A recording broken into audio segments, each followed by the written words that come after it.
Hey friends, welcome to my channel.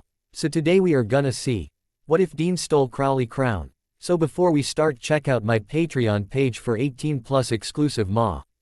2-rate content. We will now proceed to the video. Dean stared glumly at the beer he had no desire to drink and tried to make sense of the monumental mess they were all in. It wasn't often he allowed himself time to think, because when he did he was swallowed by an overwhelming sense of hopelessness. He wasn't trained for this, he wasn't sane enough to shoulder the weight of the entire world on his shoulders. Tearing his attention away from his beer, he stared at the horseman rings. The fate of humanity comes down to 4 pieces of jewelry. Although Dean didn't really have to worry about the apocalypse, because when death found he had lied right to his face, he was screwed for all eternity anyway. He just couldn't do it. Almost 30 years of Sam being his responsibility, and he was expected to just let Sam say yes to the devil. Why so glum, Cupcake? Dean didn't bother looking up to see who it was. The gruff British drawl was impossible to mistake. He was grateful for Crowley's company, something which made him rather uncomfortable. Normally just being around a demon made the bile rise in his throat and his fingers itch for the cold, but not when it came to Crowley. He liked Crowley's sense of humor. The first time Crowley had called Sam Moose, he nearly choked on his own tongue in an effort to stop the laughter that was desperately trying to escape. What do you think death does to people who lie to him? Nothing pleasant. Dean glanced up to see Crowley leaning against the door to the garage holding a bottle of whiskey and 2 glasses. Although, I wouldn't really know. I don't think anyone has ever been that stupid before, Crowley continued before pushing himself off the door frame and sitting across from Dean. Dean was amazed at the level of cockiness and self-importance Crowley was capable of putting into a single movement. And he was even more amazed that it didn't irritate him as much as it would if it was anyone else. I'm guessing your question isn't hypothetical, Crowley asked, opening the bottle of amber liquid and pouring 2 glasses before sliding one over to Dean. Dean swallowed half the liquid quickly, needing the soothing warmth that came with it. Looking at Crowley, he hesitated. Was he really going to have a heart-to-heart with the demon? I promised death I'd let Sam say yes to Lucifer, Dean admitted, swirling the whiskey in his glass absently. Crowley rolled his eyes and took a small sip of his own drink before answering. Has it ever occurred to you that it isn't up to you to let Sam do anything? What? Your brother is an overgrown moose of a man with breathtaking anger management issues. He's big enough and ugly enough to make his own decisions. I know that. Fuck. I know. I raised him, Crowley. After Mum died, Dad crawled into a bottle and I was left to take care of Sam. I was 4 years old, couldn't even tie my own shoelaces, but I was responsible for the life of my little brother.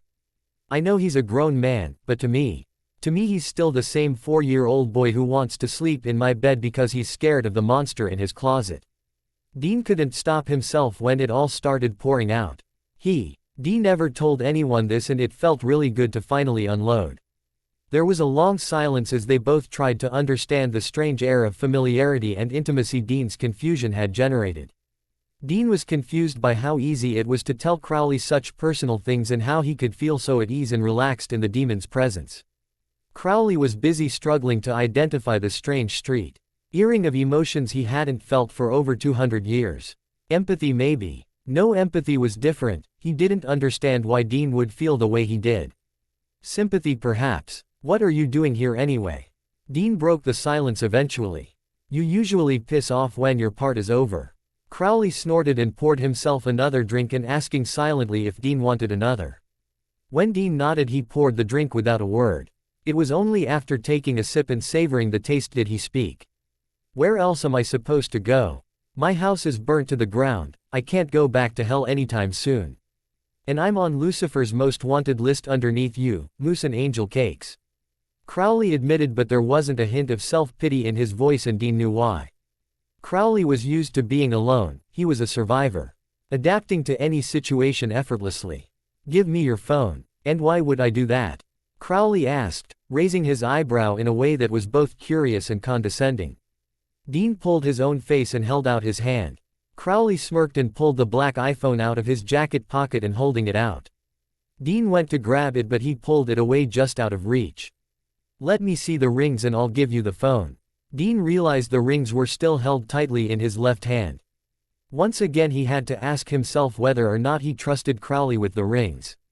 Sighing softly he slid them over the table towards Crowley, but not without a cocky retort. "Is everything a deal to you? I'm king of the crossroads for a reason, darling."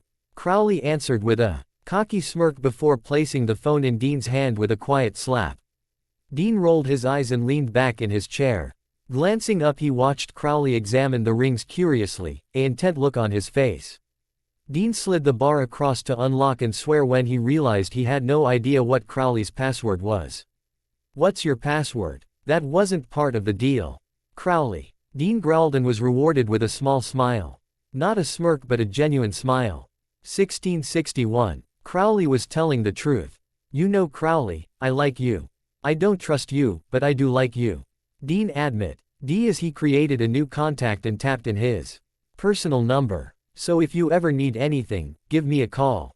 Dean had a feeling he was going to regret his actions sometime in the future, but chance were he wouldn't survive that long, so he handed Crowley back his phone without hesitation.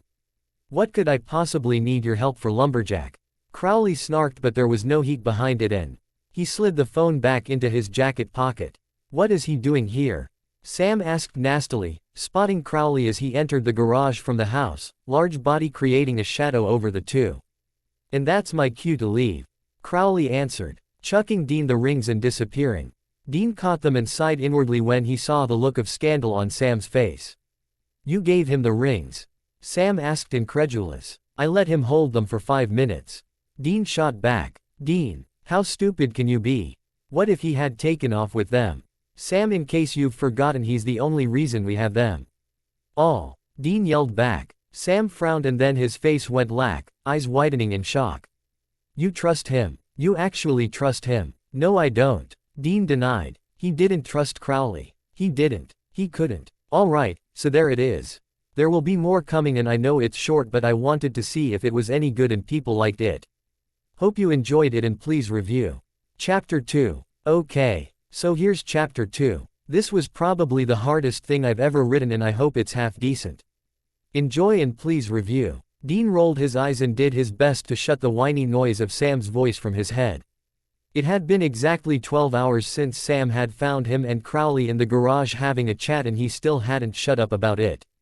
Dean knew it had been exactly 12 hours because every 5 minutes he would look at his phone and hope desperately Sam would go to sleep soon so he could have a few hours peace. Unfortunately, Sam didn't appear to be slowing down anytime soon.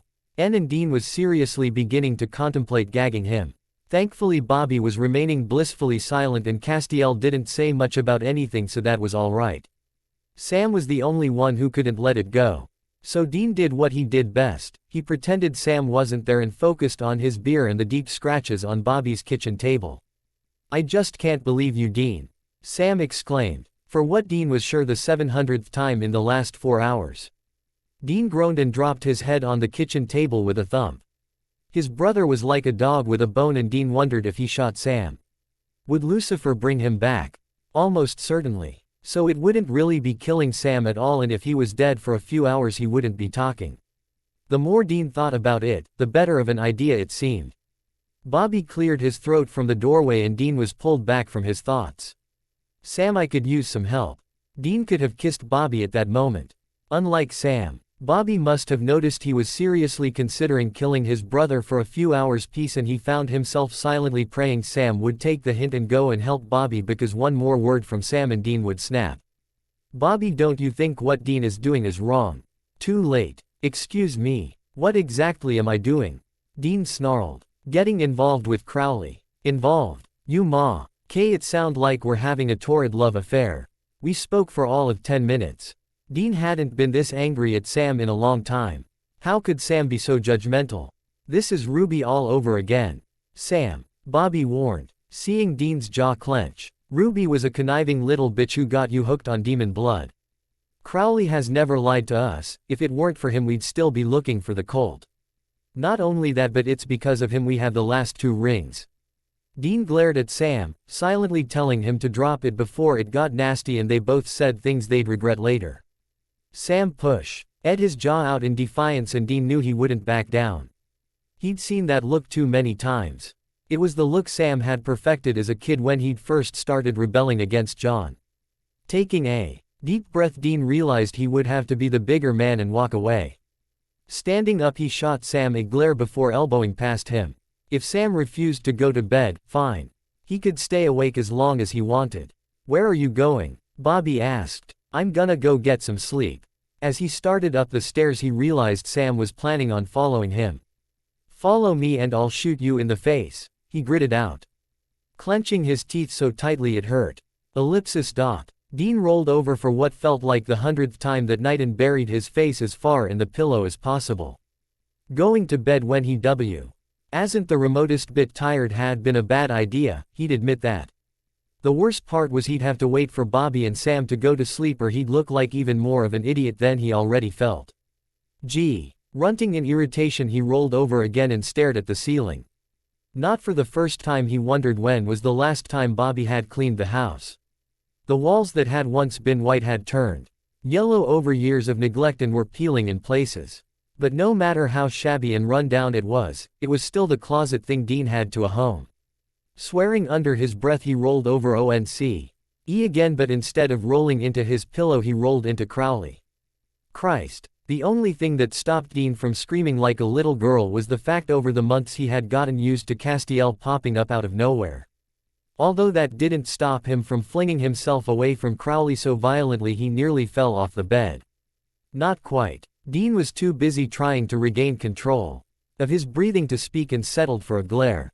Crowley was taking up half of the double bed, leaning against the headboard with his ankles crossed, and it was by far the oddest thing Dean had seen in a while. There was a demon in his bed, and now he was over the initial shock of Crowley's appearance. That didn't bother him as much as it should. "Are you trying to give me a fucking heart attack?" he growled, laying back down.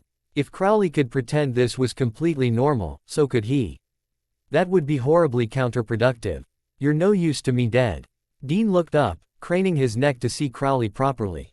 It was weird having Crowley looming over him. "I don't feel like much use to anyone at the moment," he admitted. Crowley rolled his eyes in irritation and unhooked his ankles to kick Dean in the leg. "Enough with the self-pity. What is it with humans always feeling sorry for yourselves? What are you doing here anyway?" Dean asked, not wanting to start an argument. If they started yelling, Sam would hear, and he really couldn't deal with that. "I was hoping you'd have a plan by now." "By now? I saw you yesterday. Was it really too much to ask for a day or two to get used to the idea of Sam becoming Lucifer's bitch? A lot can happen in 24 hours. The longer you wait, the more likely it becomes Lucifer will hear of what you plan. Sam's going to say yes, that's been decided. However, finding the devil is harder than we thought." Dean admitted. "The devil's in Detroit," Crowley announced simply, like it was the most obvious thing. Dean sat up and twisted so he was facing Crowley. "You knew and you just decided to keep it to yourself. I knew you wouldn't like the answer." Damn right he didn't like the answer. Detroit. He always said it would go down in Detroit. He sighed deeply and closed his eyes. He didn't want to think about it, not tonight. Tonight he just wanted to pretend the never-ending nightmare that was currently his life was back to its pre-Lucifer days. Opening his eyes, he looked over at Crowley, swallowing and squashing down the simmering attraction that appeared whenever Crowley was near.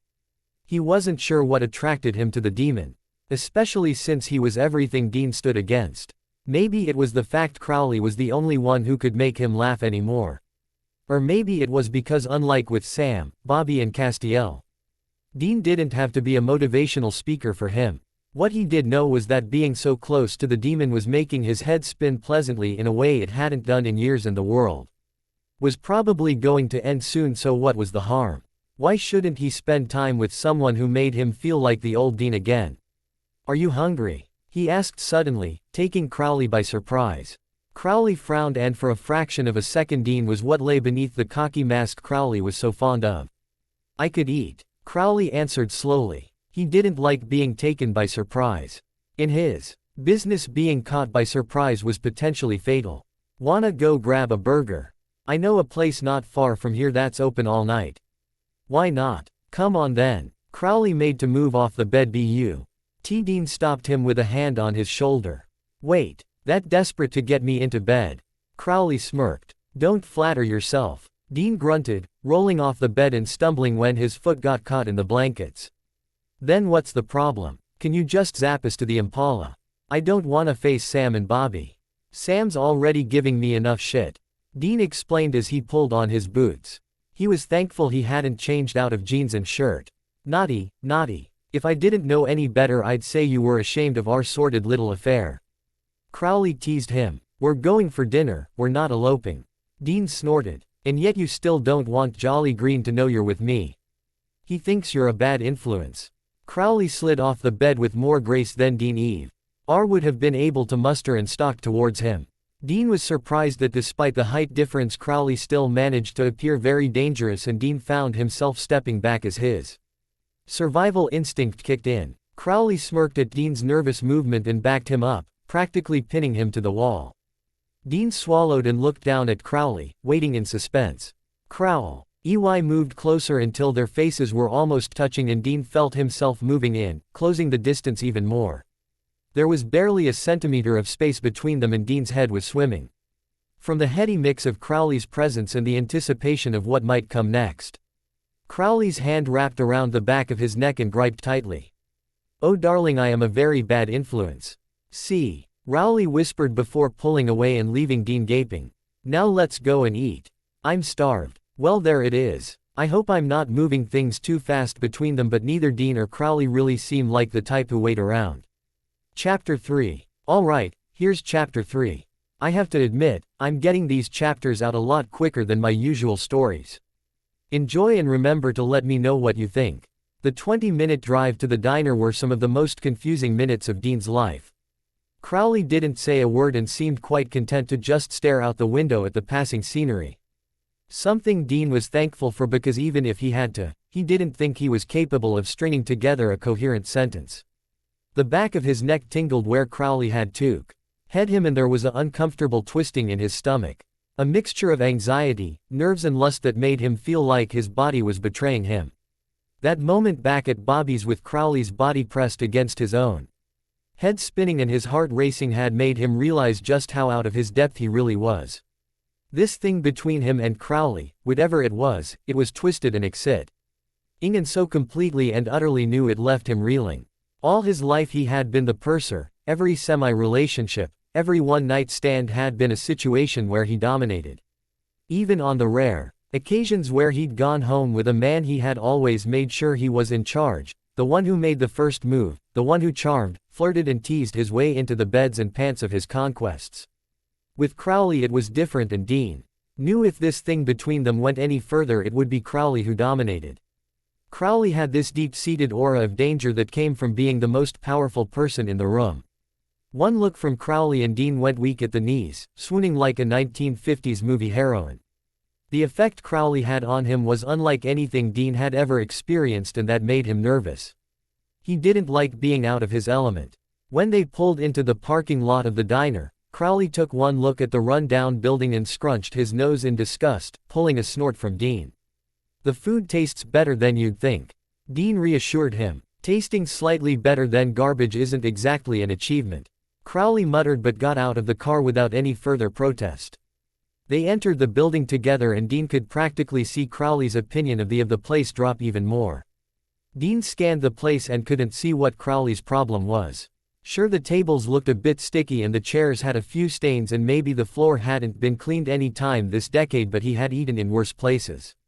Crowley was obviously still used to the finer, more expensive things in life, whereas he hadn't eaten anything that didn't come in a microwavable container in months. Get off your high horse and pick a seat, Dean grunted. Crowley rolled his eyes but inspected the booths with a sneer, and Dean chuckled at how out of place Crowley looked in his expensive suit. I wonder which seat will be least likely to give me an STD. Crowley, Dean warned. Don't get your knickers in a twist, darling. Crowley sighed, sitting down in one of the booths at the very back, grimacing as the shiny, cheap plastic of the seat crinkled and squeaked. Dean rolled his eyes at the dramatics and flung himself into the seat opposite so they were face to face and picking up the menu to avoid Crowley's glare. This is by far the worst place I've ever been taken for a date. And I dated in hell, Crowley snarked, picking up the extra menu. Dean froze and the twisting in his stomach doubled in strength, making him feel giddy and terrified at the same time. This is a date. He finally managed to choke out, unsure whether Crowley was serious or just messing with him. Crowley rolled his eyes and let loose a long-suffering sigh. Of course it is, pet. Do try to keep up. Dean was still gaping when a despondent-looking waitress, radiating irritation at the world in general, came over to their table. "What can I get you?" she asked in the most bored tone imaginable. Not even looking up from her order pad. "I'll have the cheeseburger bacon deluxe, my friend will have the grande Mexican nachos with extra cheese and 2 Cokes." Dean answered before Crowley could open his mouth. "And they say chivalry is dead. Ordering for me. You sure know how to make a girl swoon," Crowley teased. The woman huffed and walked off without another word. "What a charming woman," Dean muttered sarcastically, causing Crowley to snort. Crowley threw his menu to one side with a huff. Shifting slightly, he placed his hand on the table. He froze and closed his eyes briefly to push down the volcanic anger rising inside him when he felt something sticky on his hand. One of the downsides of being a demon, that bubbling anger sitting just below the surface, and it was a constant battle to keep it under control. Many years of practice had made him better at it than most. As he wiped his hand on his pants, he couldn't help but ponder the circumstances that had led him to this shithole, eating food that would most likely give him food poisoning. He'd spent 200 years as a crossroad demon, building his wealth and power, making sure he was the very best at what he did. 200 years, and he'd lost it all in 6 months. 2 centuries made redundant by an angel having a bitch fit. The waitress returned with their drink and he was pleased to see at least the glasses were clean. Dean watched in fascination as Crowley took a sip and dissolved into a coughing fit. Bloody hell. How do people drink that swill? Stop being so melodramatic. Dean laughed, swallowing a large mouthful of Coke with a smile. He was saved from Crowley's retort by arrival of their food, and the smell of it made Dean realize just how hungry he was. He'd been living on whiskey and protein bars. The thought of eating something that resembled actual food made his stomach growl. "Why the hell not? Let's give it a try," Crowley muttered, hesitating. For a fraction of a second before picking up a nacho dripping in cheese and putting it in his mouth cautiously. Dean bit into his burger, groaning low in the back of his throat. It was by far the best thing he'd eaten in a month. "So, is Crowley your real name?" he asked, doing his best to speak around a mouthful of half-chewed burger. Crowley raised a single eyebrow and regarded him thoughtfully as he popped another nacho in his mouth. "No, it's not," he admitted finally. "What is your real name?" "That's classified and you don't have the necessary clearance." Crowley smirked. "Are you always such a cocky bastard?" Dean asked. But there was no real heat behind his words. "Considering it's a primary aspect of my personality, yes I am." Dean rolled his eyes and smiled at Crowley's words. He knew that wasn't true. In the short time he'd known Crowley, he'd seen behind the mask a handful of times. "All right, so what did you do to end up in the pit? Are we playing 20 questions and I wasn't informed?" Crowley asked in what Dean saw as a rather obvious attempt to change the subject. "I'm a curious person. It's what makes me so good at my job." Dean shrugged. "How about we make a little deal?" Crowley perked up noticeably as his interest was piqued. "A deal? I'm listening. You answer my questions and I'll give you something in return," Dean explained, biting into a chip. "What will you give me? What do you want?" Quote, "I reserve the right to decide at a later date." Dean narrowed his eyes and bit his lips in thought. Thinking quickly, he came to the conclusion Crowley would ask for anything too extreme and nodded his consent. "It's a deal. Ask away. You have until I finish these nachos." "How did you end up in the pit?" Dean repeated his earlier question. "Determined, aren't you? Fine. If you really want to know, I sold my soul." "Why?" "I was drunk and I figured if I'm going to hell anyway, I might as well get something out of it," Crowley answered, taking a sip of his drink. "You were so sure you were going to hell?" Dean asked, shocked. What could Crowley have done that was so bad he was sure of his place in the pit? Not surprisingly, all the traits that be a very good demon made me a pretty shitty human. I drank, I whored, committed sodomy on more than a few occasions. Being human, it was more of prequel. This, what I am now, is what I was always meant to be. Dean could understand that. Crowley knew what he was and didn't pretend to be anything other than that.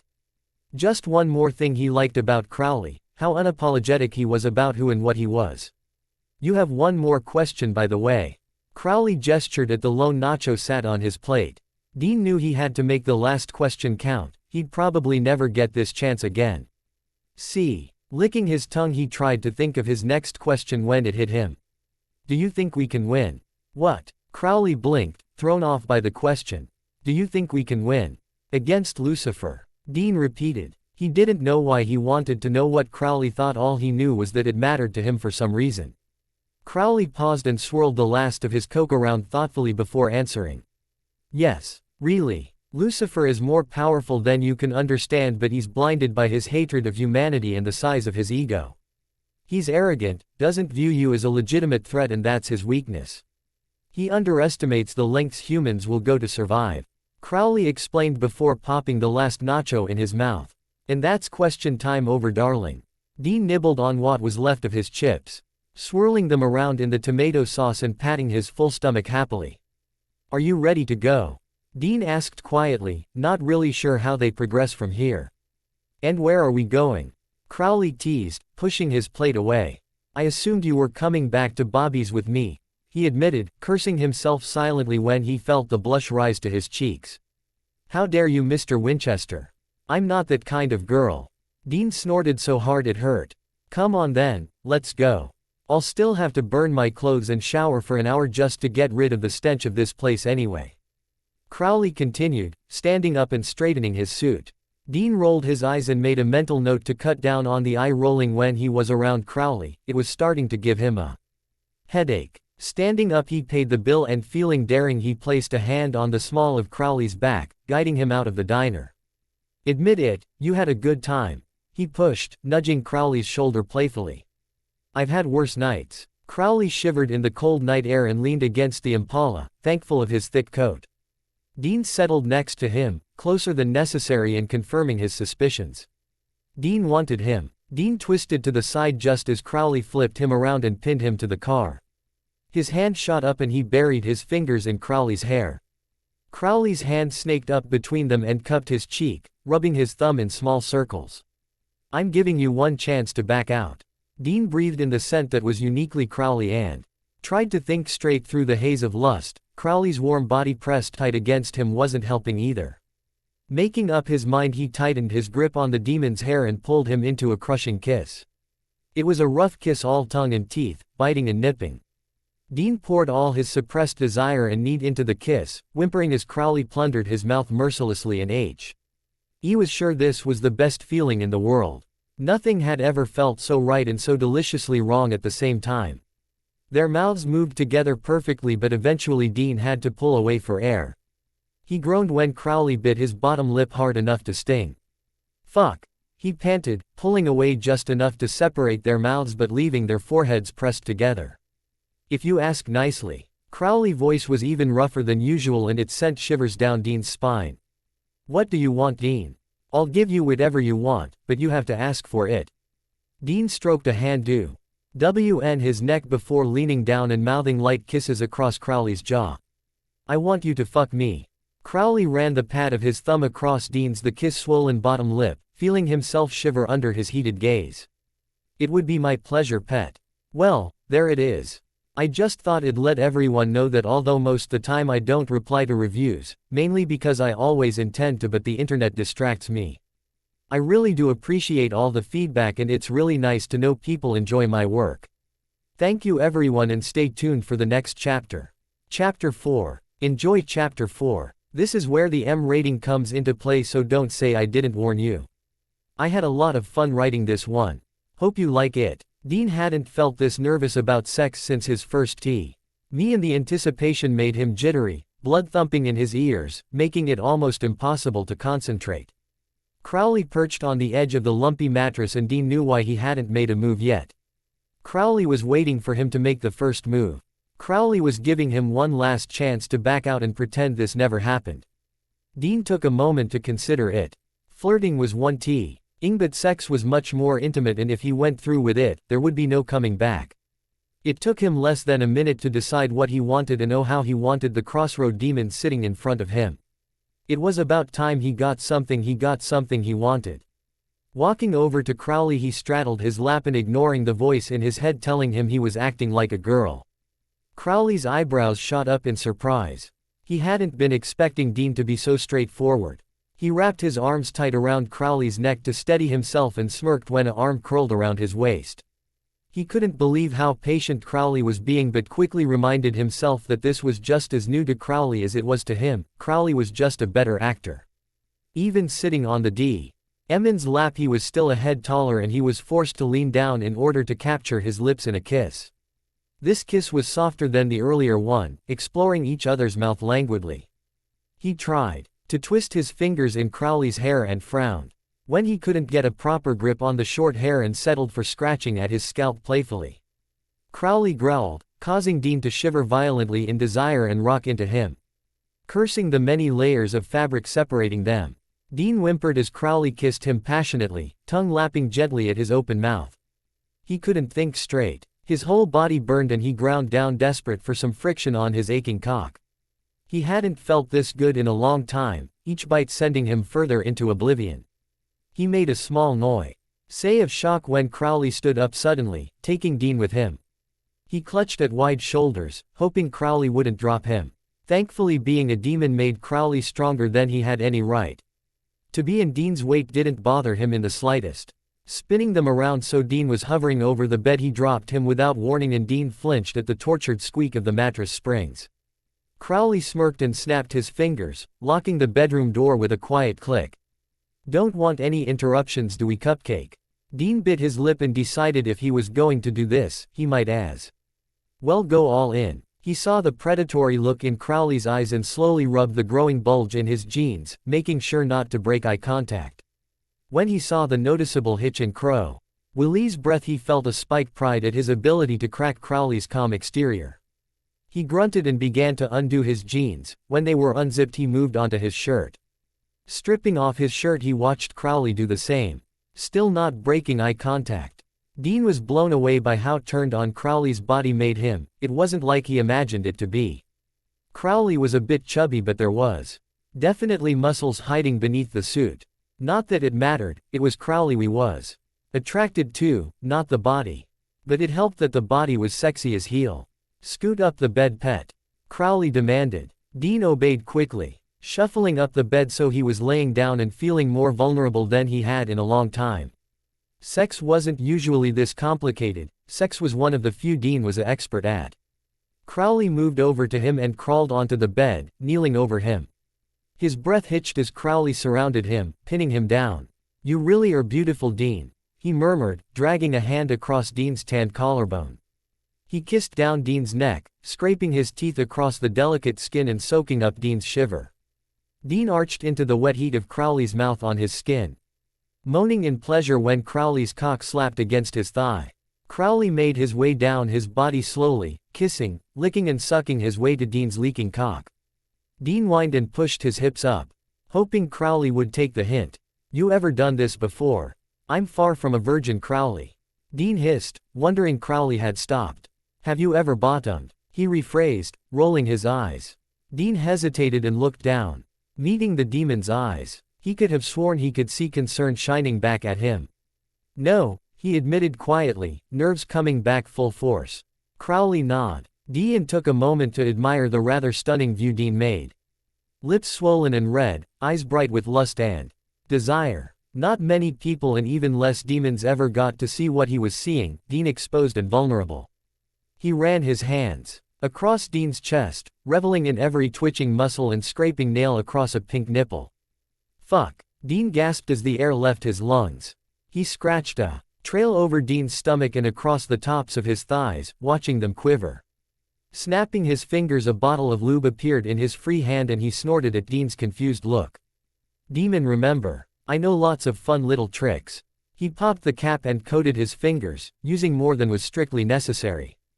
He hadn't expected Dean to be virgin and he resented the extra work that came with it. He'd have to stretch him thoroughly. Too much pain and Dean would simply back out, and although he was strong enough and morally corrupt enough to simply take what he wanted, he'd never been a fan of rape. He preferred his partner's willing. He spread Dean's legs and rubbed a finger over the small puckered entrance, slipping a finger inside gently. Dean closed his eyes and tensed. Having a finger inside him was the weirdest feeling. You need to relax. Dean nodded, and sure enough he felt the tight heat surrounding his finger loosen. Pushing the finger in deeper, he twisted slowly, allowing Dean time to adjust. Push down. Dean tried his hardest to push down on the intruding digit, but his position made it difficult. Crowley added another, scissoring Dean's opening, and soon he had fingers fucking into Dean roughly and enjoying the happy noises Dean was making. I'm ready, Crowley, please. Dean was beyond caring about pride or dignity. He'd beg on his hands and knees if it got Crowley to fuck him. Pulling his fingers out, Crowley covered his cock in more of the lube and wrapped a strong hand around Dean's weeping cock, tugging roughly and pulling a curse from the nearly incoherent man. Do you like that? He asked, taking sadistic pleasure in the way Dean's body shook with need. Dean nodded, barely able to remember his own name let alone speak. Crowley growled and twisted his wrist just under the head of Dean's cock in retaliation. Use your big boy words. Yes, Dean whispered harshly when he repeated the action. The tip of Dean's cock was now an angry red and D started leaking all over Crowley's hand, causing the demon to sped up his movements and ending each tug with an expert twist of his wrist. "I close," Dean warned. Or at least that's what Crowley thought he said. It was hard to tell through the grunts and curses. When Dean was on the edge of coming, he gripped Dean's hip tightly and thrust into him quickly. The only thing that stopped Dean from coming instantly was Crowley's death grip on the base of his cock. Holy shit. Dean couldn't believe how amazing it felt. Why had he never done this before? It was brilliant. Crowley inside him made his feel so unbelievably full. Hold on to me, Crowley instructed, hooking one of his legs around his waist. Dean latched onto Crowley's shoulders and held on as tight as he could. Crowley winced as Anne's nails bit into his skin, and he wouldn't be surprised if he was drawing blood. Dean cursed as Crowley pulled out and rammed back in, causing him to see stars as he hit his prostate. He repeated the action, and Dean swore his vision went black for a split second as he felt every vein and ridge in Crowley's cock. He felt so full, so alive and wanted as Crowley hammered into him and hitting his prostate. Wrapping his legs around Crowley's waist, he pulled them closer together, their sweaty bodies moving together easily. He needed him deeper, needed to be fucked harder. He could feel the orgasm building in his stomach. His balls pulling closer to his body and his legs shaking. Crowley continued to thrust deeper, panting and gasping above him. Their eyes were locked, and Dean couldn't deny the fact that this was a lot more intimate than he'd anticipated. Come on, pet. Come for me. Dean gasped and withered under him, his whole body shaking from the force of each thrust and the impeding orgasm. Craning his neck, he pulled Crowley into a passionate kiss, devouring the demon's mouth and ignoring the desperate need to breath. He needed Crowley closer. When they reluctantly pulled away, Crowley's eyes snapped open, and Dean was greeted by two burning red eyes, undeniable proof of what Crowley was. The sight sent Dean over the edge, and he came loudly, arching his back almost painfully and experiencing the most intense orgasm of his life. Crowley swore and his eyes widened as Dean's hole clenched around him, and with a strangled roar he emptied himself inside Dean's limp body. Ellipsis. They laid together for what felt like hours, enjoying the post-orgasm bliss. Sometime in that time Crowley had ended up on his back with Dean's head resting on his chest, playing with his chest hair. The cooling sweat on Dean's body made him shiver, and he sighed thankfully when Crowley threw the blanket over them. Wow, Dean muttered as the reality of what they'd just done began to sink in.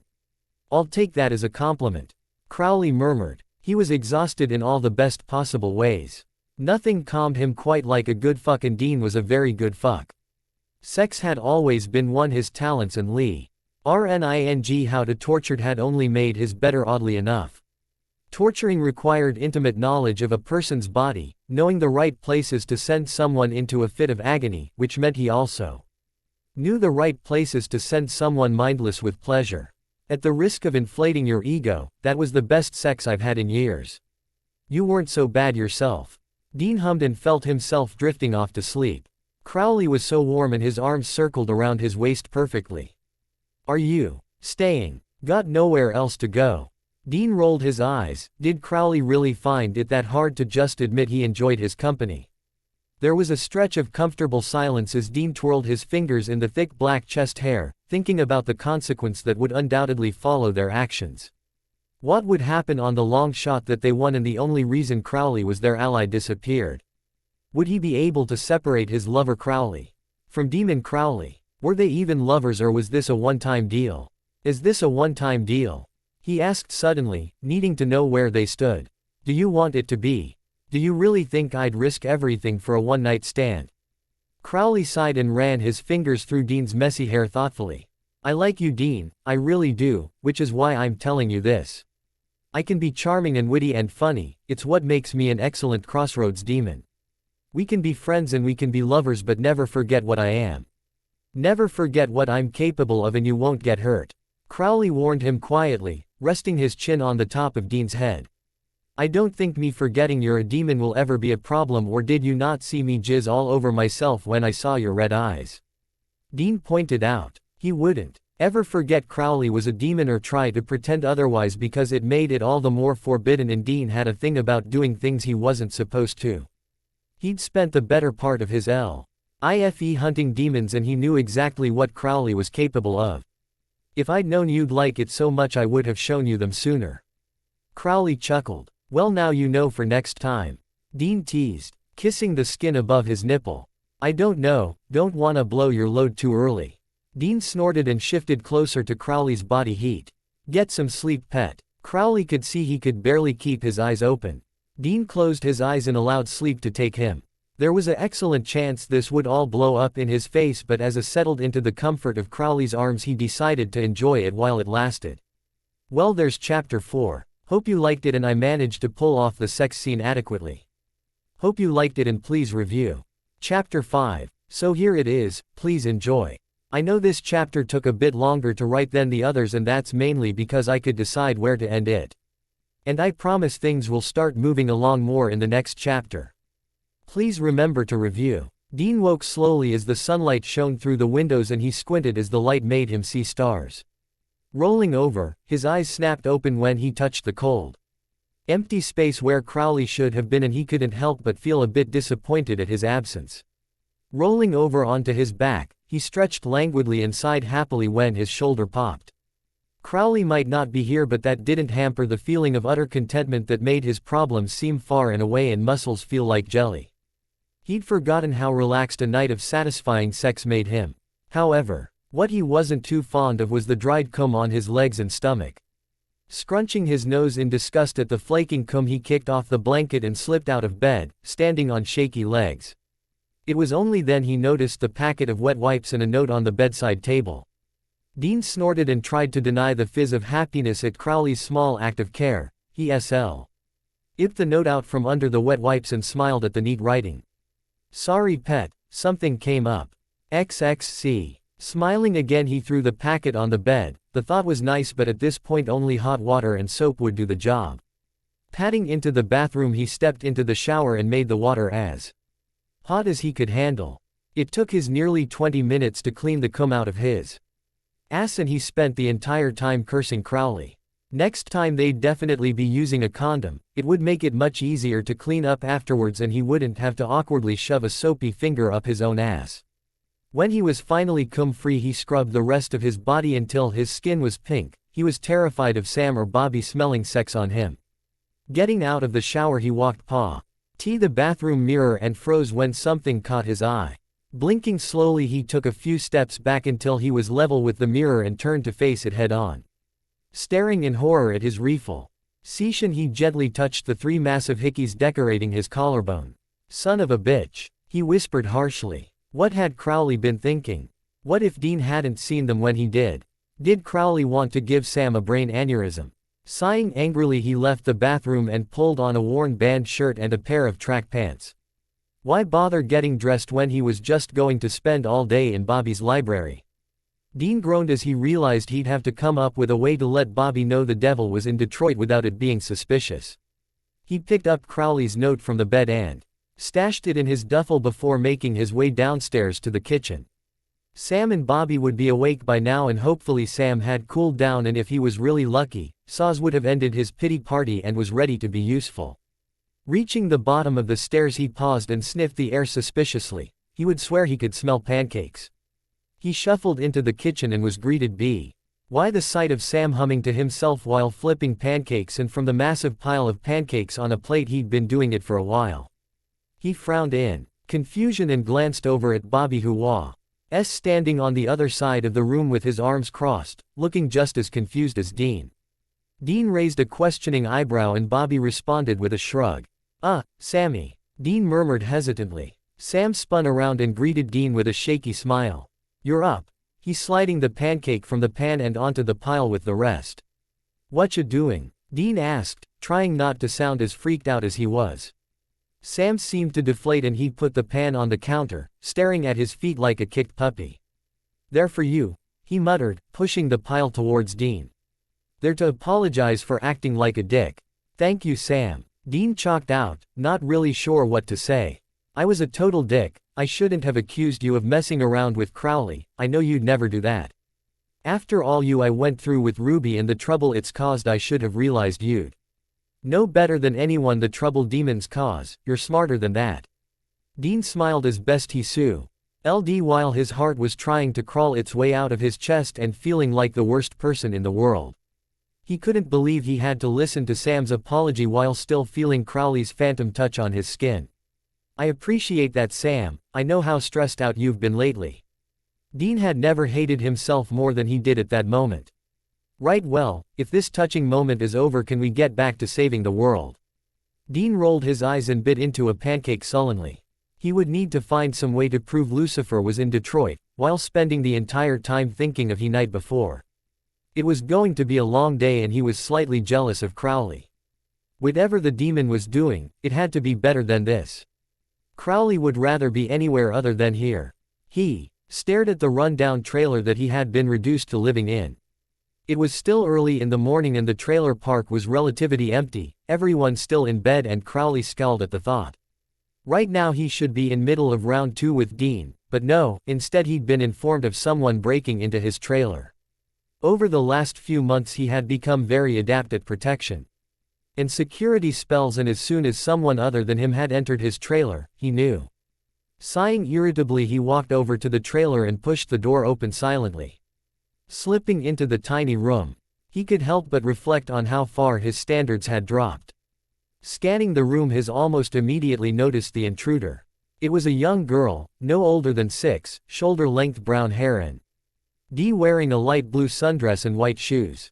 Her back was turned to him and she was currently riffling through his suitcase.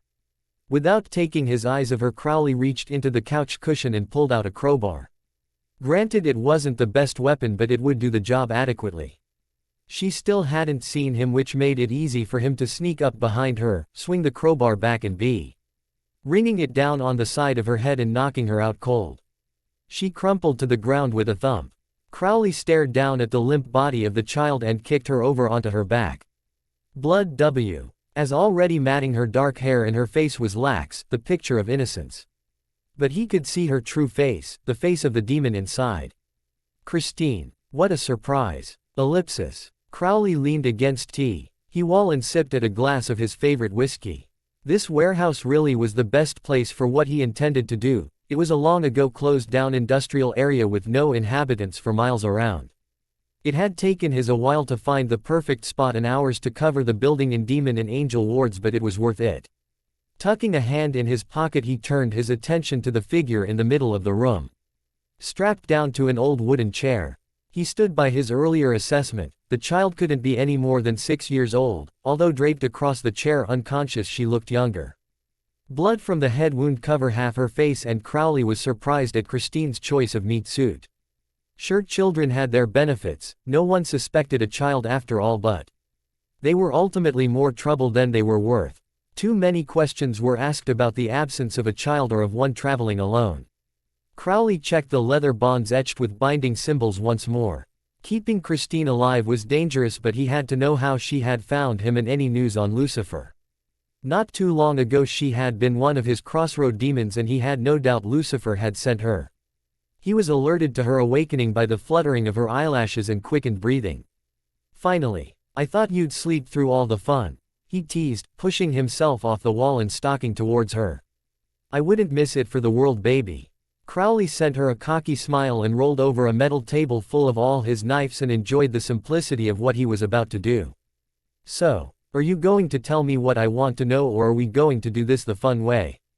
Crowley asked, picking up his favorite knife and admiring the way the light hit the blade.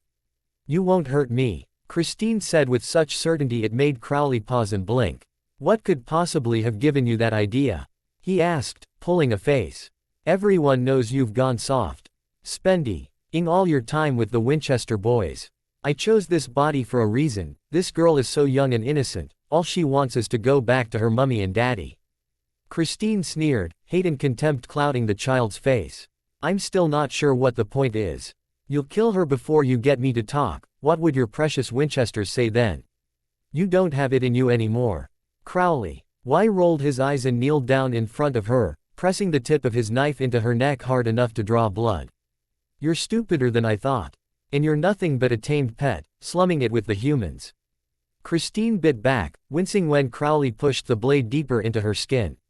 He looked around the warehouse with a shrug. I'll admit, times are hard, but I like to think of it as an opportunity to exercise my creativity. And trust me, I am very creative.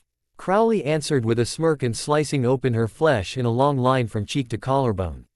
You know what? I might let little Ashley take over the reins for a bit.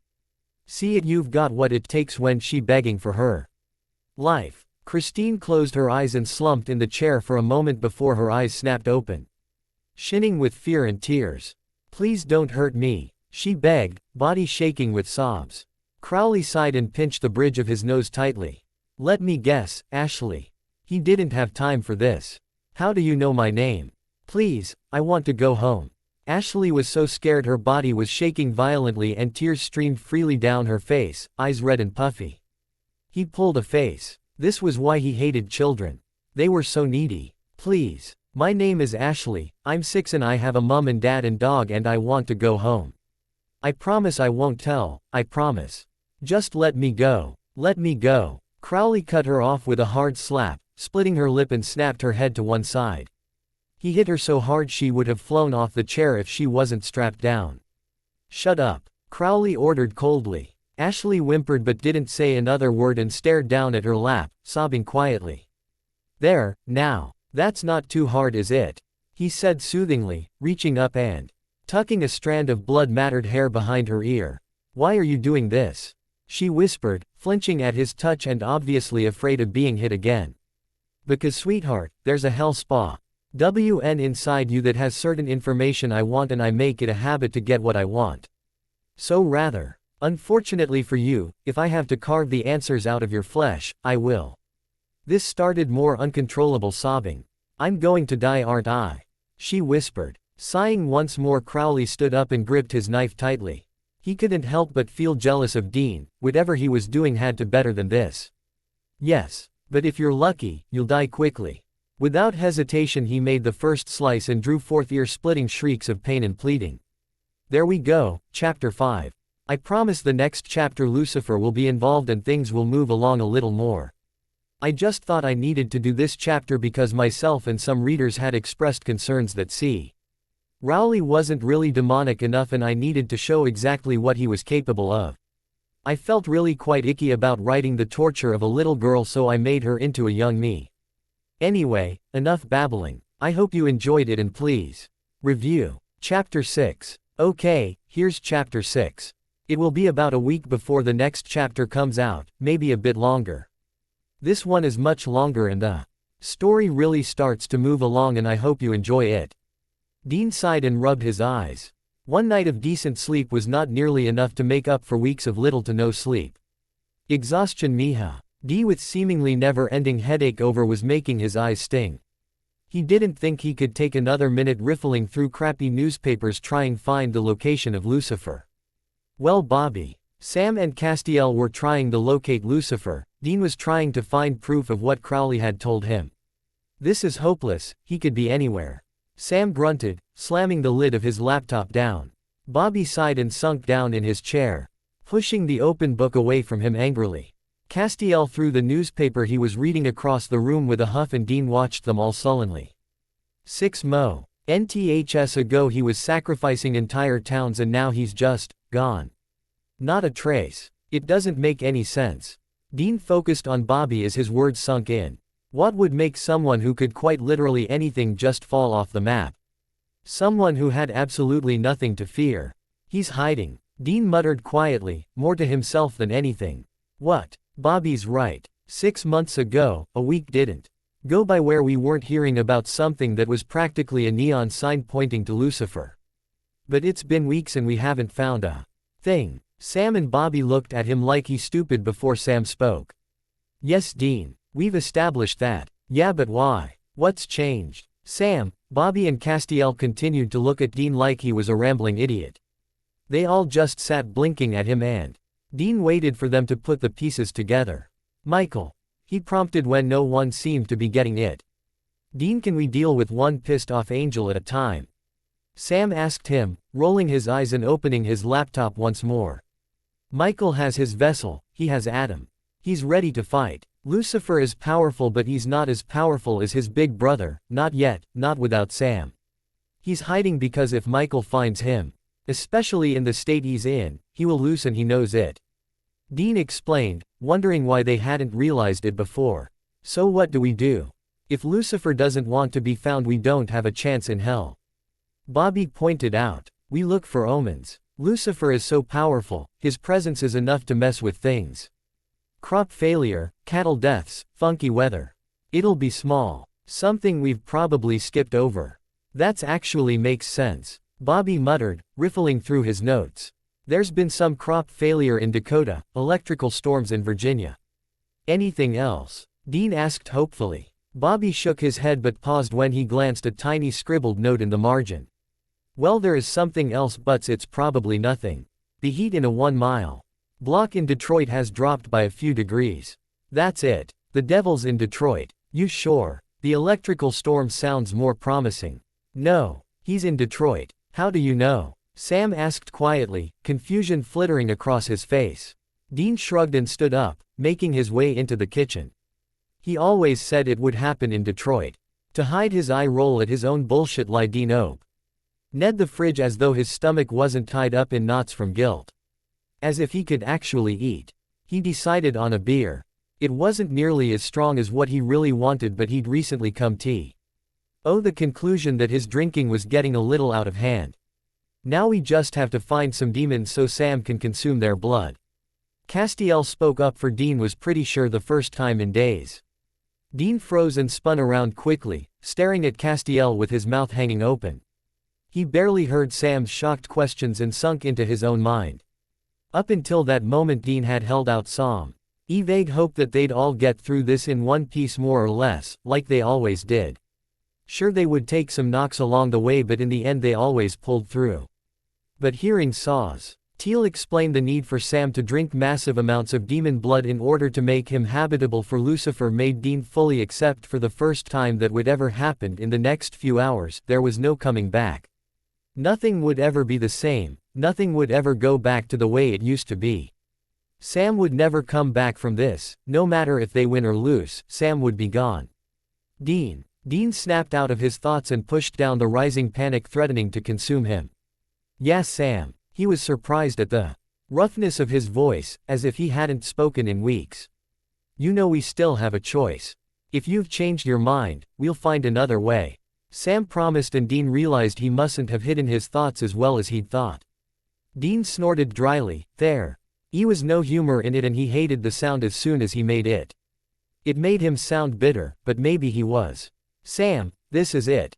If we're going to do something, we have to do it now. It's the event. H-hour and this is the only plan we've got. Well, that's all well and good but we still have to find some demons. We need blood now, we don't have time to just wander around and hope to stumble on a demon's nest. Bobby pointed out. Every bone in his body was telling him this was a bad idea but he pushed it away because lately he felt like that all the time. Dean found the feeling in his legs again and walked back into the library. Sitting down on the tattered leather chair he'd left earlier. He could feel his phone burning in his pocket. He knew exactly who could lead them to a demon's nest.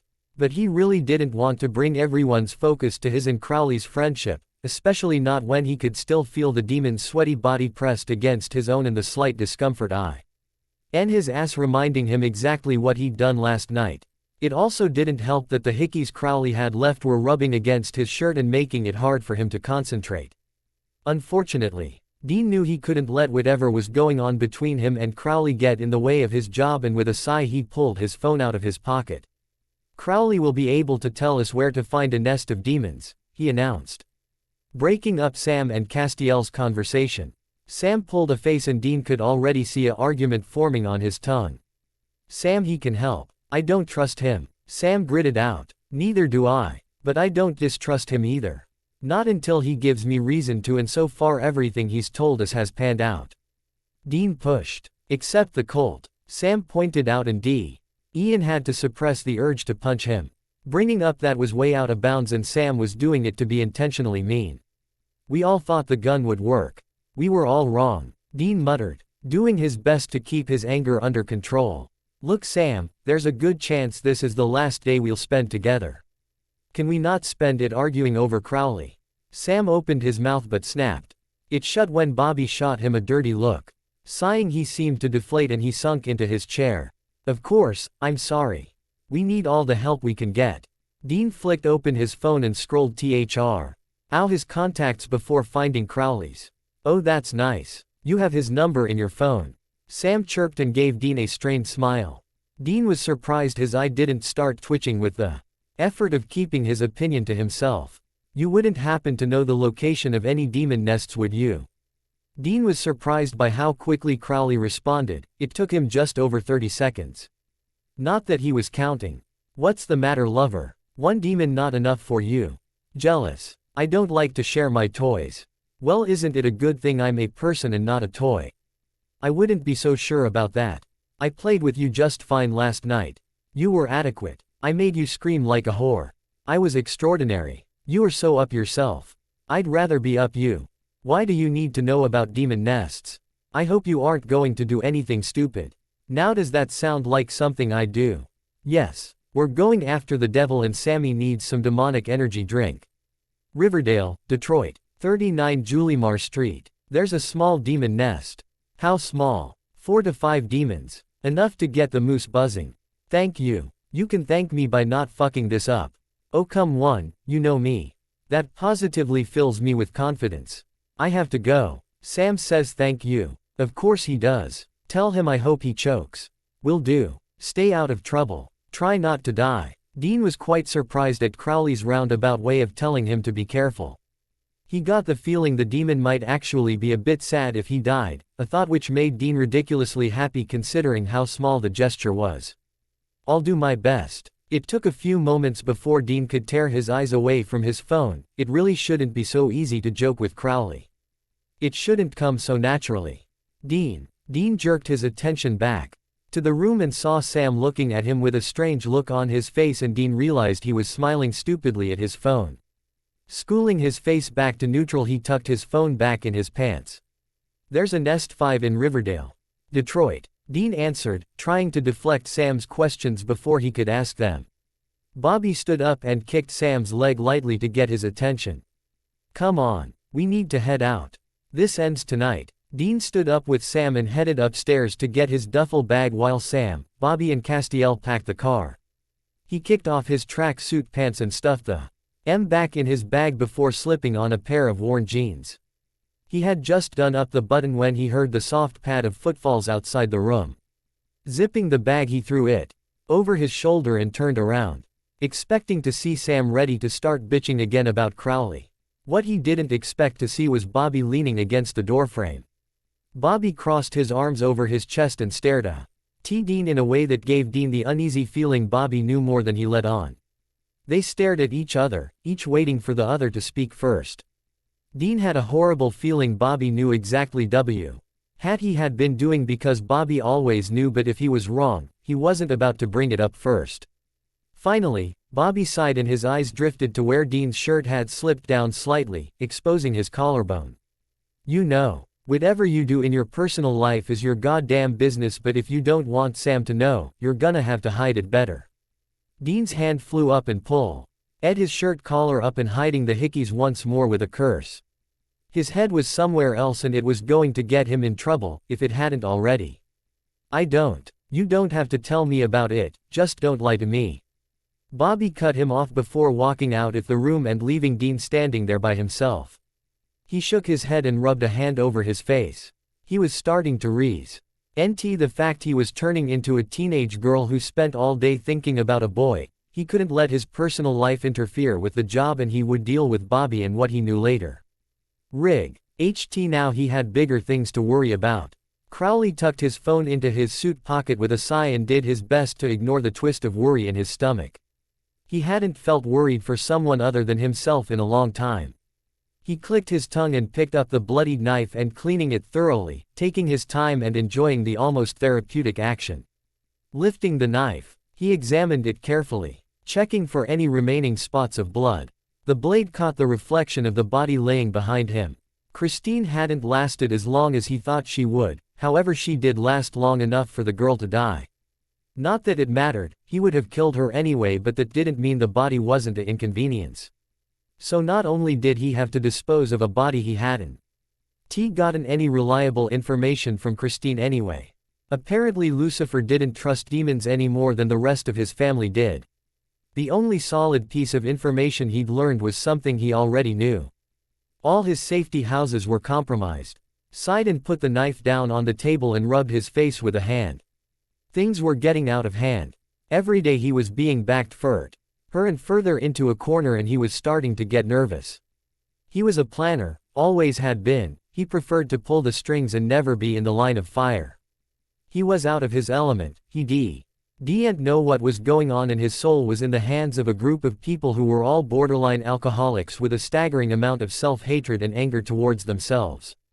Staring down at the body once more before letting loose a high-pitched whistle.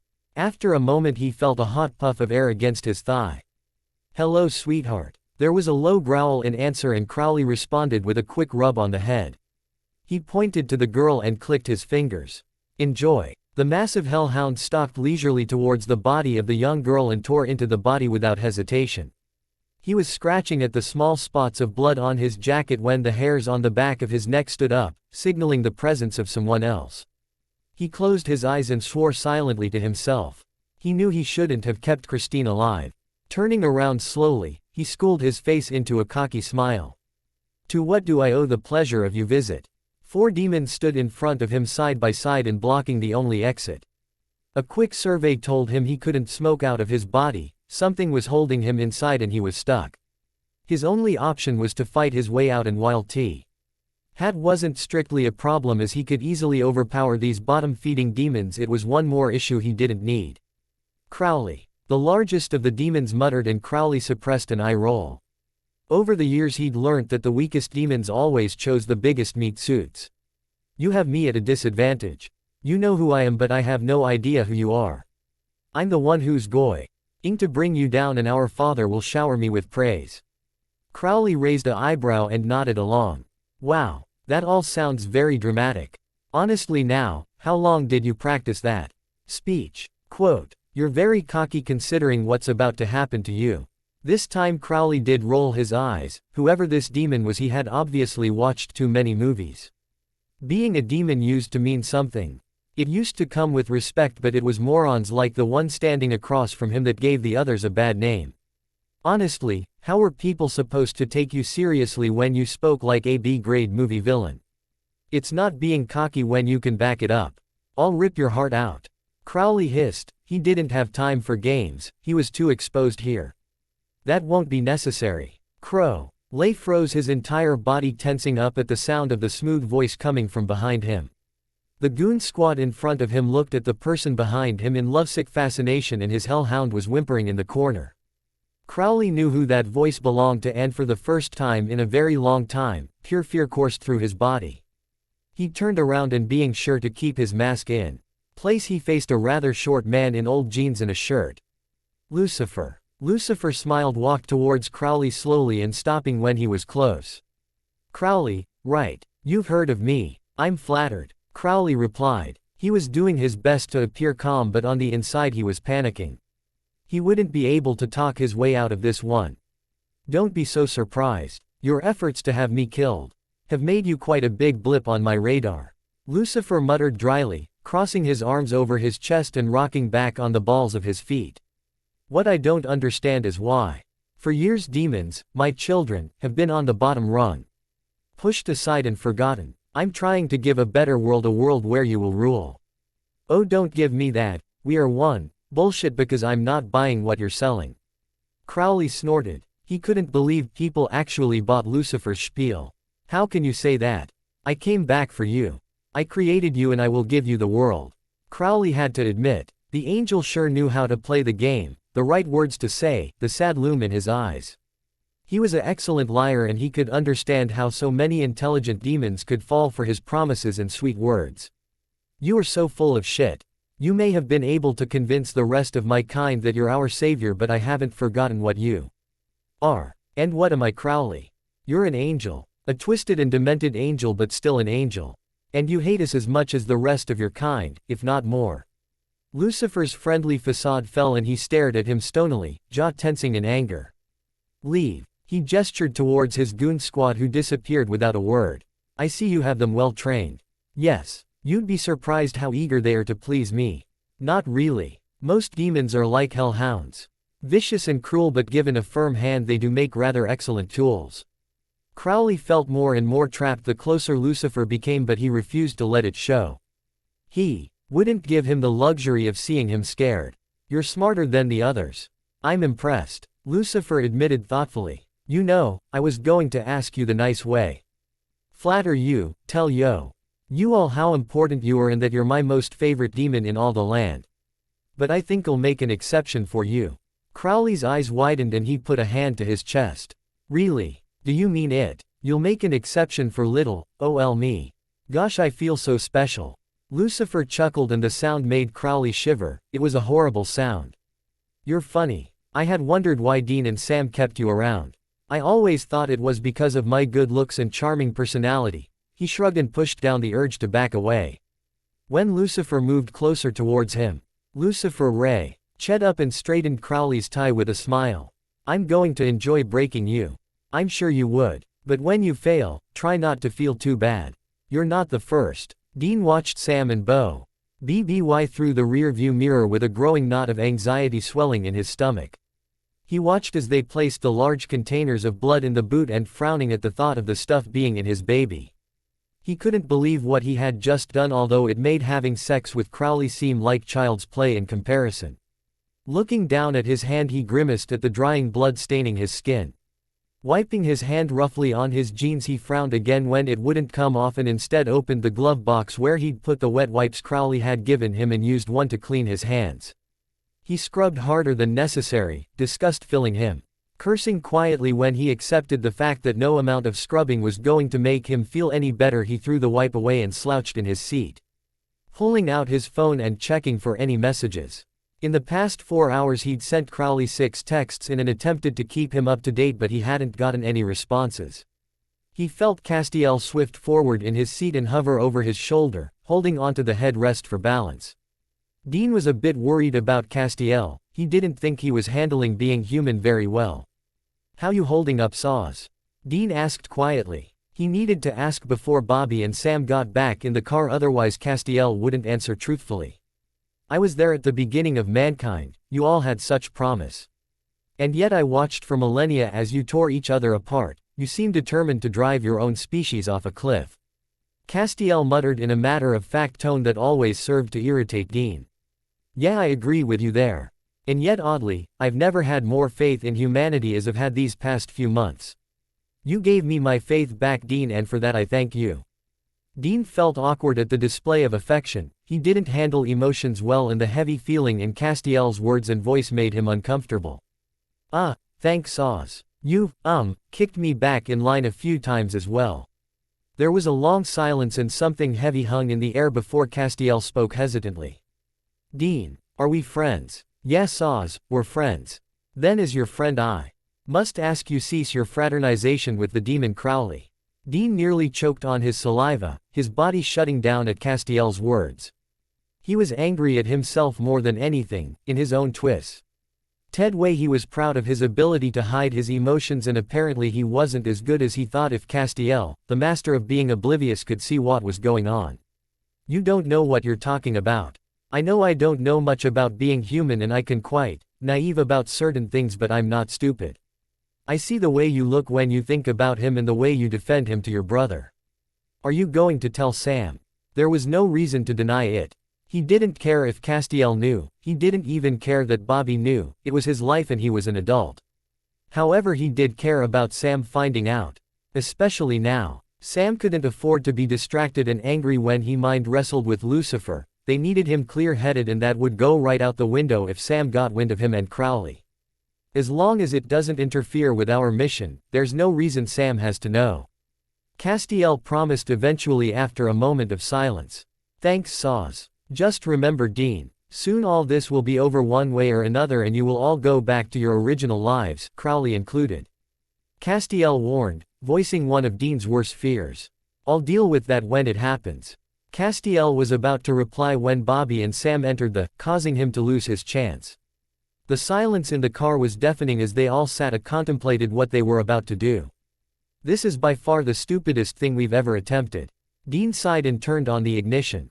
Should be fun. There it is, the next chapter is where everything happens, so stay tuned.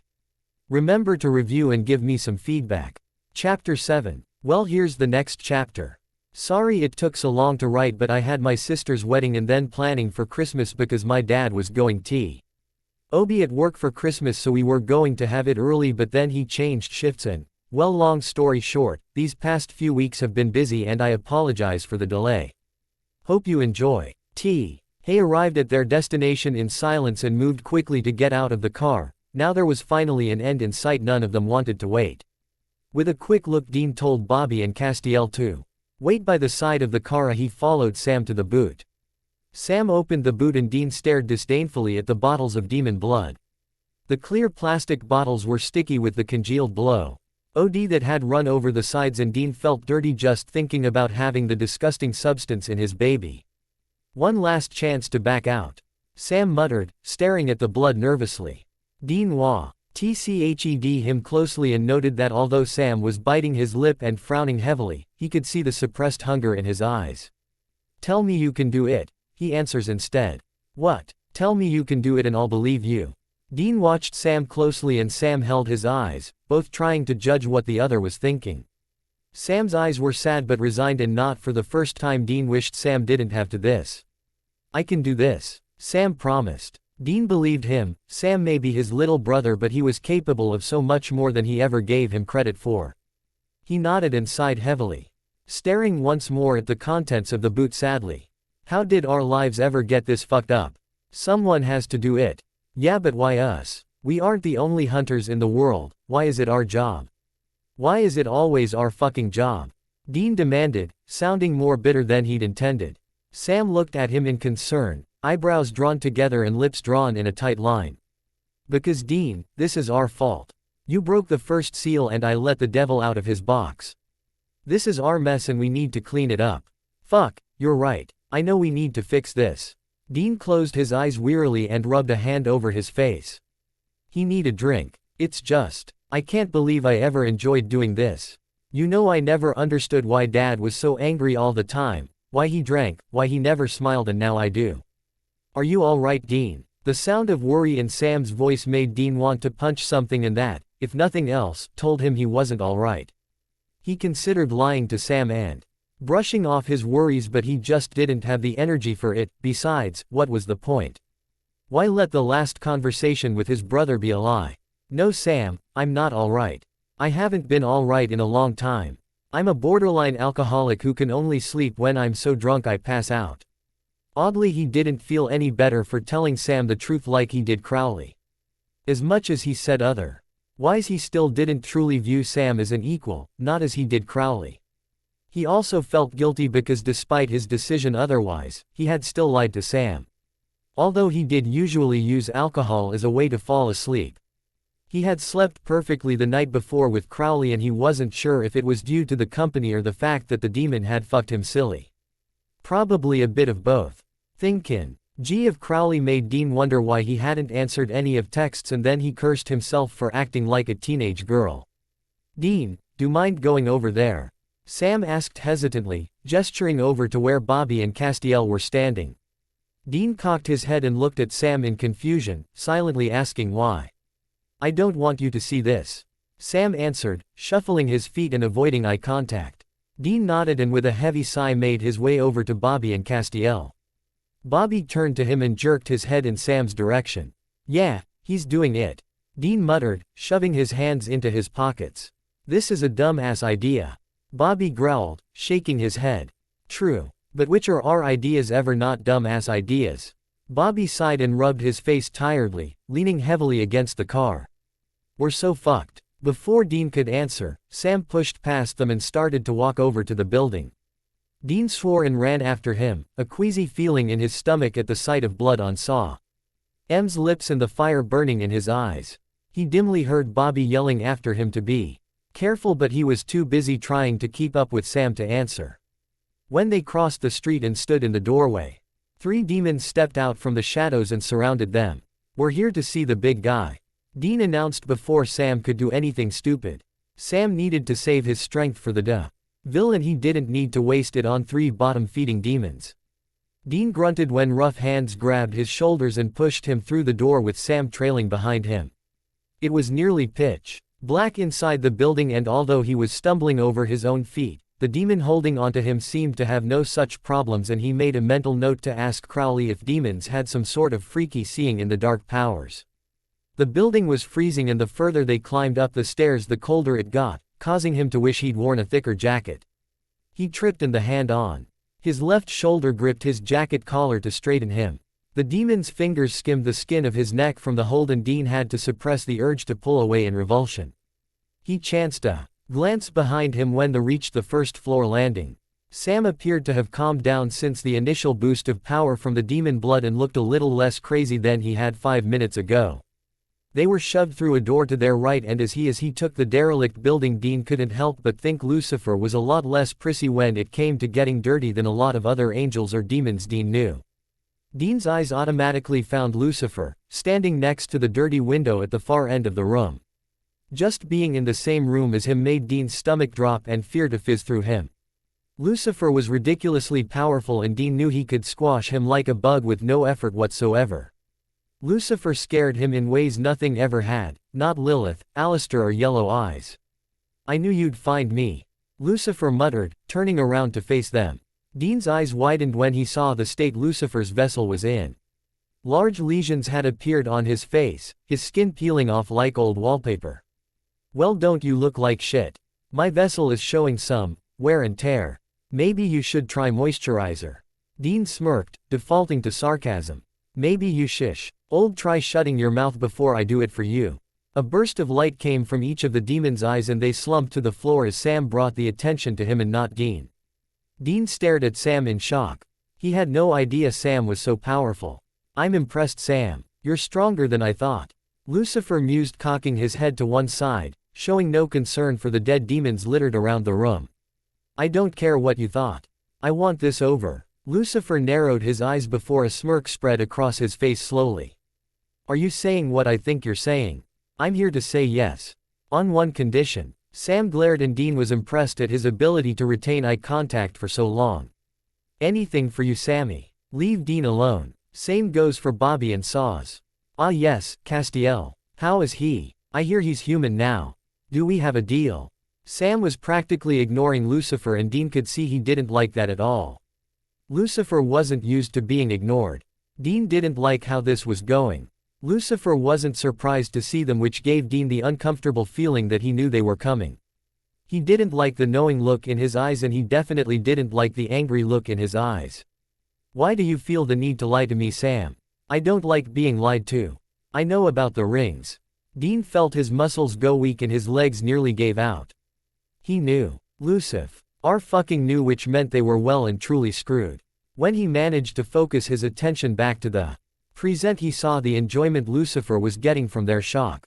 Lucifer moved across the room and stopped when he was in front of them, much closer than Dean was comfortable with. although being on the same plane of existence was closer than Dean was comfortable with. Lucifer switched his attention to Dean and clenched his jaw.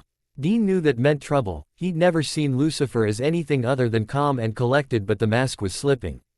You know, Dean, you have turned out to be a much bigger pain in the ass than I'd originally thought. What can I say? It's a talent. Would you like to see one of my talents? He sincerely doubted it. With a snap of his fingers, two more demons appeared. They were standing side by side holding a body between them. The body was hunched over and Dean couldn't see his face, but he didn't have to. He knew who it was. Crowley. He whispered almost involuntarily. Crowley was a mess and had been tortured extensively. His suit jacket had been lost and his shirt was ripped open and hanging loose, covered in blood. Large gashes covered his chest and were still weeping blood. From the odd angle of his right arm, Dean would guess it was dislocated and at least 5 of his fingers looked broken. Crowley was barely conscious and Dean Kn. The only thing keeping him upright were the 2 demons holding him. Lucifer shot the demons a look and they disappeared without a word, leaving Crowley to drop to the floor with a grunt. Before Diane's mind could catch up with his body, he was already at Crowley's side. He crouched down and did his best to arrange Crowley so he was sitting upright. Thankfully the drop appeared to have shaken Crowley out of his stupor and he much was more alert. Shit, Dean muttered, taking in Crowley's black eye and blood-smeared face. You told him about the rings. I knew we shouldn't have trusted you. Sam yelled angrily. For fuck's sake, Sam, look at him, he's a fucking mess. Does he look like he told him anything by choice? Dean yelled in return. Dean's right, Sam. Your pet demon didn't tell me anything. He's oddly loyal. Lucifer shrugged. Dean couldn't control his breathing and was gasping for air as he stared horrified at the mess Crowley was in. By all rights he should be dead. He was so focused on Crowley that he didn't notice Lucifer's gaze on them or the following frown. Are you okay? Dean asked when Crowley's eyes fluttered open. Do I fucking look okay? Crowley hissed, pushing himself into a sitting position and hissing when the movement made the shredded skin of his chest pull painfully. He looked at Dean and saw the worried look directed at him and he sighed. I'll live. Stop worrying. You'll get wrinkles. Stop worrying. You look like you've just gone 6 rounds with a werewolf. I'm stronger than I look, darling. Crowley promised, but the way his head kept dropping onto Dean's shoulder told a different story. Both were oblivious to the look being directed at them. Lucifer's eyebrows were raised and a spark of understanding was slowly appearing in his eyes. Sam was too busy reeling from the knowledge that Lucifer knew of their plan and the only upper hand they had was gone. But it didn't matter, the plan would still work. None of this matters. I'm still saying yes. Sam, no. Dean yelled, pulling his attention away from Crowley at Sam's words. This is the only plan we have, Dean. Him knowing changes nothing. Oh, course it changes things. This is our one shot, Dean. Sam whispered, shrugging his shoulder sadly. Dean opened his mouth to respond when he took a deep breath and closed his mouth. He glanced over at Crowley, who gave him small nod. Dean sighed again and looked at Sam closely. Do it. Sam swallowed and stiffened his jaw before turning back to Lucifer and nodding. Yes. Lucifer smirked and Dean's stomach clenched. Lucifer was getting exactly what he wanted, and that fact made Dean feel dirty. I'd close my eyes if I were you. Crowley murmured into Dean's ear. Dean shivered as the hot breath ghosted across his skin and gave him goosebumps. He cursed himself for the response. Now was not the time or the place to turning into a gooey-eyed schoolgirl. Thankfully he snapped his eyes shut just in time, but the white still burned his eyes and he buried his face in Crowley's shoulder. After the blast wave had passed, Dean pulled away and opened his eyes. For a moment he thought he'd gone blind, but after a few rapid blinks his vision came back with a few lingering white blotches like he'd spent too long looking at the sun. He scanned the room quickly and found Sam's body crumpled on the floor with the devil's old vessel not far from him.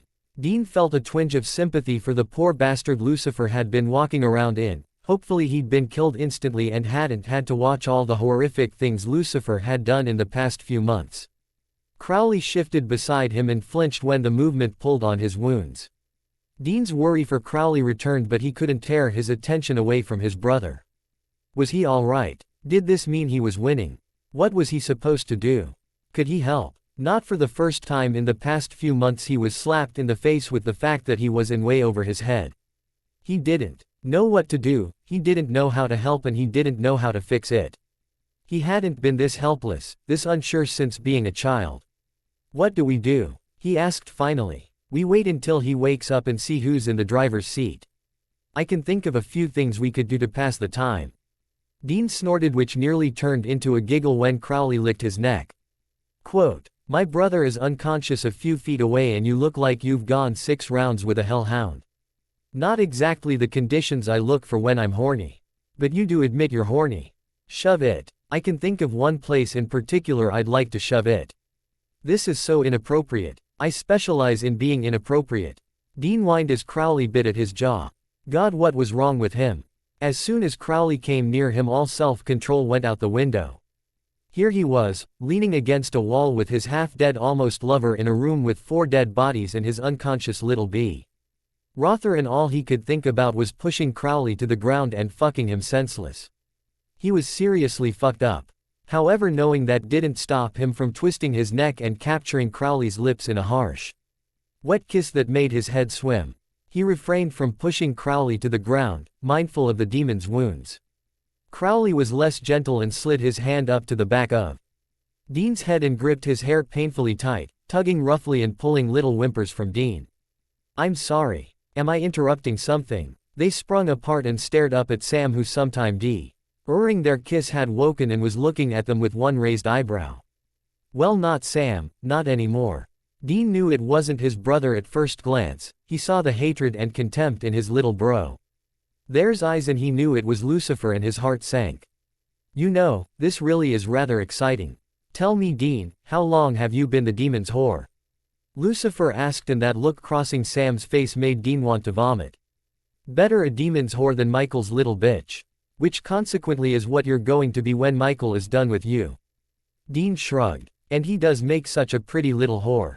Crowley purred, stroking a finger down Dean's face with a smirk, enjoying Dean's shiver and Lucifer's disgusted scrunch of his nose. If you're going to kill us, do it, Dean snapped. He didn't like feeling like a toy Crowley used to make people uncomfortable. Lucifer rolled his eyes and, moving quicker than the size of Sam's body would suggest it was capable of, pulled up and stuck his hand into Dean's jacket pocket. Dean didn't even bother to struggle as Lucifer took the horseman's rings from him. And people say I'm dramatic, Lucifer muttered as he straightened Dean's jacket. I'm not going to kill you. Not yet, at least. Why? Because you still have hope. I can see it in your eyes. And I want to take that from you before you die. Dean blinked and Lucifer was gone, leaving him alone with Crowley and the bone-crushing defeat. We are so fucked, he muttered, staring at the empty space where Lucifer had been. You only just figured that out. Well, there it is. There was going to be more in this chapter, but if I'd kept writing like I'd planned, this chapter would be way too long. Anyway, enough rambling. I promise to make up for my lateness. Next chapter there'll be some yummy Crowley Dean sex. Hope you enjoyed it and please review. Chapter 8. Here's the next chapter. I'm sorry it took so long to write, but Christmas has been taking up all my time. This is a long one and I hope you all enjoy it. Dean wasn't too sure how he managed to get back down to the street with Crowley hanging off him limp as a doll. He was moving on autopilot, survival mode kicking in while his mind struggled to comprehend exactly what had just happened. Well, that, and it probably didn't help that he could feel Crowley's hot breath on his neck and his warm body pressed tightly against his own. The fact that Crowley was letting Dean practically carry him with no fuss made warning bells go off in Dean's head. The demon must be hurt more than he let on, and Dean was ridiculously concerned. What am doing? The world and literally ending, and I'm more concerned about my demon lover. But then again, that was a future problem, whereas there was a very real possibility that Crowley would die within the next few moments. Crossing the street and ignoring the confused looks from Castiel and Bobby, he used his free hand and opened the Impala door and kicking it open with his foot. He would deal with Bobby and Castiel after he'd put Crowley down before he dropped the demon on his bleeding half-conscious ass. Twisting them around, he managed to shuffle and shift Crowley onto the back seat with minimal hissings of pain and half-muttered cursing. What the fuck is going on? Bobby asked finally when Dean continued to ignore him. Why the fuck is he here and where the fuck is Sam? Castiel watched Dean carefully before sighing and closing his eyes in resignation. Sam is gone. Lucifer has won and the apocalypse begins. Bobby stopped yelling abruptly at Castiel's little announcement and looked at Dean for confirmation. Dean sighed and nodded. The silence that followed was deafening, no one knowing what to say that they didn't already know. The time for false hope and pep talks were over. Everyone knew they had lost and the cost of their failure hung heavy in the air. As wonderfully depressing as this little self-pity party is, I would prefer not to bleed to death in the back of this piece of shit car. It didn't surprise Dean in the slightest that Crowley was the one to break the silence, and with a wince of sympathy and a spike of annoyance at Crowley's description of his baby, he moved to the boot and pulled out what passed for a first aid kit. He did his best to ignore the dried clotted demon blood on the remaining plastic bottles. "Bobby, can you clean him up?" Dean asked, throwing the first aid kit at Bobby, who caught it with a frown. "Why don't you do it? He's your demon," Bobby pointed out, throwing the pack back to Dean. "You're better at it than I am. You're more than capable of stitching up some knife wounds." The pack went back and forth between them, neither willing to give up. Dean could see from the look on Bobby's face that he wanted to know why Dean wouldn't do it, and the truth was he couldn't deal with seeing Crowley ripped open and bleeding. With losing Sam and the weight of his failure sitting on his shoulders, seeing the damage down to someone he was beginning to care for deeply would push him over the edge. "Somebody had better fucking stitch me up," Crowley hissed, pain showing clear on his face despite his best efforts not to let it. Bobby sighed and rolled his eyes with a huff. He made his way over the Crowley while Dean leaned against the car, watching Crowley's face silently. At Bobby's request and with much swearing, Crowley took off his tattered shirt and bared his chest, his eyes meeting Dean's worried ones. "Are you worried about me, sweetheart?" Crowley muttered teasingly, sucking in a breath. When Bobby poured alcohol onto the gashes. Although he didn't find it funny in the slightest, Dean wasn't surprised by Crowley's attitude. They were much more alike than anyone realized, both default Ted to smartass when they were scared or hurt, and Dean could see right through Crowley's cocky smile. "Yes," he murmured in reply to the demon's question, not bothering to lie. He was way past lying, he couldn't care less what Bobby or Castiel thought. The cockiness in Crowley's face flickered, surprise at Dean's answer knocking Crowley off his game. Dean wasn't sure if he was surprised by his honesty or the fact that Dean cared enough about him to worry. If the tables were turned, would he show the same concern? Probably not. That knowledge hurt more than it should. They stared at each other, and Dean could sense something unspoken between them, he just wasn't sure what. It might have something to do with the awkward glances from Bobby and Castiel, both of them feeling they were intruding on something. With Bobby's expertise, Crowley was stitched and bandaged quickly, looking much better when he was no longer covered in blood and some color was entering his cheeks once more. Dean the impression that Crowley had been through much worse before, and it confirmed the idea that Crowley had been through a lot to get to where he was. He knew what it was like to be on the bottom of the food chain and fight your way up. "So what happens now?" Dean broke the silence finally. Castiel cocked his head like he didn't understand the question, and Dean resisted the urge to slap him. He wasn't in the mood to deal with Castiel's inability to understand the simplest of questions. "Now, nothing happens now, Dean, it is over. We've lost," Castiel explained, resigned to his fate. "What do you mean nothing? Sam is still out there. Lucifer is still out there." Dean couldn't believe what he was hearing. "I am aware of that. Why are you so surprised? You knew what would happen if we failed. It's not over." "Of course it is. We had one play, one chance, and we failed." "You failed," Castiel said sadly. Dean hadn't seen him this deflated since God had abandoned him. "I'm sorry, Saz, but no. I'm not giving up. I can't live with that." "Well, that won't be a problem because it is very unlikely you'll live much longer." Castiel shrugged. "Well, aren't you just a little ray of sunshine?" Crowley snapped. Bobby glared up at him and pulled harder than necessary on a stitch. Crowley narrowed his eyes and gave Bobby a look that made even Dean a little uneasy. "Ow!" he hissed. Castiel rolled his eyes and turned his attention back to Dean. "So what do you suggest we do? Tuck our tails between our legs and hide?" Dean asked, angry that Castiel was so prepared to just give in. "Although maybe that's another difference between humans and angels. No matter how much like a human he acts, Castiel is first and foremost an angel. I suggest you spend your last few hours doing whatever makes you happy. But going after Lucifer is a suicide mission and I want no part in it. Castiel sighed, avoiding eye contact. Dean stared at him in disbelief, betrayal churning in his stomach. He squared his jaw and looked at Bobby. Bobby hesitated and looked away, refusing to meet his eyes. We always knew there was never much hope. He stepped back and bit his lip to refrain from yelling. He couldn't make Bob, or Castiel do something they didn't want to do. However, after all they'd been through together, especially him and Bobby, he found it hard to accept the fact they'd just let Sam suffer alone. So that's it. I'm on my own. Bobby finished patching Crowley up and backed away, standing next to Castiel. Dean glanced over at him and felt some of his worry lift. Now that he was cleaned up and covered in clean white bandages, his injuries seemed less threatening. Well, I'm going to find Sam. If I'm going to die anyway, I'm going to die with my brother, he grunted, opening the car door, using more force than necessary. Before he slipped into the driver's seat, he glanced back at Crowley, who had made no move to get out the car. Do you need help? He asked hesitantly. Fuck off. I'm more than capable of moving myself. Crowley grunted before sinking into the leather chair and buttoning what was left of his tattered shirt. It took Dean a moment to grasp what Crowley was saying.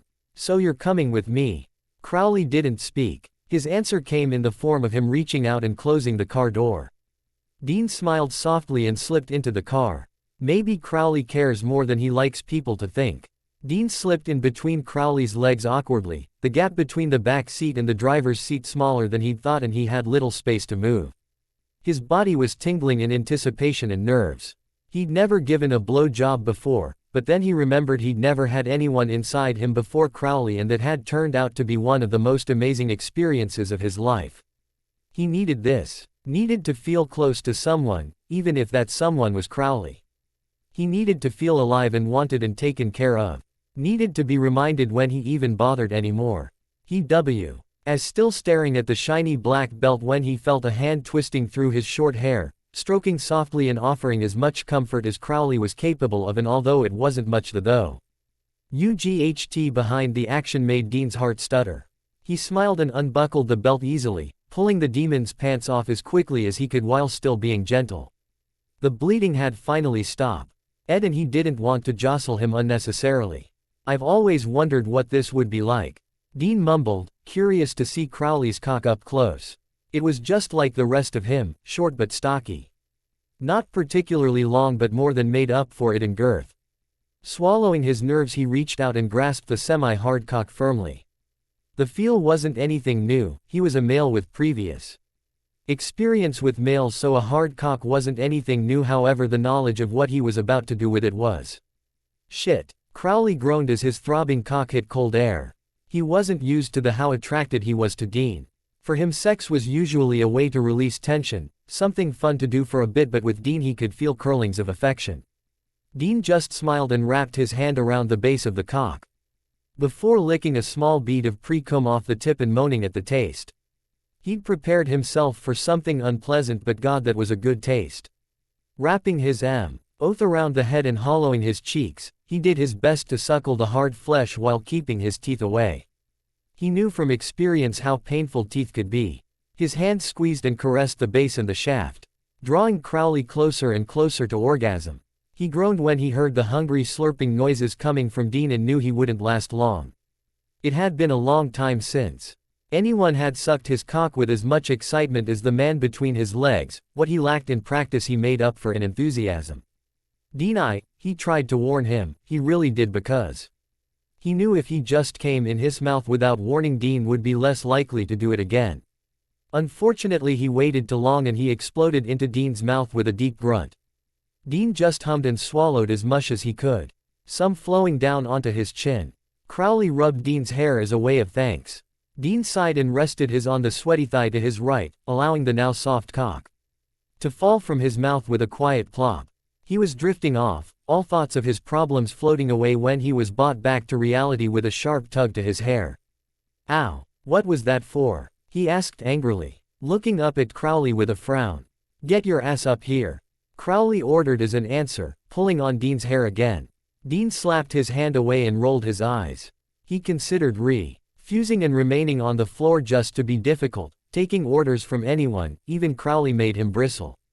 However, he did want to get off the floor as it was uncomfortable and they did need to get going again if they were to make it to the cemetery on time, so with a huff he stood up as best he could in the cramped space. Crowley reached up and grabbed his shirt roughly, pulling him down so he was forced to straddle him. His arms shot out to steady himself and stop their chests from colliding. He didn't want to burst Crowley's stitches.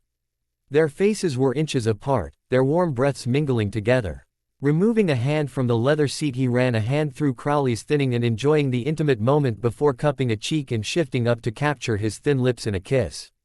Crowley's hand snaked between them and groped Dean through his pants, massaging the bulge there harshly and dragging a whimper from Dean. With a practiced move, Crowley unzipped Dean's jeans efficiently and wrapped his finger around the throbbing length he found there. Dean cursed and arched back, the feeling of Crowley touching him making his mind go blank. Lean forward. Crowley panted aft, successfully pulling their mouths apart. Dean was too desperate to argue and leaned forward, resting his head on the demon's shoulder. The hand around him continued to twist and he thrust into the fist. He could feel Crowley's erection pressing into the curve of his ass through his jeans, and that feeling alone was nearly enough to push him over the edge. What did push him over the edge, however, as when Crowley moved up his cock and played with his slit teasingly before rubbing a thumb roughly underneath the head. His hips jerked wildly and shot his cum between them as he grunted against Crowley's neck. When his orgasm passed, he went completely limp, his muscles turned into jelly and he mouthed lazily at the salty skin. He was reached in between them to return the favor when Crowley stopped him. "Sorry darling, we don't have the time for another round."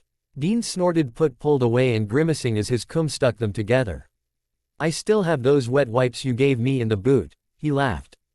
Seeing Crowley pull his face at the mess between them. "I'll clean us up. You figure exactly where the fuck we're supposed to be going." Ellipsis. He snapped the phone shut with a snap and drummed his fingers on the steering wheel. Knowing as profit came in handy, even though it usually caused more trouble than it was worth. The final hoedown is happening at Stull Cemetery. Noon. Dean muttered for Crowley's benefit. He waited for any sign that the demon had heard him, and when he received none he sighed and asked the question that had bothered him for the past 3 hours. "Why are you doing this?" He had expected Crowley to brush it off or give him a sarcastic half-answer, so he was shocked when he received an actual answer. "I put my money on the losing horse." "What's the expression? I made my bed and now I have to sleep in it. I thought all demons were cowards." That came out more bitter than he had intended, and he winced at the harshness of his words. "You call it cowardice, I call it self-preservation. And usually you'd be right, usually I'd run. But not this time. Where on earth, heaven or hell, could I possibly hide where Lucifer couldn't find me?" "You hid before," Dean pointed out, looking at Crowley through the rear-view mirror. "He didn't have Sam before." Dean made a noise of agreement but otherwise stared blankly ahead. "Where's your head, Dean?" Crowley asked him suddenly, noticing Dean was 1,000 miles away. "I never thought it would end like this, you know. I always knew I'd die young, but I thought it would be something more ordinary. I thought I'd end up getting my heart ripped out by an angry spirit, although lately drinking myself to death looked like it was becoming more and more likely." Dean admitted softly, "Some people are made for greatness."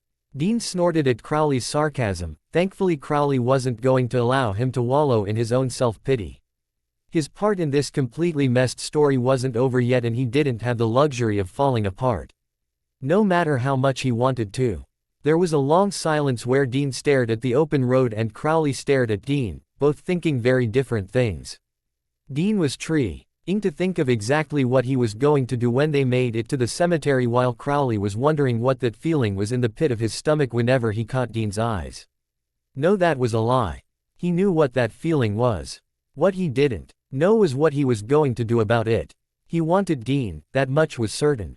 He wanted him in ways he hadn't thought of since being human. He made him feel things, dangerous things. Things that made him weak, made him vulnerable. From the first time he met the older Winchester, he knew he needed to keep his distance. Knew Dean could destroy everything he'd worked so hard for. Unfortunately, Crowley had never been good at denying himself something he wanted. Consequences be damned. "Fergus," he muttered finally. Dean tore his eyes away from the road and looked at the demon in confusion. What? Not long ago you asked me what my name was back when I was human. Fergus Roderick MacLeod, he explained. You're Scottish? Dean asked, a smile spreading across his face. That's much more of a turn on than it should be. I was. A long time ago. Fergus. Dean muttered as though tasting the word and seeing how it fit. I like Crowley better. It suits you, he announced suddenly and drawing a genuine laugh from the demon. Yes, I rather thought so when I chose it. Crowley chuckled deeply. Dean laughed with him, enjoying the small moment. You always make me laugh, you know, even when you're saying something completely inappropriate. I'm a demon of many talents. Dean used what was left of his strength to pull high himself back and away from Lucifer as he advanced. His backed into a tombstone and he used it for support. Hot pain made his vision blurry. Or maybe that was the black eye. For someone who had the power to pop Castiel like a meat balloon. Lucifer really enjoyed beating the shit out of him. Dean was sure he had a few broken ribs, broken jaw and probably more, but it was hard to tell when his entire body was throbbing. Stull Cemetery looked to be the definition of a haunted graveyard. Over the years Dean had been in a lot of cemeteries and had stopped being scared by them as a child, however driving through the gates of that cemetery made him feel queasy. His well-honed instincts were screaming at him, warning him of the danger just over the hill. And yet again he found himself ignoring all of those instincts. Something he'd been doing a lot lately. Lucifer and Michael came into view, or was it Sam and Adam? It was all very confusing and it made his head hurt. With a quick glance back at CROWLEY he stepped out of the car and then it had all gone to hell. He looked over at Bobby and mourned the loss of the closest thing he had to a dad. He'd been so angry at him, at Castiel too, but in the end they had shown up. They had come through for him and they died for it. A small part of him wondered if Michael would be popping up again anytime soon. Castiel's little holy oil bomb couldn't last much longer, but then he remembered that it wasn't really his problem because he'd be dead in a few minutes. I have never met anyone who caused as much disruption as you. Lucifer hissed. You have been a never-ending thorn in my side. With a wave of his hand, Crowley was thrown into the tombstone next to Dean so they were side by side. I have to admit, your little tryst with the demon scum was a surprise. You know, this name calling is getting a little bit hurtful. Crowley muttered, shifting against the tombstone with a wince. His stitches had come undone and he was bleeding again. Cypher ignored Crowley in favor of stepping closer to Dean. Any last words? Dean swallowed and tried to think of something witty and funny to say, but for the first time in his life he couldn't think of anything to say. It was a novel experience and he didn't like it. Without thinking he reached out and latched onto Crowley's arm. If he was going to die, he was going to take what little comfort he could find. Crowley's free hand reached up and grabbed his wrist before entwining their finger together and squeezing tightly. Are you holding my hand? Dean huffed out a small laugh. Keep your mouth shut or I'll let go. Crowley growled. By the way, this is going to hurt. Before he could ask exactly what was going to hurt, Lucifer rolled his eyes and leaned down to grab Dean by the jacket, pulling him into a standing position roughly. Dean winced and grunted in pain at the rough treatment and the head-splitting pain of his broken ribs, but he refused to give Lucifer the pleasure of hearing him cry out. However, he did yell when he went flying through the air and crashing to the ground, barely missing a tombstone. The pain was blinding and he nearly blacked out, but he managed to keep conscious. Lucifer, however, was not so lucky. Having gone flying through the air with him, he hit his head on the same tombstone Dean had missed. Although unlike Dean, Lucifer didn't look to be getting up anytime soon. What the fuck, Crowley? What the fuck was that? Dean yelled, voice cracking. His head was spinning and he couldn't grasp what had actually happened. Crowley was still slouched against the tombstone and shrugged. I'd be lying if I said I didn't enjoy that. Are you out of your fucking mind? How did you even do that? He stood up and held his broken ribs protectively, waiting for Crowley to answer. They had been thrown 20 feet and Lucifer was out cold. He looked at Crowley and for the first time he understood just how powerful the demon was. At his best, Dean was willing to bet Crowley was stronger than Lilith. Yellow Eyes and Alistair. Could you do that the entire time? Why did you wait? I only had enough left in me for one hit. Didn't want to waste it. Waste it. So you knocked him out. He's gonna wake up and he's gonna be pissed. You moron. I'm giving Sam another chance to take back control of the wheels. Crowley rolled his eyes, his tone of voice suggesting Dean was an idiot. Before Dean could reply with a few choice words of his own, Michael reappeared and looking ready to rain down all the wrath he was capable of. Dean, Michael hissed in a way that sounded more like an accusation than anything else. Dean rubbed his eyes tiredly. Michael, in case you can't see, my demon lover and I are having a little discussion. And I can only deal with one dickhead at a time, so wait your turn. Michael raised an eyebrow and Dean could see he was ruffled at Dean's words. The Archangel obviously wasn't used to be spoken to with disrespect. Your arrogance is mind-boggling. You have no idea what I could do to you. There are plenty of things in this universe that can kill me, you just have fancy ways of doing it. You're no better than any other evil son of bitch I've gone up against. No, actually, you're worse because you actually think you're one of the good guys. Michael opened his mouth to answer but snapped it shut when he noticed Lucifer's unconscious body. What did you do to my brother? Oh Lucy. He's just having a little beauty nap. Dean shrugged, trying to buy some time. If he's hurt in any way. You'll what? What could you possible? Why threaten me with that? Wasn't already going to happen to me? Dean. Dean had never been so happy to hear Sam's voice. At least I hope it's Sam. Sammy. Sam sat up and put a hand to his head. He was pale and breathing heavily, and with a struggle he pushed himself off the ground. Oh God, Dean. He's so strong. You have no idea what this feels like. That's not possible. Michael whispered, eyes wide, and Dean would swear he could see worry in his eyes. Sam, it is you, right? Dean asked hesitantly, not daring to hope that there was a chance of succeeding. Yeah, I got him. Sam reached into his jacket pocket and pulled out the horseman rings, snapping Michael back into action. No, I won't. You do this, Sam. Michael stepped towards Sam and Dean acted on instinct, tackling Michael to the ground. Thankfully he'd managed to catch the angel off guard and they hit the floor with a thump. Sam took the chance to throw the rings on the ground and opened the cage, but not before Michael broke Dean's nose. Fucking hell. Dean swore loudly as more pain blossomed across his face and blood erupted from his nose. Through the blood he could see Michael charge Sam. Time stood still. Sam was looking at him. Hands tangled in Michael's jacket, and then he was falling. Dean watched the spot where Sam and Michael had been seconds before. He was numb, his brain struggling to comprehend exactly what had happened. Lucifer was gone. Michael was gone. Sam was gone. Sammy. Okay, here it is. I had planned to make the chapter longer, but I misjudged how long this chapter would end up being. Plus I really like where this chapter ends. Remember to review because you love me and I love reviews. Until next time, XX. Chapter 9. I was thinking, I should probably start putting in some disclaimers so no, this isn't mine. Trust me, you'd know if it was, because the things I'd make Dean and Crowley do would make even me blush. Anyway, enjoy this nice smutty little chapter. Dean stood staring at the place where Sam had disappeared along with Michael. He was capable of doing little more than blinking dumbly at the empty space. He was too distracted to notice Castiel come up behind him and touch his shoulder. What he did notice was the unexpected and complete relief from pain. It should have raised some questions for him to see the recently dead angel standing next to him, or at least some shock, but he was still too numb to care. Reaching a hand up to touch his face, he found his nose was no longer broken, his eye wasn't swollen, and judging by the fact he could breathe without pain, his ribs were healed. You got your mojo back. It wasn't a question, more of a statement, but he knew Castiel would answer anyway. Yes. Dean nodded and glanced over to where Bobby's body was. Too bad you can't. Who moved Bobby? Can't what? Dean spun around and felt the breath leave his body. Bobby. He lunged at Bobby, pulling him into a crushing hug. Sam might be gone, but he wasn't completely alone. He still had some family left. He still had Bobby. A touching as this is, do you think I could get some touched by an angel action?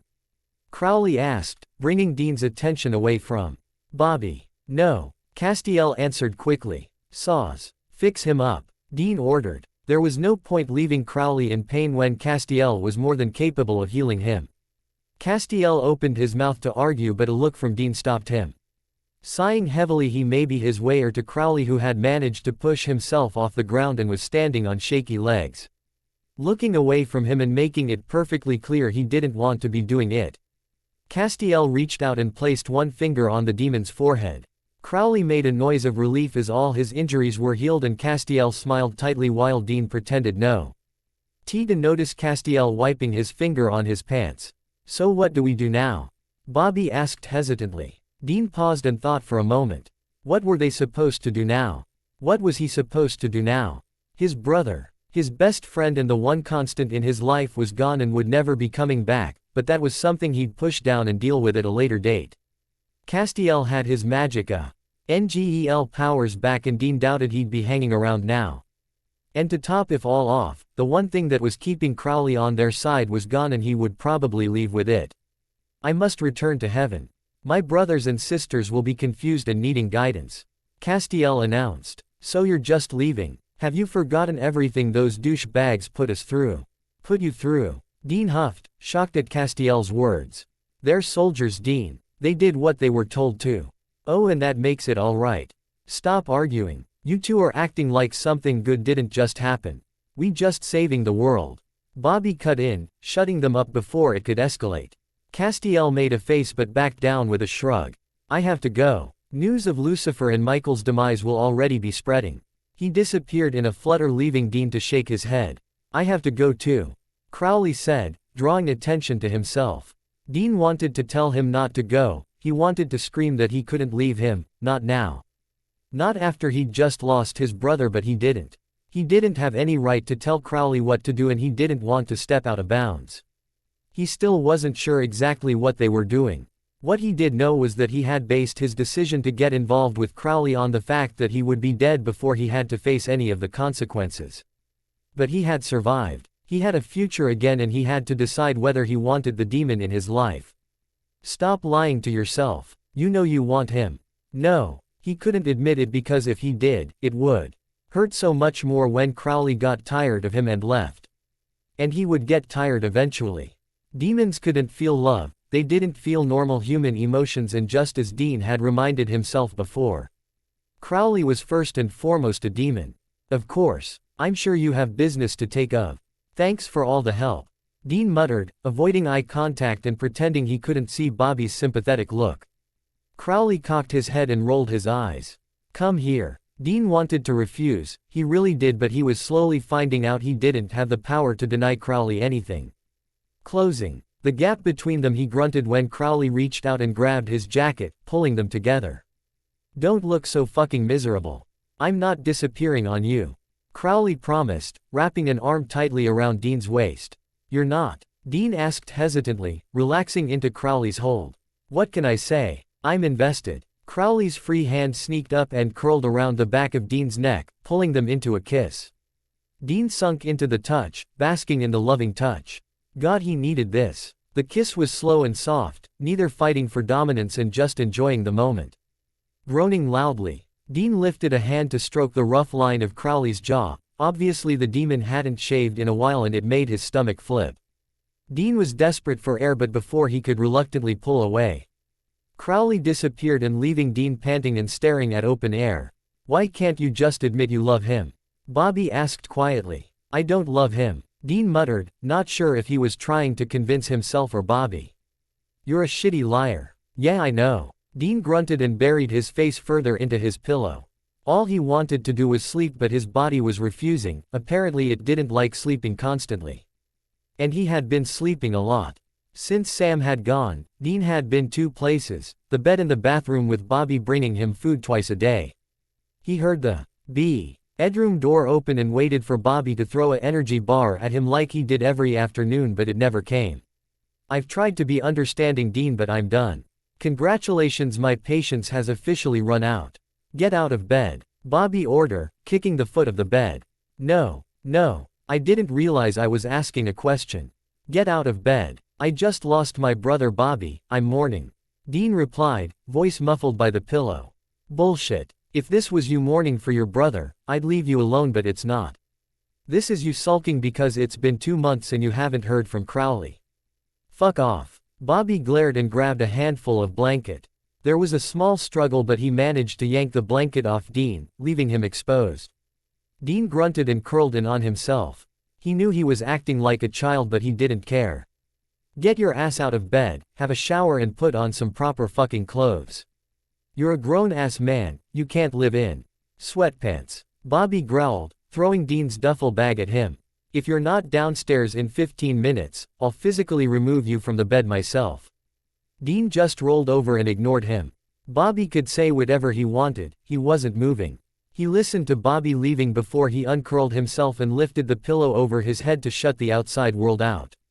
5 minutes passed and he waited for Bobby to return because he wasn't getting out of bed without a fight.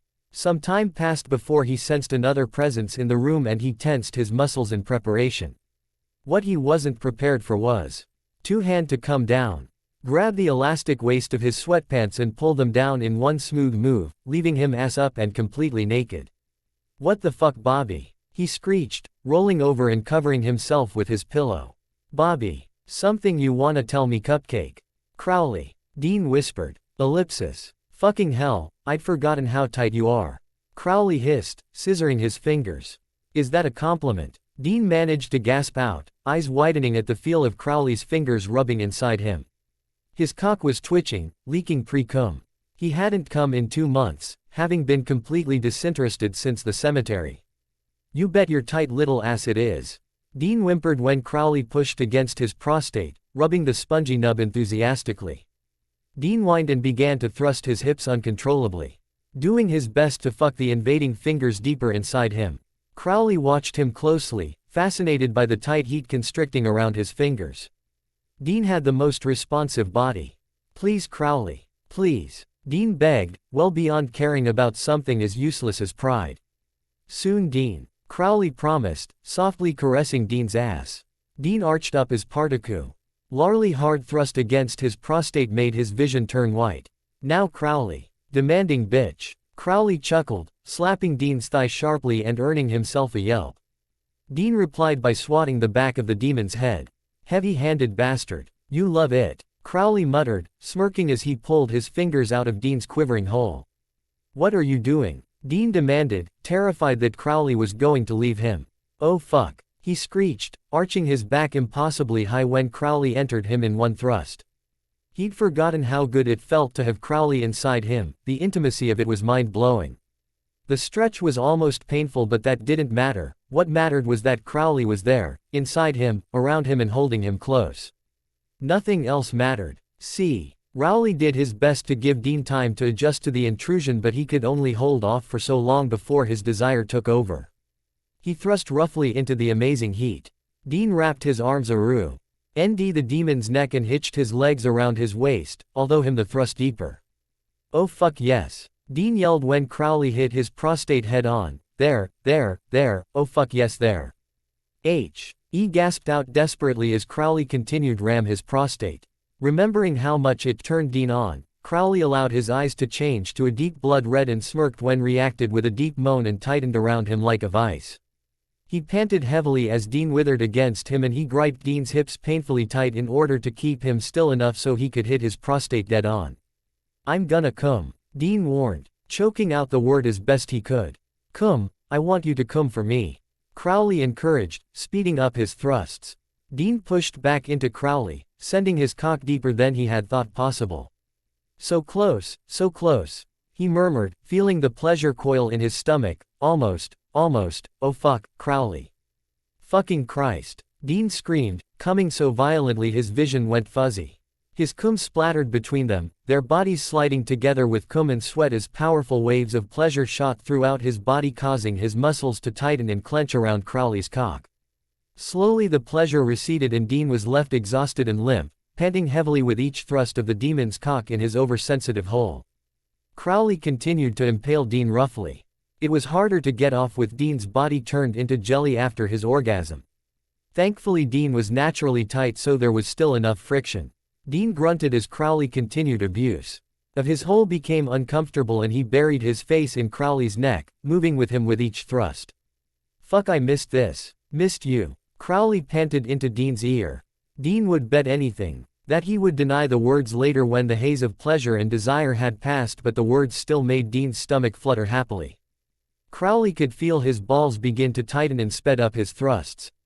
enjoying the sound of his balls slapping against Dean's ass mixed with his half-aroused whimpers. "Fill me. Make me yours," Dean murmured, pushing Crowley over the edge, and with a roar he emptied himself into his lover. Dean's eyes widened as the demon's hot cum spilled into his ass, warmth spreading pleasantly through his body. With a grunt, Crowley dropped his head onto Dean's shoulder, smirking when he slowly pulled out and Dean whined at the loss. Crowley collapsed on top of Dean heavily, their skin sticking together with drying cum and sweat. Dean pulled a face at the feeling of Crowley's cum leaking out of his ass and dribbling down his thighs. Crowley smirked and reached between them, scooping a decent amount of cum and spread it across Dean's lips. "If you wanted me to eat your cum, all you had to do was ask," Dean teased, licking the sticky substance off his lips. "Although I would prefer not to eat cum that has been in my ass. Just for future reference." Crowley chuckled and leaned down for a deep kiss, moaning at the lingering taste of cum. Dean groaned and ran his fingers through Crowley's thin hair, scratching at the scalp and causing Crowley to shiver. Tacky. In advantage of his lack of concentration, Dean flipped them over so he was on top, sitting in Crowley's lap. Pulling away, he sat up and looked down at the demon on the back underneath him, enjoying the change in position. He turned his attention to Crowley's chest and began playing with the dark hair there, running his fingers through it happily. "Where have you been?" he asked curiously. "Securing my position." "What position? You're a crossroads demon." "I was a crossroads demon. Now I'm king of hell." Dean's attention snapped back up to Crowley's face, color draining from him. "King of hell? We finally kick Lucifer into his cage and you turn around and replace him. Oh God. I feel sick." He tried to move off Crowley, but he was stopped by two unnaturally strong hands on his waist. "Let me go, Crowley. Why are you acting like this? What's wrong?" "Wrong? I thought." "Thought what?" "Thought I was different. We've had this conversation before." Crowley growled, his grip on Dean's waist tightening. "No. I thought you were better. I thought you were better than Lucifer and Lilith. Better than Alistair, but you're not. You're exactly the same." He wouldn't cry, no matter how betrayed he felt. At least, he wouldn't cry in front of Crowley. "No, I'm not. They wanted to watch the world burn. I'm more than happy to leave the world alone. I just want hell," Crowley explained. "Same thing. It's not. I couldn't give a shit what humanity does." Dean hesitated and stopped struggling against Crowley's grip. He frowned and watched the demon's face closely, searching for any hint of deceit. "Why? If you don't have some big plan to destroy the world, why even bother?" "Power, Dean. It's all about power. Someone has to be in charge. You can't just let demons do whatever they want. It'd be chaos. So why not me? You better not be fucking with me, Crowley." Dean warned, but his body relaxed and went back to stroking Crowley's chest hair. Crowley sighed and placed a hand on Dean's cheek, rubbing his thumb across the smooth skin in soothing circles. "I promise. You're asking me to trust you," Dean pointed out, but still found himself leaning into Crowley's touch. Crowley didn't answer. He didn't have to. He knew what he was asking. Dean frowned thoughtfully and watched Crowley's face carefully. Should he trust him? Could he trust him? His gut was telling him to trust him, but his gut had been wrong before. And if he was wrong, it would not only destroy him, it could also have horrible consequences for the world. Could he take that risk? Okay. Dean smiled softly and leaned down for a kiss. "I trust you. You may live to regret that decision." "Maybe." "Dean, that's it." Dean and Crowley froze, turning their heads slowly to see Bobby standing in the open doorway. Bobby stood with his mouth open, flicking his gaze between them. He was obviously horrified but couldn't find anything to say, and he could only make choking noise as he tried to force the air out of his lungs. "Right," he finally managed to choke out. "Well, you're busy. So I'll just go anywhere that isn't here." Dean managed to wait until Bobby had left the room and closed the door behind him before he broke down in laughter. He was laughing uncontrollably against Crowley's neck. After a moment, Crowley joined him, the rough voice chuckling deeply. Eventually they calmed down and breathed deeply, trying to catch breaths. "Oh fuck me, that was awkward." Dean huffed. Crowley snorted in agreement. "Move your ass. I want to have a shower," he said, slapping Dean's ass playfully. "Stop slapping me." Dean huffed, but rolled off him. "I thought you would enjoy a spanking," Crowley teased, getting up from the bed. A spanking and you slapping my ass every time you want me to do something are two very different things. Dean growled, rolling over onto his stomach and burying his face back in his pillow. Now piss off and have a shower. And don't use all the hot water. Sorry darling B. Oot, it's my ass and I'll do whatever I want to it. Crowley told him, slapping his ass once more, hard enough to really hurt and prove his point before rushing off to the bathroom. You red-eyed bastard. Dean cursed, laughter in his voice and springing off the bed to chase after him. Would you like some company? Dean asked hesitantly, leaning against the garage door. Bobby was sat at the dirty, oil-stained table and Dean was willing to bet Bobby wasn't actually fixing anything and just hiding. Where's Crowley? He took that as an invitation and entered the garage, putting a beer in front of Bobby as a peace offering. Before sitting across from him, I left him inside watching TV. I figured you'd prefer it if he wasn't here. You don't have to explain anything to me, Dean. It's not my business. Bobby shrugged, taking a swig of beer. I know I don't have to, but you're a big part of my life and the only family I have left. I want you to be okay with this and you're clearly not. It's your life. Your mistake. See that right there? That passive-aggressive shit. That's what I'm talking about. Bobby sighed and sunk down lower in his chair. His shoulders slumped and he seemed to deflate. Dean really looked at him for the first time and noticed with shock how old and tired Bobby looked. Look, I have nothing against Crowley. Considering what he is, he's a decent enough guy. He's been nothing but helpful these past few months. But I'm sorry, I just don't like you two being together. Bobby admitted. But it's not for the reason you think, he added, cutting Dean off before he could speak. Well then explain it to me. I think you're getting too involved and he's going to hurt you. He cares about me. Dean was well aware how immature that sounded, even to his own ears. That sounded like he was grasping at straws, but he knew Crowley cared. If Crowley didn't care, he wouldn't be sat in Bobby's lounge room watching crap television. I don't doubt that, but whether you're willing to admit it to yourself or not, you love him. I can see it and it worries me. He will never love you back, he can't. He's not capable of it. Bobby's words felt like a slap to the face. He already thought about everything Bobby was saying on regular basis. He didn't need to hear it out loud and he definitely didn't want to hear Bobby talk about him loving Crowley because he wasn't ready to deal with that can of problems anytime soon. But Bobby was wrong. There was a time Dean could have punched someone in the face if they ever suggested he'd feel anything for a demon other than hatred. There was a time when he never would have done half the things he'd done in the past 6 months, but things change. Maybe Crowley would never love him, but maybe he would. It wouldn't be the weirdest thing to happen. Maybe you're right. Maybe you're wrong. I need to see where this goes. I need to give him a chance. Dean said, hoping Bobby would accept his decision. So what you're saying is, I should get used to seeing you two together.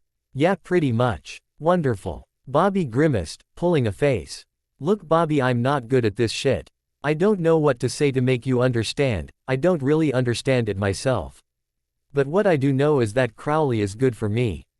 He makes me feel like old Dean again. The person I was before I went to hell. I'm happy and I'm smiling again. I don't have to fake it anymore. I like being that person again. Dean explained as best he could. Talking about how he felt had always been difficult for him, but he knew Bobby needed a proper explanation, so he stumbled through it. This past year I've seen things I never thought possible, so for your sake, I hope I'm wrong. Bobby really did hope he was wrong. He hoped Crowley could give Dean what he deserved. He hoped Dean would finally catch a break and get what he really wanted. He hoped Crowley wasn't going to break Dean's heart. He just didn't believe it. Alright, so there it is. I know it's not very long and nothing much happens, but I thought Dean and Crowley deserved some time alone. The next chapter will be spread over a year and will show the growth in Dean and Crowley's relationship. I know in this chapter was a bit fluffy, but I really think even in a relationship between Dean and Crowley there would have to be some emotional moments, and whether they like it or not, emotions are a part of a relationship and they have to deal with it sooner or later. Anyway, enough rambling. I hope you liked it and please review. Promise to update soon XXX. Chapter 10. This chapter is a series of drabbles to show the growth of Dean and Crowley's relationship over the period of 5 months. It seemed like a good idea when I thought about, but I'm not sure how it turned out, so let me know. Enjoy. August. Dean sighed and rubbed his eyes in an effort to stop them stinging. It had never occurred to him how much time and effort went into researching a case. Over the years he'd taken all the work Bobby did for granted. Bobby always had all the answers for any hunter in the country, and Dean had never thought about how much work that was. Well, he was thinking about it now as he read through yet another musty book written in a language he didn't quite understand. It had been 3 months since Sam's death, and after realizing that he wasn't going to be hunting anytime soon, he offered to help Bobby run the home base. So there he was, trying to find some obscure paragraph about killing a monster he'd never heard of to help a hunter he'd never met. He sighed again and let his head drop onto the table, grunting when it hurt more than he'd anticipated. Ouch. He was exhausted but refused to go to sleep until he had an answer for Riley, the hunter chasing a monster who had murdered 17 women over 20 years. The worst past was how desperate he was for a drink. He wanted nothing more than to break into Bobby's liquor cabinet and chug whatever was in reach, but he wouldn't do th. And because that desire alone was enough to tell him he had a drinking problem. He lifted his head to drop it on the table once more when his phone buzzed. Oh, thank fuck. He pulled his phone out of his pocket and hoped it was something to distract him from the mind-numbing boredom before he did something stupid. Well, more stupid than slamming his own head on the table. He smiled when he saw Crowley's name flash across his screen. He didn't see Crowley in person that often. He was always busy doing one thing or another and could never stay topside for more than a few days at a time. He wouldn't talk about it, but Dean knew that being in charge wasn't going as smoothly as he'd hoped, and his position wasn't as stable as he tried to make Dean believe. Leaning back in his chair, he read the message. Exactly how miserable are you without me? Dean rolled his eyes at the cockiness. I'm bored out of my fucking mind. Entertain me. I'm in the middle of a meeting. This moron has been blabbering for over an hour. I'm thinking about stabbing him in the neck with a letter opener. You're in hell. No, I'm at a day spa getting a seaweed wrap. Of course I'm in hell. Where else would I fucking be? You're texting me from hell. I can't even get reception on the other side of the room, and you're texting me from another plane of existence. What phone plan are you on? My phone plan is called, I'm a demon dumb ass and I know how to use magic. Sounds much better than my plan. How do I get involved? Well, doing that thing I mentioned would be a good start. I'm not doing that. I'll make it good for you. You are not putting your fist anywhere near my ass. Not even if I ask nicely. Not a fucking chance. Hell. I'm the king of hell, you know. That expression doesn't mean anything to me. No, we'll discuss this in person later. We really won't. Wait, later. Well, I was going to surprise you, but I'll be done here in a few hours and I was planning on dropping in. You should really be careful about just dropping in. Bobby is a jumpy bastard and you're likely to get a cup of holy water to the face. I'll keep that in mind. You do that. I will. Good. Dean was glad Bobby had gone to bed hours ago because he was openly smiling like an idiot at his phone. It took 10 minutes for Crowley to reply and Dean had gone back to his research. I'll be there soon XX. It was embarrassing how happy those 2 little crosses made him. September. Dean shuffled into the lounge room wearily. It had been a long day and he was looking forward to watching a movie. Sitting down on the couch, he curled his legs underneath comfortably and stared at the giant bowl of popcorn hungrily. It had taken 4 packets of double butter popcorn to fill the bowl and he was very happy with the results. He settled down and flicked the television on, waiting for the movie to start. He ran his hand through his wet hair and thought about his day. He had very quickly realized that helping Bobby with the researching was going to drive him to suicide, so he decided to help one of Bobby's friends in town. Simon was a mechanic at the local garage and Dean was natural with cars. The only thing he didn't like about the job was smelling like oil all day and spending an hour in the shower trying to get clean. He was just about to start on the popcorn when a hand came over his shoulder and stole some irrational anger at someone stealing his food coursed through him, and whoever had stolen his popcorn was lucky he didn't have anything to stab with. A pair of lips touched his neck and mouthed softly at the skin, tearing his attention away from food. He turned his head and buried his fingers in Crowley's hair, massaging his scalp. That feels good, he murmured before using his grip to pull the demon's head away from his neck and into a kiss. They pulled away eventually and Crowley jumped over the back of the couch with more grace than Dean would have thought possible. He settled down next to Dean and pulled him close. He spread out on the couch and Dean curled up next to him happily. He rested his head on the demon's chest and balanced the bowl on his stomach. The silk shirt was soft against his face and caused him to wonder where Crowley found the money for such expensive suits. "Do you ever wear anything other than black?" he asked curiously. "No." Dean took the hint and focused his attention back to the movie. See, Crowley obviously didn't want to talk and he wasn't going to push him. Halfway through and he was struggling to keep his eyes open. Crowley was warm and comfortable, the rise and fall of his chest was soothing and the gentle hand carding through his hair was sending him to sleep. He put the half-empty bowl on the floor and snuggled closer, playing absently with the black buttons of Crowley's shirt. The hand in his hair moved down and began stroking up and down his spine. "Bad day?" he asked finally, hoping Crowley had calmed down enough not to snap at him. "You have no idea. I'm beginning to understand why Lilith was such a raging bitch," he sighed, rolling his eyes.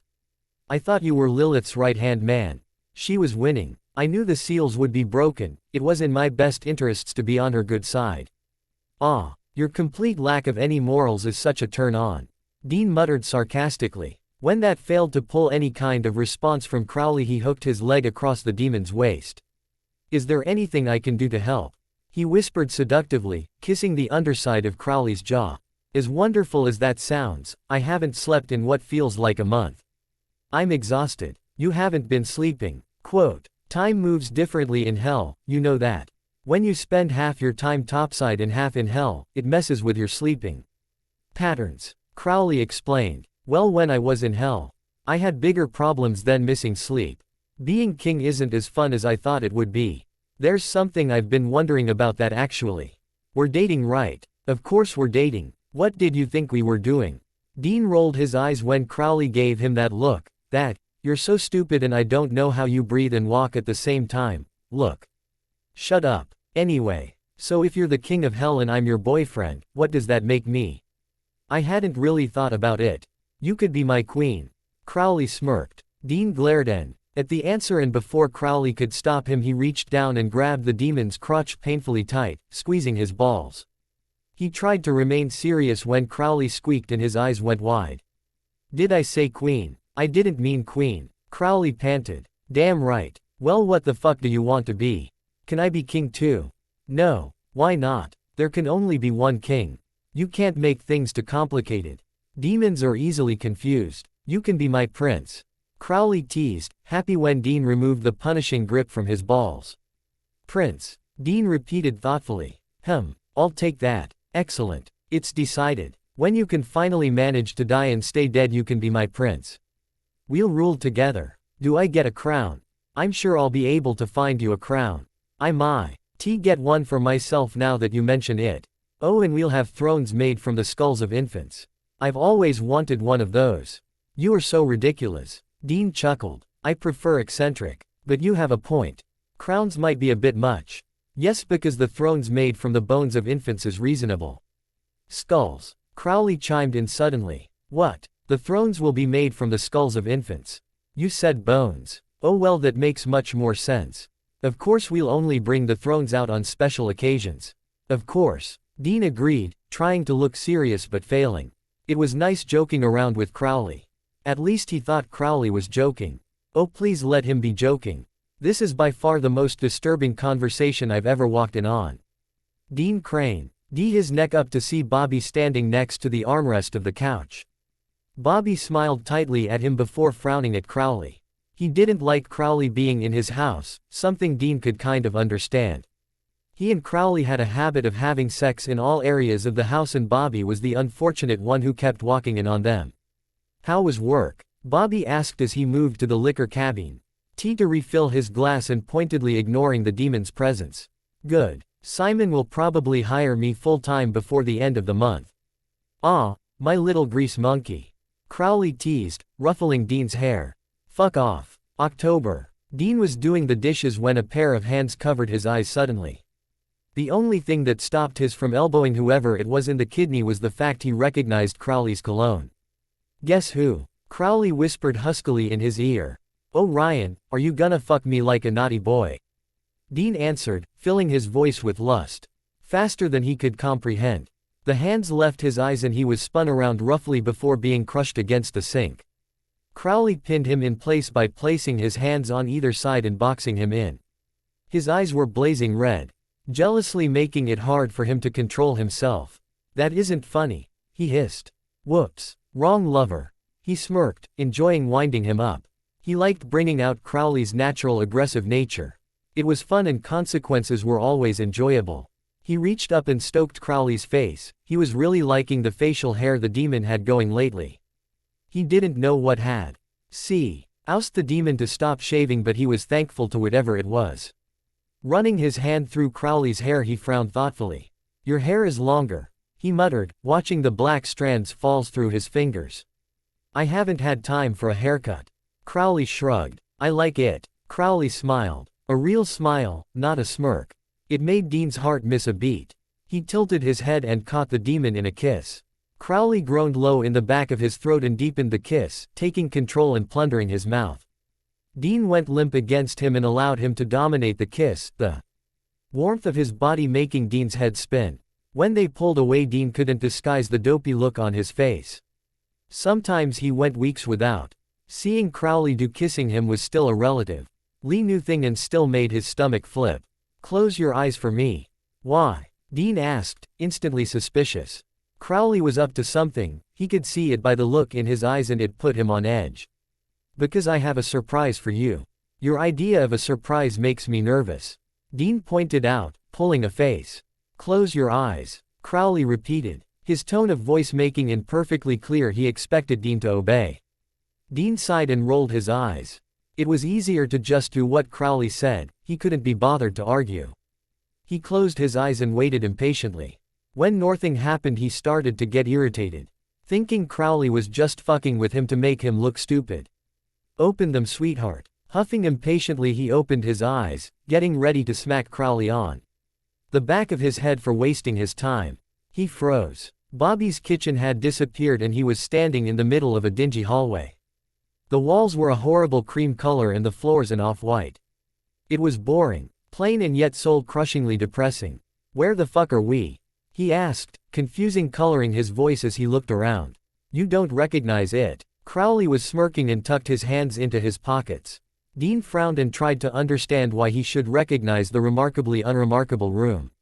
A cold feeling spread through him as an idea entered his mind and High's breathing quickened rapidly as he veered closer and closer to a panic attack.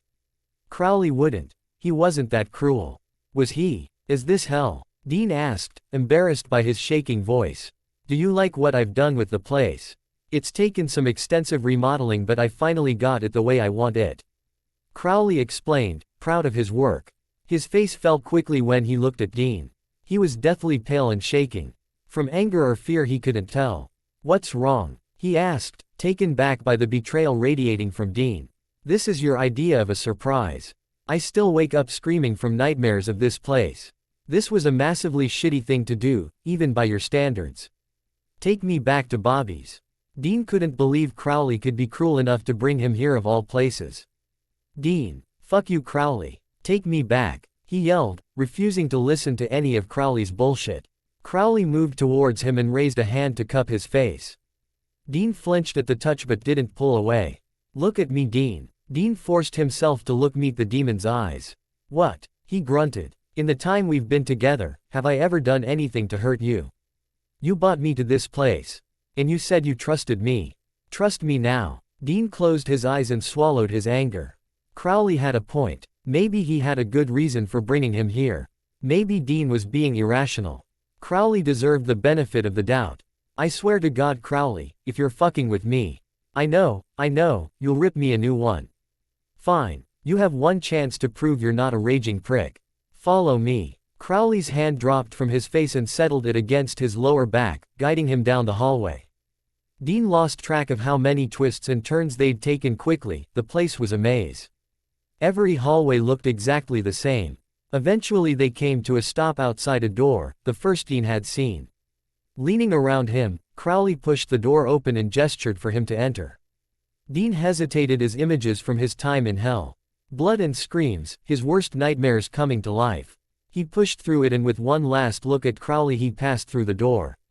What he walked into was breathtaking and Dean was reminded that hell had no basis in reality. He was standing in what looked to be a massive underground cave. The sheer size of the place was hard for his mind to grasp. The gray stone walls were bathed in a soft orange glow that came from a 180-foot waterfall made of fire instead of water. The wall of fire disappeared from sight. Dean realized they were standing on a cliff. Moving forward he walked to the edge and looked down. It was a 300-foot drop to a lake, the fire hitting the water in a cloud of sparks. Holy shit, he breathed in awe. Like it. Crowley appeared behind him and wrapped an arm tightly around Dean's waist. It's beautiful, he whispered, not caring if he sounded like a girl. He'd never seen anything like it. Forgive me. Dean nodded dumbly, eyes still wide with shock and mouth open. Close your mouth, darling. Dean's mouth snapped shut and he kissed Crowley's cheek. Thank you for bringing me here. Crowley used the arm around him waist to spin him around to face an empty space of smooth stone near the edge of the cliff. With a wave of his hand, a black blanket and a picnic basket. Is this date? Dean asked, surprised. I thought you might like to do something together other than fuck. And if you say one word about me acting like a girl I will push you over the edge of the fucking cliff. Crowley warned, the gruff British voice making Dean shiver. What's in the basket? You have a choice of pork with beurre meunier and mushrooms or buff bourguignon with raspberry dacquoise for dessert. Dean tried not to pull a face. He had no idea what Crowley had just said, but he had a feeling he wouldn't like it. He had a rule: if he couldn't pronounce it, he didn't want to eat it. That sounds nice. He smiled shakily. Crowley smirked and looked at him closely, watching him struggle.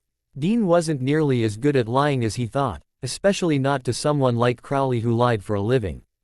Dean, I'm fucking with you. It's 2 large meat lovers pizzas, a 6-pack of beer and an apple pie. Dean groaned in relief, happy beyond words that he wasn't going to have to eat something funky. You have no idea how much I love you right now. Dean muttered without thinking. Crowley went ridged next to him and he realized exactly what he'd said. Fuck. December. It had been 3 weeks since Dean's monumental cock-up and he hadn't heard from Crowley. After an awkward dinner, Crowley had dropped him off at Bobby's and disappeared without a word. Dean was beginning to think. He had fucked up beyond fixing and Crowley had made a run for it and he couldn't blame him. What was wrong with him, telling Crowley he loved him? He knew the demon didn't feel the same way, he knew. It would make things uncomfortable and he'd said it anyway. He looked down at the small red box curiously. Not one word, text or phone call from Crowley in 3 weeks until he had found the box sitting on his chest of drawers. Are you gonna open it or just stare? Bobby asked dryly, leaning against the bedroom door. Dean didn't answer and instead twirled the piece of card that had come with the present idly. He looked down at it and read the words again. For you, Fergus XXX. Shaking his head he opened the box quickly, like ripping off a band-aid. It was a ring. A silver ring with 2 entwined hearts, a crown sitting above them. Frowning heavily he took it out of the box and noticed writing engraved on the inside. He could see it was Enochian but he couldn't read it, he'd never learned to read Enochian. What does that mean? He asked, handing the ring over to Bobby. Bobby took the ring and stared at it intently, a look on his face Dean couldn't read. My Enochian is a bit spotty but I'm pretty sure it's a protection spell. And a strong one. The design is called a Luckenbooth. Luckenbooth. A traditional Scottish love token. Bobby explained with a shrug. Dean felt the breath leave him. Crowley had sent him a love token. Maybe he hadn't completely fucked up. A smile spread across his face and for the first time he didn't ignore the warmth in his stomach or the ache in his heart. It was love. He loved Crowley and Crowley loved him in return. Looks like you got your Christmas wish, kid. Bobby grunted, handing the ring back to Dean. Looks like he did. There it is. The next chapter will be a time jump and will involve Sam. I'm also bringing someone else back from the dead, see if you can guess who it is. Please review. Chapter 11. Here is chapter. It was a real pain to write. It refused to cooperate with me at all but I think I finally got it right. I hope you like it and thank you to everyone who has reviewed, alerted, favored this story. It really means a lot to me that you like it. 1 year later. Dean had a normal life. He went to work, he paid his bills, he went to the neighbors' barbecues and every Wednesday night he would get in the car and drives to be. Hobbies where they would drink beer and watch Dr. Sexy MD. He would admit, it was a bit of a boring life. For all its faults, the one thing you couldn't say about the hunting lifestyle was that it was boring. Yes, sometimes he would be sat in front of the television watching a repeat from the night before and dread going to sleep because he knew tomorrow would a repeat of today. Just like today was a repeat of yesterday. But that moment would pass and he'd remember that boring meant being able to go to sleep at night and not have to worry about being torn apart the next day. Boring meant no more drinking until he couldn't remember his own name. Boring meant no longer having the lives of innocent people resting on his shoulders. And most importantly, boring was the price he paid for being with Crowley. He couldn't have both. He couldn't be a hunter and be with Crowley. His morals wouldn't allow it, it was all or nothing. So he made a choice, a pretty simple choice if he was honest. He chose Crowley. He chose normal. He chose boring. He officially retired 6 months after Sam had jumped into the cage, simply telling Bobby he was done. Bobby had been surprised, probably more than he'd let on, but he hadn't asked why. He already knew. Dean was no longer willing to give his life so strangers could live theirs. Despite what everyone seemed to believe, he was not the only hunter in exist. Ensign, it was time for the world to be someone else's problem. It was time for someone else to make the sacrifice. He had sacrificed enough, his mom, his dad, Ellen and Joe. Sam had been the tipping point. He'd lost his baby brother and he didn't have it in him to give up someone else he loved. He wasn't going to give Crowley up, and God help anyone who tried to make him. Dean grunted when his back hit the wall with a dull thump. Crowley's hands holding him in place. He sighed happily as the warm body pressed against his own, pushing against him, desperate to get closer. Grabbing Crowley's hair tightly, he pulled their faces together, forcing Crowley into a deep, demanding kiss. Their mouths battled, each needing to be closer. It had been so long since they'd last been together, and the lust was making his skin itch, and he ground their hips together, the friction making his head spin. Once he started, he couldn't stop and rutted against Crowley like a teenager.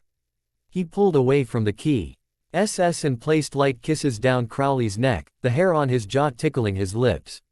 He inhaled deeply, loving the smell of the demon when he frowned. He pulled back and slipped out of Crowley's grip in a practiced move. "You smell of death," he explained, wrinkling his nose at Crowley's confused look. "I do not." "Well, you certainly smell of something. I'm not touching you until you have a shower." Crowley rolled his eyes and grunted his irritation at being denied sex for another 20 minutes. He thought quickly and came to the conclusion that arguing with Dean would take longer than simply taking a shower, and if he argued there was a good chance he wouldn't be getting any sex. Dean watched closely as Crowley stripped. He'd lost his jacket sometime earlier and his shoes had been kicked off a while ago, so it didn't take long. He unbuttoned his shirt quickly, exposing chest hair that made Dean's stomach twist pleasantly. Crowley noticed his look and smirked, kicking off his pants and throwing his boxers at Dean's head. Dean laughed and ducked, the boxers flying over his head. Cocking his head, he stared at Crowley's ass, appreciating the view. After Crowley had disappeared into the bathroom, Dean stripped himself down. When Crowley got out of the shower, he didn't want to waste time getting undressed. He walked past Crowley's clothes that had been left in a pile on the floor and frowned when he saw a stain.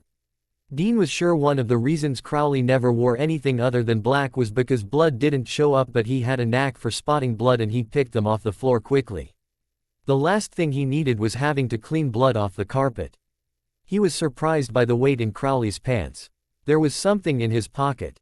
A part of him told him to mind his own business. It had nothing to do with him what Crowley had in his pockets, but his curiosity got the better of him. Throwing the rest of his and Crowley's clothes on the chest of drawers, he reached into the pocket and was shocked when he pulled out a knife. It was a deadly-looking knife, impossibly sharp and ornate. It didn't surprise him that Crowley had a knife in his pocket. When he was hunter, Dean always had a knife stashed on his somewhere. What bothered him was the fact that it was covered in drying blood, parts of it still sticky. "Ew," he muttered, pulling a face. Crowley came out from the bathroom completely naked and still dripping wet. The smirk on his face faltered when he saw Dean was holding. "Didn't anyone ever tell you not to touch other people's things? Dude, this is disgusting. Why do you have a bloody knife?" Crowley shrugged and took the knife out of Dean's hands before walking back into the bathroom and dropping it into the sink. He came back and one glance at Dean's face told him he wasn't going to let it go. Rule 1 of owning a knife: clean it after you use it. Dean lectured, decades of Bobby and his dad drilling that into him coming to the surface. I was impatient to see you, Crowley said, moving over to Dean and pulling them together. Their naked bodies pressed together, Crowley's shower-damp body sliding against Dean. Dean groaned. As their cocks slid against one another, the pleasure making him shiver. Crowley's arms wrapped around his waist and he began nibbling on Dean's collarbone. Whose blood is on the knife? Dean asked, panting. His common sense was telling him to let it go, but he'd never been one to listen to common sense. Crowley pulled away from his neck but didn't let go of his waist and sighed heavily. You're not going to let this go, are you? Not likely. If I tell you, can we get on with having sex? Crowley growled. He was way too horny. Such a romantic. Dean chuckled. Crowley rolled his eyes again and shuffled Dean back to the bed. Pushing him down. Scoot up. He moved up the bed so his head was on his pillow and started up at Crowley with a raised eyebrow, waiting for him to start explaining. We're not having sex until you tell me whose blood is on that knife, he promised, closing his legs tightly. Crowley didn't answer and crawled on top of Dean, straddling his thighs and causing Ian to whimper as their cocks brushed against each other once more. I don't know her name. It never came up. Crowley spoke finally. Was she a demon? Dean asked, afraid of what the answer would be. No, she was a hunter. You killed a hunter. He wasn't sure why that disturbed him as much as it did.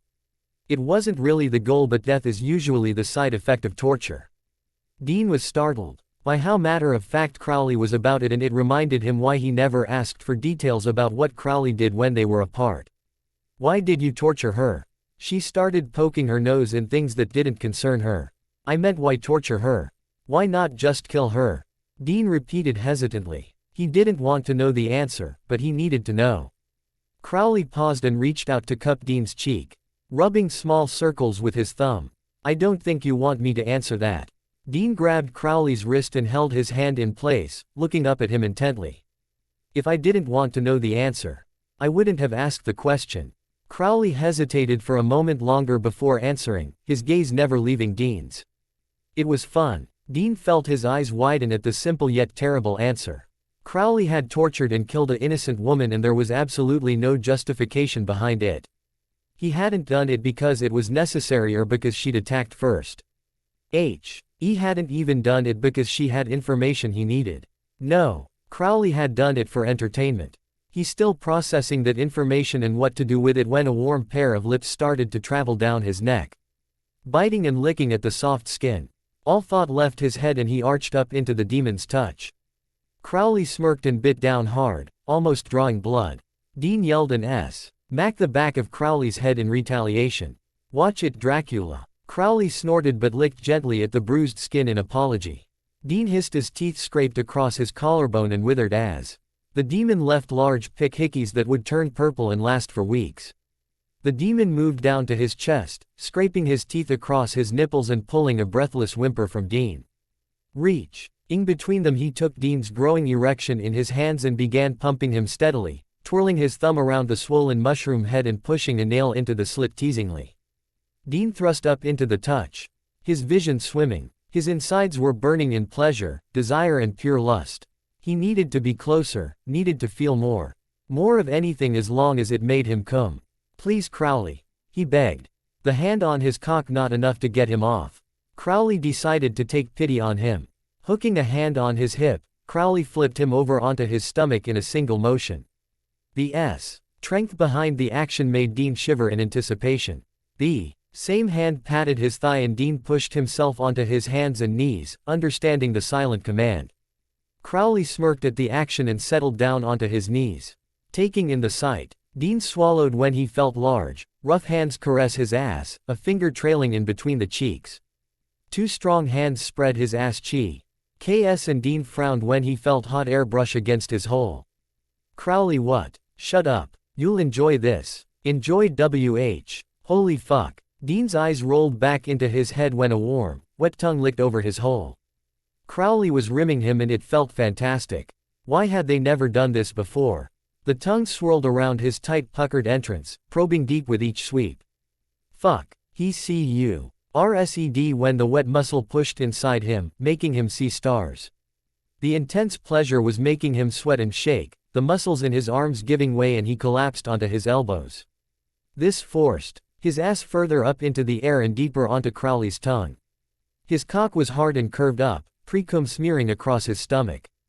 Crowley was slowly working him open, adding 2 fingers into the mix. Dean didn't know what was hotter. The fact that his ass was being eaten or the fact that it was the big bad king of hell who was tongue deep inside his ass.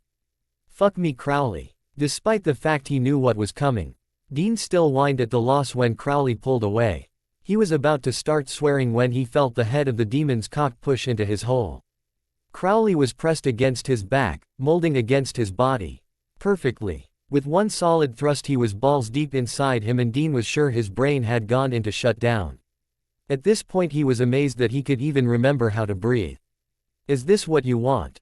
Feel my thick cock inside your tight slutty hole. Crowley breathed into his ear, the husky British drawl making Dean shiver. All Dean could do was grunt and thrust back, urging Crowley to start moving. The demon took the hint and begun thrusting into him wildly, the force of it making Dean jerk forward. The sound of Crowley's balls slapping heavily against his ass was enough to make Dean completely incoherent.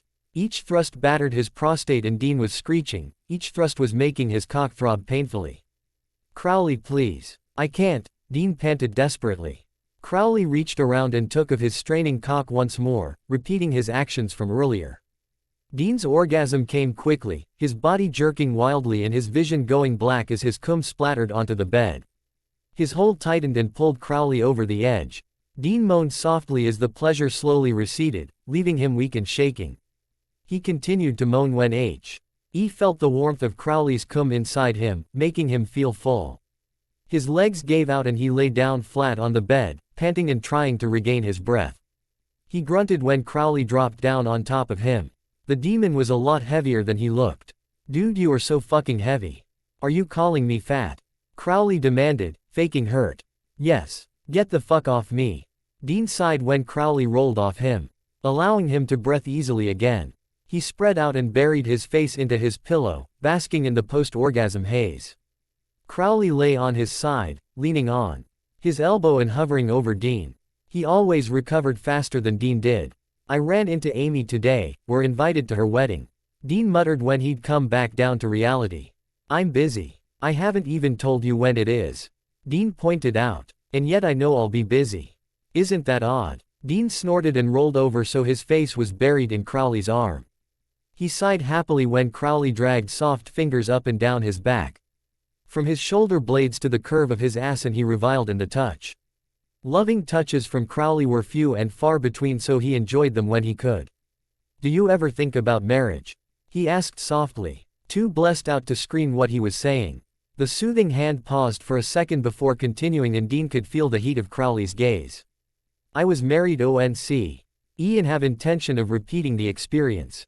Dean would have to be deaf not to hear the warning in his words. Rolling his eyes he reached up and played with Crowley's chest hair. Calm down Fergus, I wasn't offering. Just curious. Crowley glared and pulled Dean's hair roughly, hard enough to pull some out and cause Dean to yelp at the unexpected pain. What the fuck was that for douchebag? Don't call me Fergus. Crowley hissed, tugging the hair again in warning. Dean frowned at the rough treatment and made a silent promise to get Crowley back later. He stretched languidly and rolled out of bed, standing on shaky legs. Where are you going? I'm dirty and hungry. Someone couldn't wait, so I missed dinner. Oh please, like you weren't gagging for my cock. Crowley snorted but followed Dean in getting out of bed. Now that it had been mentioned, he was hungry too. Hell wasn't known for its cuisine. On his way to the bathroom he slapped Dean on the ass with a smirk, knowing how much it pissed Dean off. Stop fucking doing that. Ellipsis. Dean entered the kitchen and opened the fridge to take out the leftover roast pork he'd cooked the day before. Over the past year he'd become very good at cooking any form of meat. He didn't know why he'd never cooked before, it was easy and the food much better than anything from a microwave. As he moved around the kitchen he couldn't believe how much his life had changed. He had moved out of Bobby's nearly a year ago, wanting a place where he and Crowley could fuck wherever and whenever they wanted without worrying about someone walking in on them. Well and he'd realized he never wanted to hunt again. After that decision he'd decided that it was time for him to become a normal and semi-functioning part of society. And here he was, a functioning adult with a full-time job, mortgage, bills and responsibilities. Sometimes it still made his head spin. Moving quickly around the kitchen he put the cold meat in the microwave. While it was warming up he took out some bread and butter. Crowley would complain but it was 10 o'clock at night and Crowley was delusioned if he thought he was getting anything fancier than sandwiches to eat. When it was done he moved into the lounge room where Crowley had spread himself across the couch and handed him his sandwich before taking his place next to the demon. "What are we watching?" he asked, voice muffled by pork. That earned him a irritated glance for talking with his mouth but he just replied with a grin. "A documentary on Hitler. Not exactly my idea of fun, but alright. You should pay attention. That man knew how to make a deal. Hitler sold his soul. Does that really surprise you?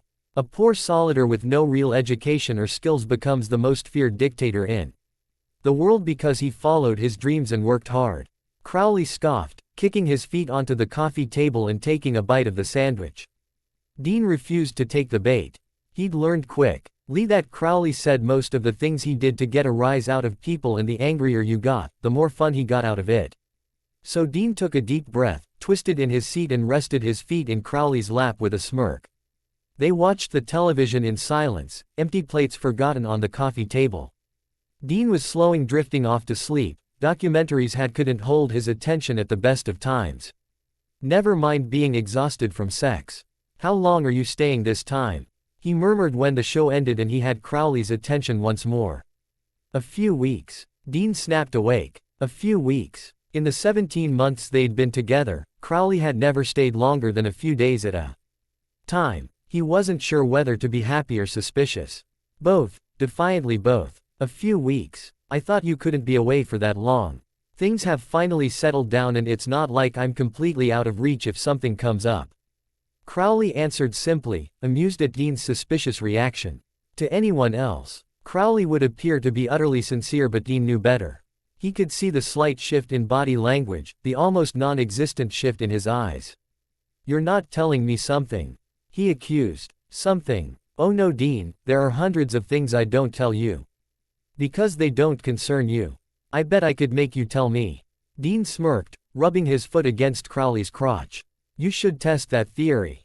Crowley growled, pulling Dean up and into his lap in one smooth move. Their kiss was hot and heavy, mouths working together perfectly. Dean was rocking his hips steadily, enjoying the growls he pulled from the demon. He pulled away with a gasp when Crowley's hand snuck up his shirt and raking his nails down his chest. "Oh fuck," he hissed, bucking into the touch. "Open your eyes, darling." He didn't even realize his eyes were closed. His eyes fluttered open and what he saw caused his cock to twitch in excitement. Crowley locked their eyes together. Burning red eyes kept Dean pinned down. He would never understand where his red eye kink had come from. What he did know was nothing got him harder than seeing those eyes. The atmosphere between them had changed from teasing to bordering on desperation, and Dean was just about to suggest they remove the hindrance of clothes when his phone rang. The shrill noise cut through his arousal quicker than he would have thought possible.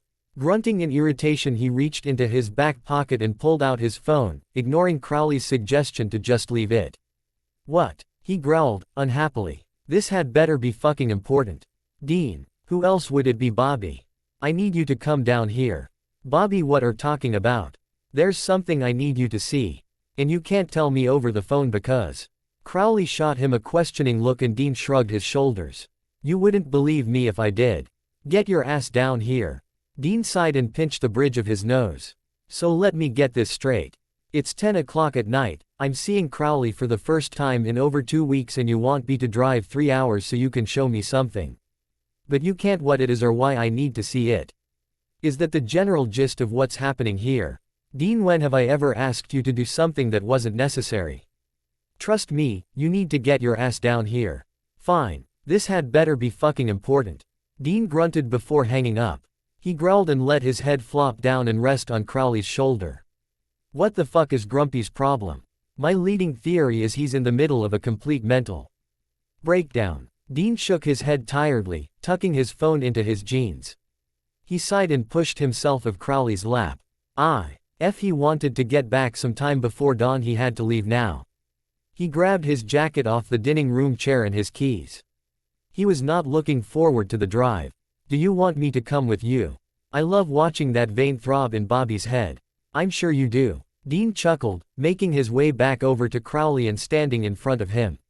But I think you should stay here. Bobby sounds stressed enough. Why don't we finish what we started? I know how much you love a quickie. As wonderful as that sounds, we don't have any condoms and I doubt even you could eat me out so thoroughly I don't need a shower. Dean pointed out, earning himself a playful kick from Crowley. He leaned down and kissed him quickly, really wishing he could stay exactly where he was and have another round of mind-blowing sex. Dean didn't know what Bobby wanted, but he had that feeling. That feeling that told him he was going to have a mother of a headache by the time everything had been sorted out. Nothing good ever came from a cryptic phone call in the middle of the night.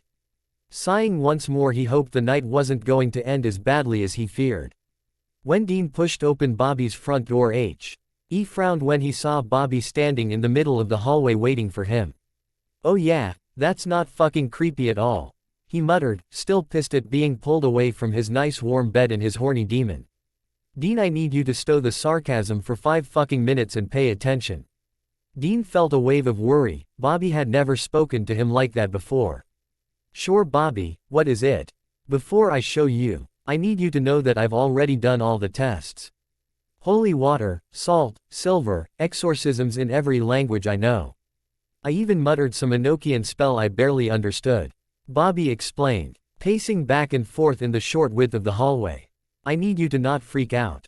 Dean watched Bobby worriedly. When he'd told Crowley he thought Bobby was having a breakdown, it had been a joke.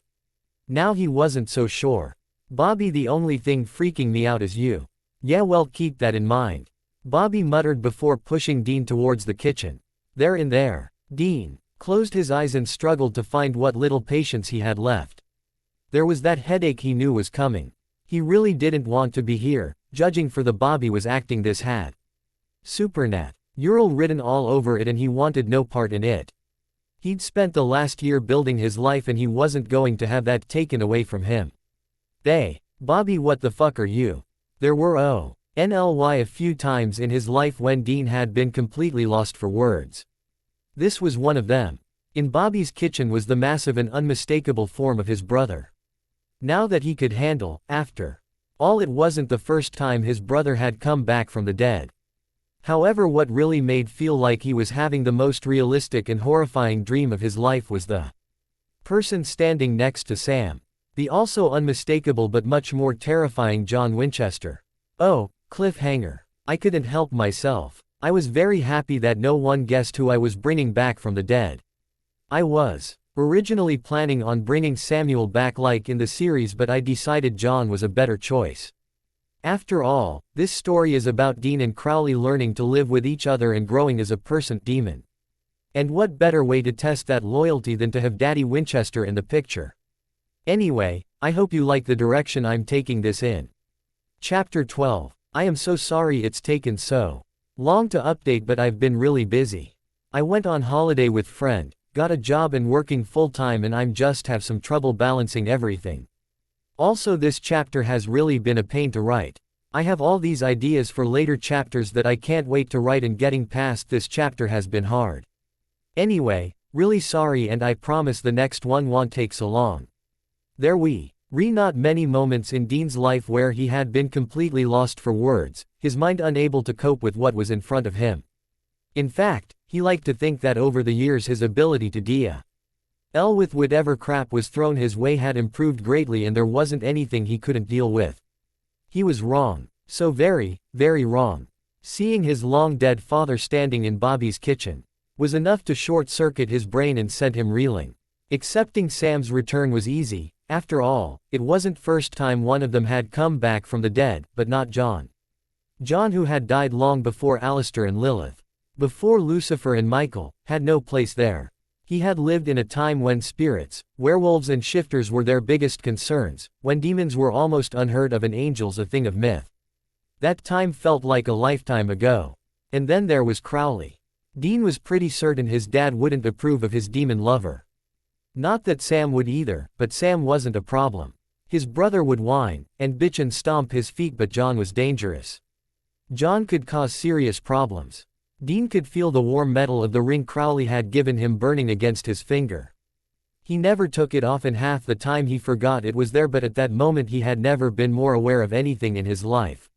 It was like a beacon, standing out sharply and calling attention. He fiddled with it absently, twirling it around with his thumb. Crowley often teased him for wearing on the ring finger of his left hand, but it was the only finger it fit comfortably on. He began to feel lightheaded and realized with a start it was because he'd stopped breathing a while ago. Forcing air into his lungs was difficult as his body recovered from his brain's little holiday. His attention came back to the room, and the back of his neck became hot when he noticed everyone was staring at him. "You okay, son?" Bobby asked hesitantly, clearly not wanting to be the first to break the silence. Dean snorted and made a beeline for the liquor cabinet. It didn't escape his notice the nasty look John sent Bobby's way at calling Dean son. "Not really, no," he choked out, grabbing the bottle of Johnny Walker and holding onto it like a lifeline.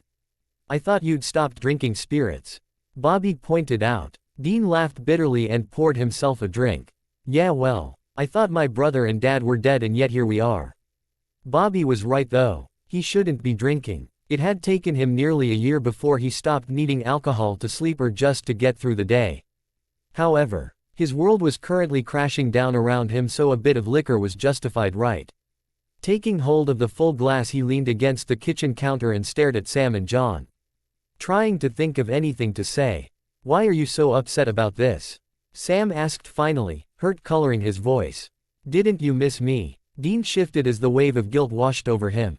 Smiling apologetically, he walked over and pulled Sam into a crushing hug, trying to ignore the lump in his chest. He wouldn't cry. He wouldn't. "Of course I missed you, Sam. You have no idea how much. I'm happy you're alive, and I hope I'm wrong, but when has one of us coming back ever been a good thing? Someone bought you two back for a reason. There are going to be strings attached. There are always consequences, and those consequences always end up fucking us over," he explained once he'd pulled back from the embrace. He could feel John's presence near him and knew the older man was expecting a hug also. Pretending it didn't feel awkward, he pulled his dad into a strong one-armed hug and moved away much sooner than he had with Sam. Why it felt awkward he didn't know, and reminded himself to think on it later. Heading back to his drink, he leaned against the counter. He raised the glass and had every intention of downing it in one shot, but something stopped him. He'd worked too hard for too long getting his life together to throw it all away. He didn't want to end up a drunk like his dad, like Bobby and Rufus. So he put the untouched drink back on the kitchen counter and pushed down the desire to drink it. Thankfully, John provided a distraction. "What took you so long to get here? You on a hunt?" Dean's head started spinning once more when he heard that deep, rough voice for the first time 6 years. "No, I wasn't on a hunt. I live in Minnesota." "You moved out?" Sam asked, surprised. "Yeah, about a year ago." "So how do you hunt?" Dean had really been hoping not to have this discussion with John. It was going to be unpleasant. "I don't. I retired." "Retired? What do you mean retired?" John's voice was beginning to take on a very familiar tone. You better not be saying what I think you're saying," tone Dean knew so well. "I mean retired. As in, I have a mortgage, a 9-to-5 job. I pay bills and taxes. I have a life." "There's no such thing. You're a hunter, Dean, and a damn good one. You can't just quit." 6 years ago Dean would have backed down when John shot him that look and spoke in that tone. He would have apologized and conceded that John was right and he was wrong. But 6 years ago he hadn't fought demons and angels. He hadn't stood up against Satan himself and all the might of heaven. 6 years ago he hadn't been to hell and back, hadn't he sat across from death and held his own. He had stood up to much more powerful things than John Winchester and Juan. And he'd be damned if he was going to let John order him around like a child. "I can't." Every ounce of self-control was needed to keep himself from screaming. "I am 32 years old. I stopped needed your permission a long time ago. You have no idea about the things I've done, the sacrifices I've made. I have done terrible things, but you know what? I've done a lot of good as well. I saved the fucking world, how many people can say that? So I'm done. It's someone else's job now. Your job is to save people, Dean. Quote, I've saved enough people. I deserve to live my own life. Dean growled. No one had any right to tell him he hadn't done enough. He'd spent the majority of his life saving strangers. He'd earned the right to be happy. Can we not do this? Not here, not now. Sam cut in, pleading softly. Dean bit back the nasty words he so desperately wanted to throw at John. Sam was right. Now wasn't the right time. Thankfully, living with Crowley had done wonders for his anger management skills. Living with a cocky demon, you learned quickly how to avoid getting angry. Otherwise he would have strangled Crowley months ago. Sighing heavily, he turned his attention to Bobby and ignored John's sour face. If he was so angry about Dean quitting, he didn't even want to think about how livid he would be when he found out about the whole demon lover thing. Do we know anything, or are we completely in the dark? He asked Bobby. They arrived separately, hours apart. Sam was first. I was dealing with him when John knocked on my front door. Thought I'd finally lost it. I mean, Sam coming back from the dead stopped being shocking the second time it happened, but John standing on my front step. That's a new one. Bobby shrugged. Dean sighed heavily and rubbed his eyes. He wondered if there was any chance he could just back in the car, drive home and curl up the CH and pretend none of this was happening. Probably not. So we have nothing. Pretty much. Fantastic. Bobby shifted uncomfortably for a moment, glancing between Sam and John before motioning Dean to follow him into the hallway. I need to speak to you. Dean frowned but followed him, wondering what he didn't want to say in front of Sam and John. As soon as they rounded the corner, out of sight and hearing from the others, Bobby rubbed his face tiredly. You have to take them to yours. Bobby demanded suddenly. What? Why? Dean asked, shocked. He couldn't take Sam and Bobby to his house. Look, Dean. My patience hasn't gotten any better over the years. John has been here for 5 hours and I already want to blast him full of buckshot. You have to take him. I can't take him. Either of them. I have a fucking demon boyfriend sitting in my lounge room. Dean hissed, careful to keep his voice down. You don't have a choice. Sam is going to want to stay with you and John won't stay with me. What are you going to tell when they ask why they're not allowed at your home? It's not fucking happening. Ellipsis. Get your shit, you're both coming home with me. Dean muttered sullenly. How he fuck did Bobby get him to agree to this? Sam smiled and headed upstairs to his old bedroom where his stuff was kept. Neither Dean nor Bobby had the heart to throw it away after he died. It was still sat exactly where he left it. John left to go and raid the garage for the guns he'd left at Bobby's year ago, and Dean took the opportunity to slip outside and get some much needed fresh air. He was busy contemplating how he was going to explain to Crowley exactly why he needed to disappear for a few days when his phone rung. Hello. I'm not going to be home when you get back. Crowley. There was no way he could be that lucky. Who else could it possibly be? Fuck, you better hope you never lose your looks, darling. Shove it. Do you know when you'll be back? No. Dean desperately wanted to know what Crowley was up to. It must be something massive or he would just get someone else to deal with it. But he didn't ask because he had bigger things to worry about and he was learning quickly not to ask Crowley what he was doing because he very rarely liked the answers. Right, well, pop by whenever you can. I always do. The phone went silent and Dean realized the demon had hung up on him. Crowley's complete lack of sarcasm and wit told Dean just how serious whatever he was dealing with was. You ready? Dean jumped guiltily. He'd forgotten how good his dad was at sneaking up on people. Not yet. Waiting on Sam. Quote. John nodded absently and leaned against the car next to him. We're going to discuss this whole retiring business, he promised after a moment of silence. That's going to be hard considering there's nothing to discuss. You never used to talk to me like that. John growled. You've been dead for 6 years. Things change. He was saved from John's angry retort by the arrival of Sam. He pushed himself off the car and slipped in the driver's seat, waiting for Sam to throw his duffel bag in the boot. John sat in the passenger's seat and Sam climbed into the back seat. Without a word he started the car and sped off down the driveway. They drove in silence for most of the way and Dean was beginning to think that maybe they would reach their destination without any fighting. Once again, He was proven wrong. He was so focused on the road that he didn't notice the light from the street lights catching on his ring and drawing John's attention. "That's a nice ring." "Yes it is," Dean muttered, not liking the direction of the conversation. "Looks like a wedding ring." John pushed. "Well, it's not." "What kind of ring is it?" John really wasn't going to let it go and Dean swallowed a curse. "It's a Luckenbooth. It's an old Scottish love token." Sam chimed in, having leaned forward to see what John was talking about. "Thank you for sharing that, Sammy," Dean hissed, sending his brother a glare. "You're seeing someone." John grunted, disapproval seeping from every pore in his body. "And it's serious judging from the ring. I don't want to talk about it." Dean's tone made it perfectly clear the subject was closed and thankfully John let it drop. For the moment at least. He hated himself for not wanting to tell his dad about Crowley, after all. It seemed hypercritical after his declaration of not caring what his dad thought. But as much as he loathed to admit it, a tiny part of him still cared about John's opinion. 20 years of being taught to take orders from the man had ingrained it in him, and it was a hard habit to beat, especially with John sitting next to him. He hated it. It had taken years for him to stop listening to his dad's voice inside his head telling him he wasn't good enough, that he'd never be good enough. Years to overcome the constant self-doubt, and an hour with his dad caused it all to unravel and he was back to being old Dean again.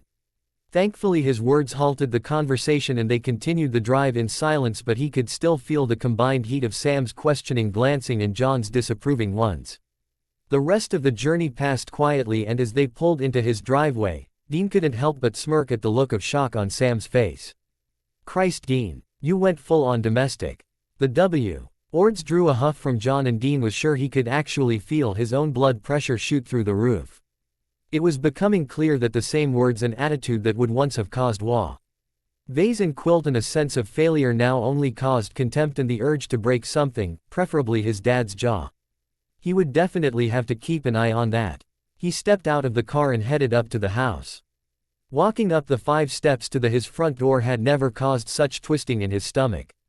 He was trying to remember if he had anything in the house that would give Crowley and himself away. Thankfully neither of them liked posing for pictures, so that wasn't a problem. The only thing of Crowley's he had was a blood-stained suit, but that was already in the laundry basket, so it wouldn't be a problem.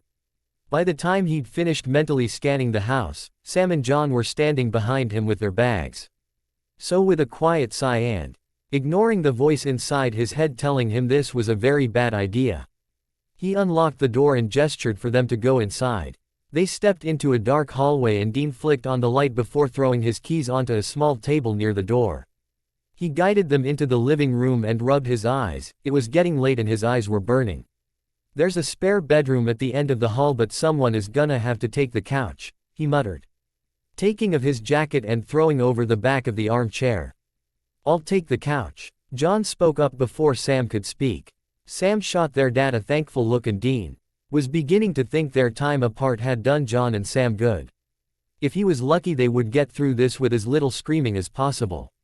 Well, at least until they found out about his little demon love affair, and then the screaming would probably wake the neighbors. He had no delusion that he would be able to keep it a secret for much longer. They were both tired and still reeling from the past few hours, but tomorrow would come and so would the questions. "If you're living with someone, where are they? Can we meet her? What's her name? Why won't you tell us, Dean? If it's not serious, why are you wearing what looks suspiciously like a wedding ring? Dean, why are there another man's clothes in the laundry? Right, well, I'm going to bed. Yell if you need anything." Dean sighed, turning away and leaving the room before John or Sam could say anything. He knew he was acting like a child, and his dismissive nature towards them was both hurtful and unnecessary. It wasn't their fault is was happening, but he just couldn't deal with it at the moment. He dragged himself to his bedroom and closed the door behind him. He kicked his shoes across the room, followed by his jeans and shirt. He stared at the mess and was glad Crowley wasn't there to yell at him for not picking up his clothes. For someone who spent a lot of his time elbow-deep in blood and other bodily fluids, Crowley really was anal about keeping the house clean. Throwing himself on the bed, he buried his face the pillow with a groan. He should be in the middle of another round of mind-blowing sex right now, but instead he was in bed alone. Dreading the morning. The tension in his body was making his head hurt and he rolled over onto his back. Closing his eyes he breathed deeply as his hand drifted over his che. Satan inched down to the hem of his boxers before slipping inside. He hadn't done this in a long time, but desperate times called for desperate measures. He relaxed his muscles and allowed his favorite fantasy to take over. The morning came sooner than Dean would have liked, and with a headache already beginning he made his way to the kitchen. Any hope of the night before being a highly realistic dream was dashed when he saw Sam sitting at the kitchen table reading the newspaper and his dad was rummaging through his fridge. Fuck me. Dean moved over to the kettle and made himself a coffee before leaning against the kitchen bench, staring at his dad who was swearing at a bottle of orange juice. "What are you doing?" he asked finally. "Where's the beer? You have 3 different juices but no fucking beer." John grunted unhappily, pushing aside a packet of butter as though the beer was hiding from him. "It's 7 in the morning," Dean pointed out. Apparently being dead for half a decade hadn't done anything for his dad's drinking problem. All he got in answer was the crash of the fridge door being slammed shut and a disgruntled look. "What happened to you, Dean?" John asked, sitting down next to Sam. "I grew up," Dean answered simply, taking his place at the table. John snorted and stood up suddenly, leaving the kitchen with a huff. Suddenly Dean didn't feel so bad about acting like a child. Apparently it ran in the family. "So what's her name?" Sam asked suddenly, gesturing towards Dean's ring. "Crowley." Sam froze and blinked at him stupidly. Dean's eyes widened as his brain caught up with his mouth. His stupid mouth. That was not how he'd planned on telling Sam, and he thanked every god he knew that John had already left the kitchen. The silence between them was deafening as Dean waited for Sam to speak.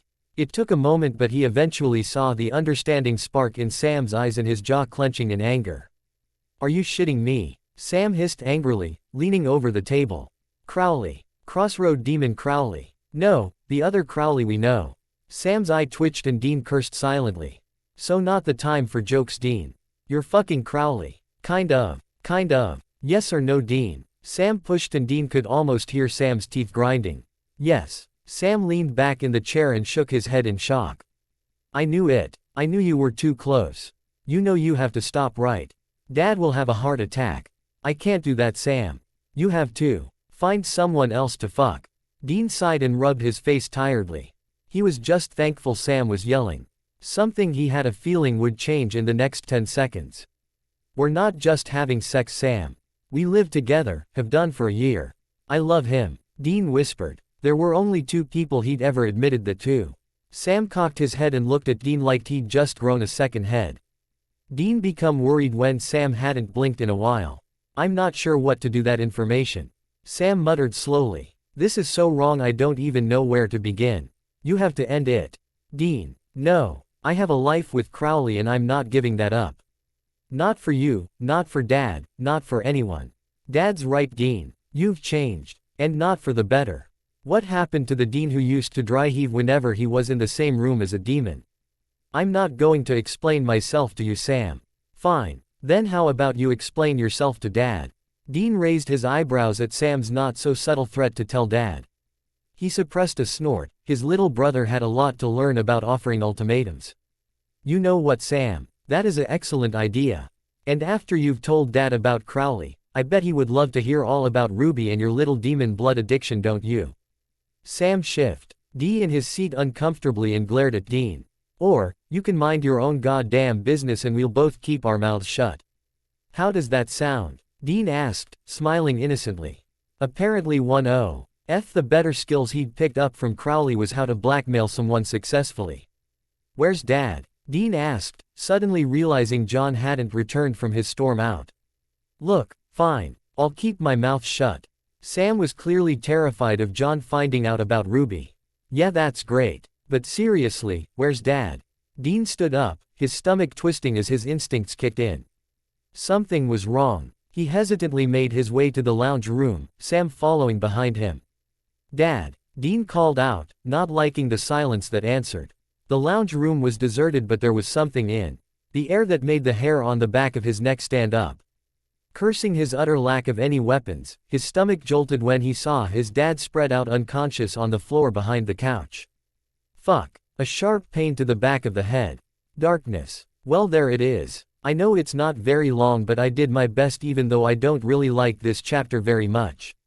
Anyway, I hope you enjoyed it and please review. Chapter 13. Here it is. Sorry about the wait. I hope you enjoy it and thank you for everyone who's stuck by this story even though I've been taking so long to update. Dean came back to consciousness with a jerk. It had been a long time since he'd been knocked out and he was reminded how unpleasant it was. As he shifted slightly, it came to his attention that he was tied down tightly to one of his dining room chairs, and judging by the moans and muffled groans next to him, Sam and his dad were in the same situation. Cracking open an eye, he surveyed the room and his gaze quickly fell on the three figures standing in the doorway to the hallway. Two large, dangerous-looking henchmen standing either side of a petite brunette. He had no idea who the two goons were, but he knew the woman. It would seem his past had finally caught up with him. "Hi Meg." "Hello Dean. You know, today must be my lucky day. I came for you and instead I get this wonderful surprise. 3 Winchesters for the price of 1. It's like Christmas and birthday all at once." Meg smiled brightly, something that made Dean immensely uncomfortable, and pulled a knife from her back pocket. "Not just any knife, Ruby's knife. Seriously. Like I don't have enough to deal with." Looking over, Dean noted thankfully that although glaring hatefully, both Sam and John were keeping their mouths shut. He needed to think, and having his brother and his dad yelling wasn't going to help. The first thought that crossed his mind was that Meg had something to do with bringing Sam and John back, but he quickly dismissed it. They were already dead. She would gain nothing from bringing them back, and the look of shock in her eyes when she looked at them was enough to convince him. Meg's only concern was Crowley. Dean knew for a fact Crowley was currently hunting down any Lucifer loyalists, and Meg was at the top of his list. She'd been on the run for months, but he closing in. He could practically smell the desperation and fear rolling off her. He was her last chance. As much as Crowley would deny it, Dean was his weakness and Meg knew it. "Get to him, get to Crowley." "What do you want, Meg?" he asked, already knowing the answer. Meg smiled and moved over to straddle him, pushing her body against his. Dean could feel his gag reflex acting up and turned his head away from her.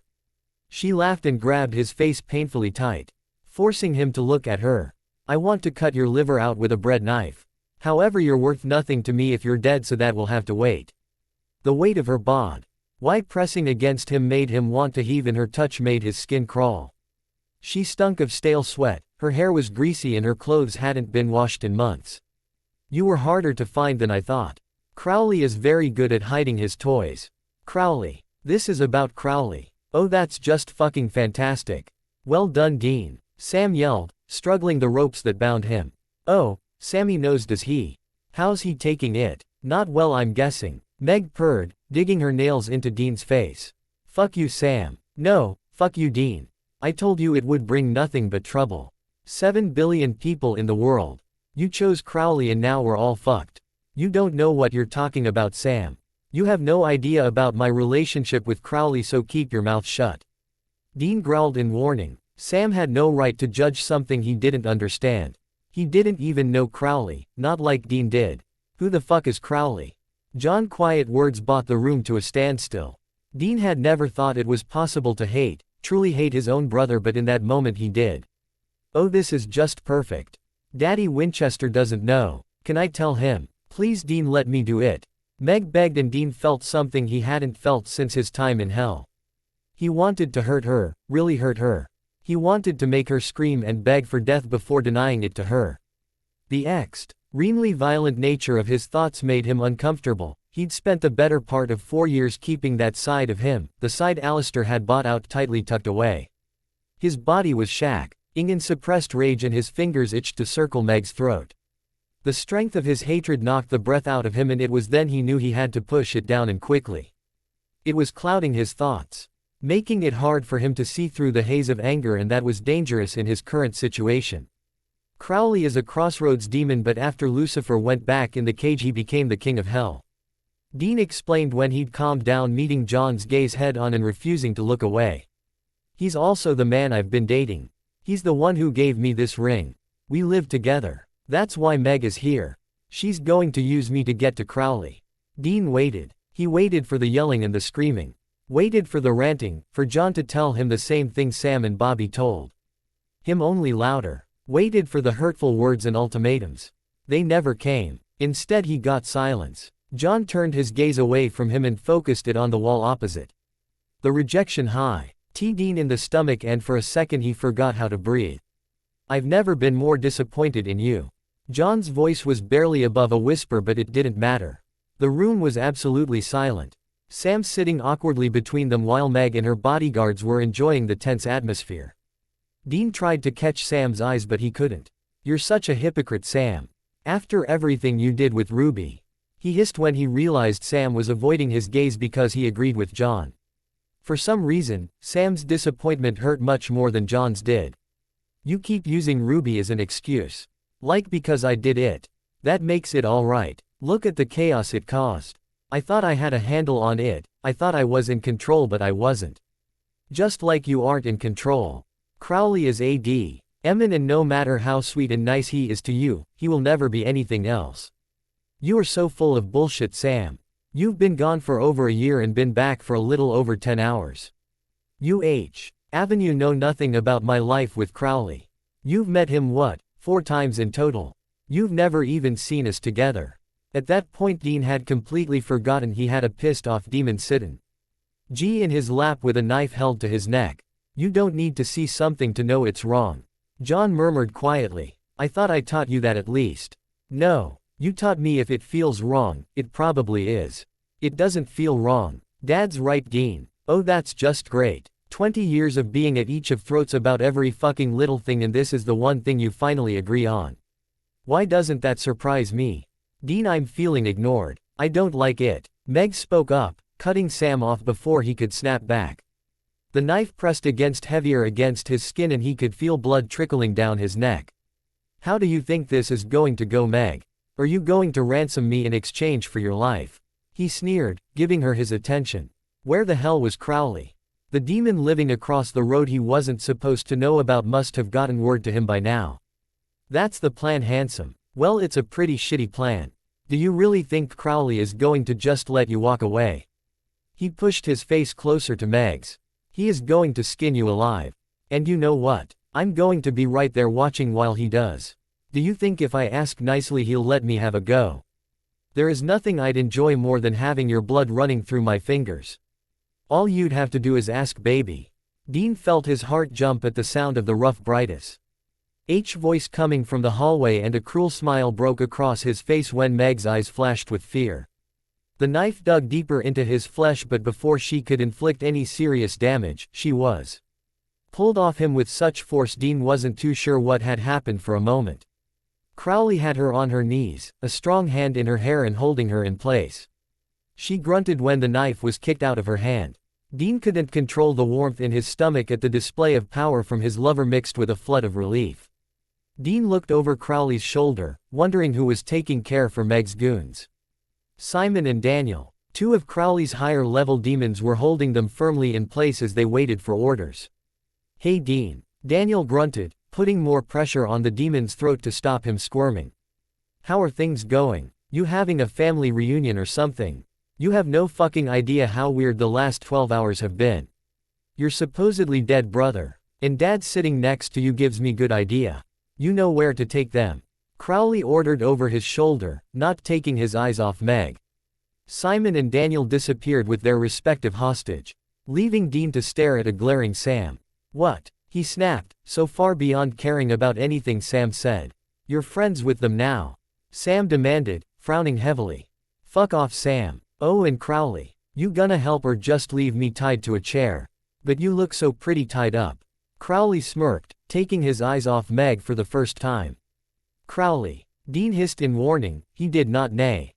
Crowley to make the atmosphere in the room any more uncomfortable than it already was. Crowley rolled his eyes and sighed before flicking his wrist and snapping the ropes around Dean's wrists easily. As Dean stood up, another demon appeared, one he didn't recognize, and took hold of Meg firmly. You and I are going to have so much fun. Crowley promised her, causing her to shiver in fear, and Dean couldn't blame her. Crowley was pissed, and even he knew to stay away from Crowley when he was this angry.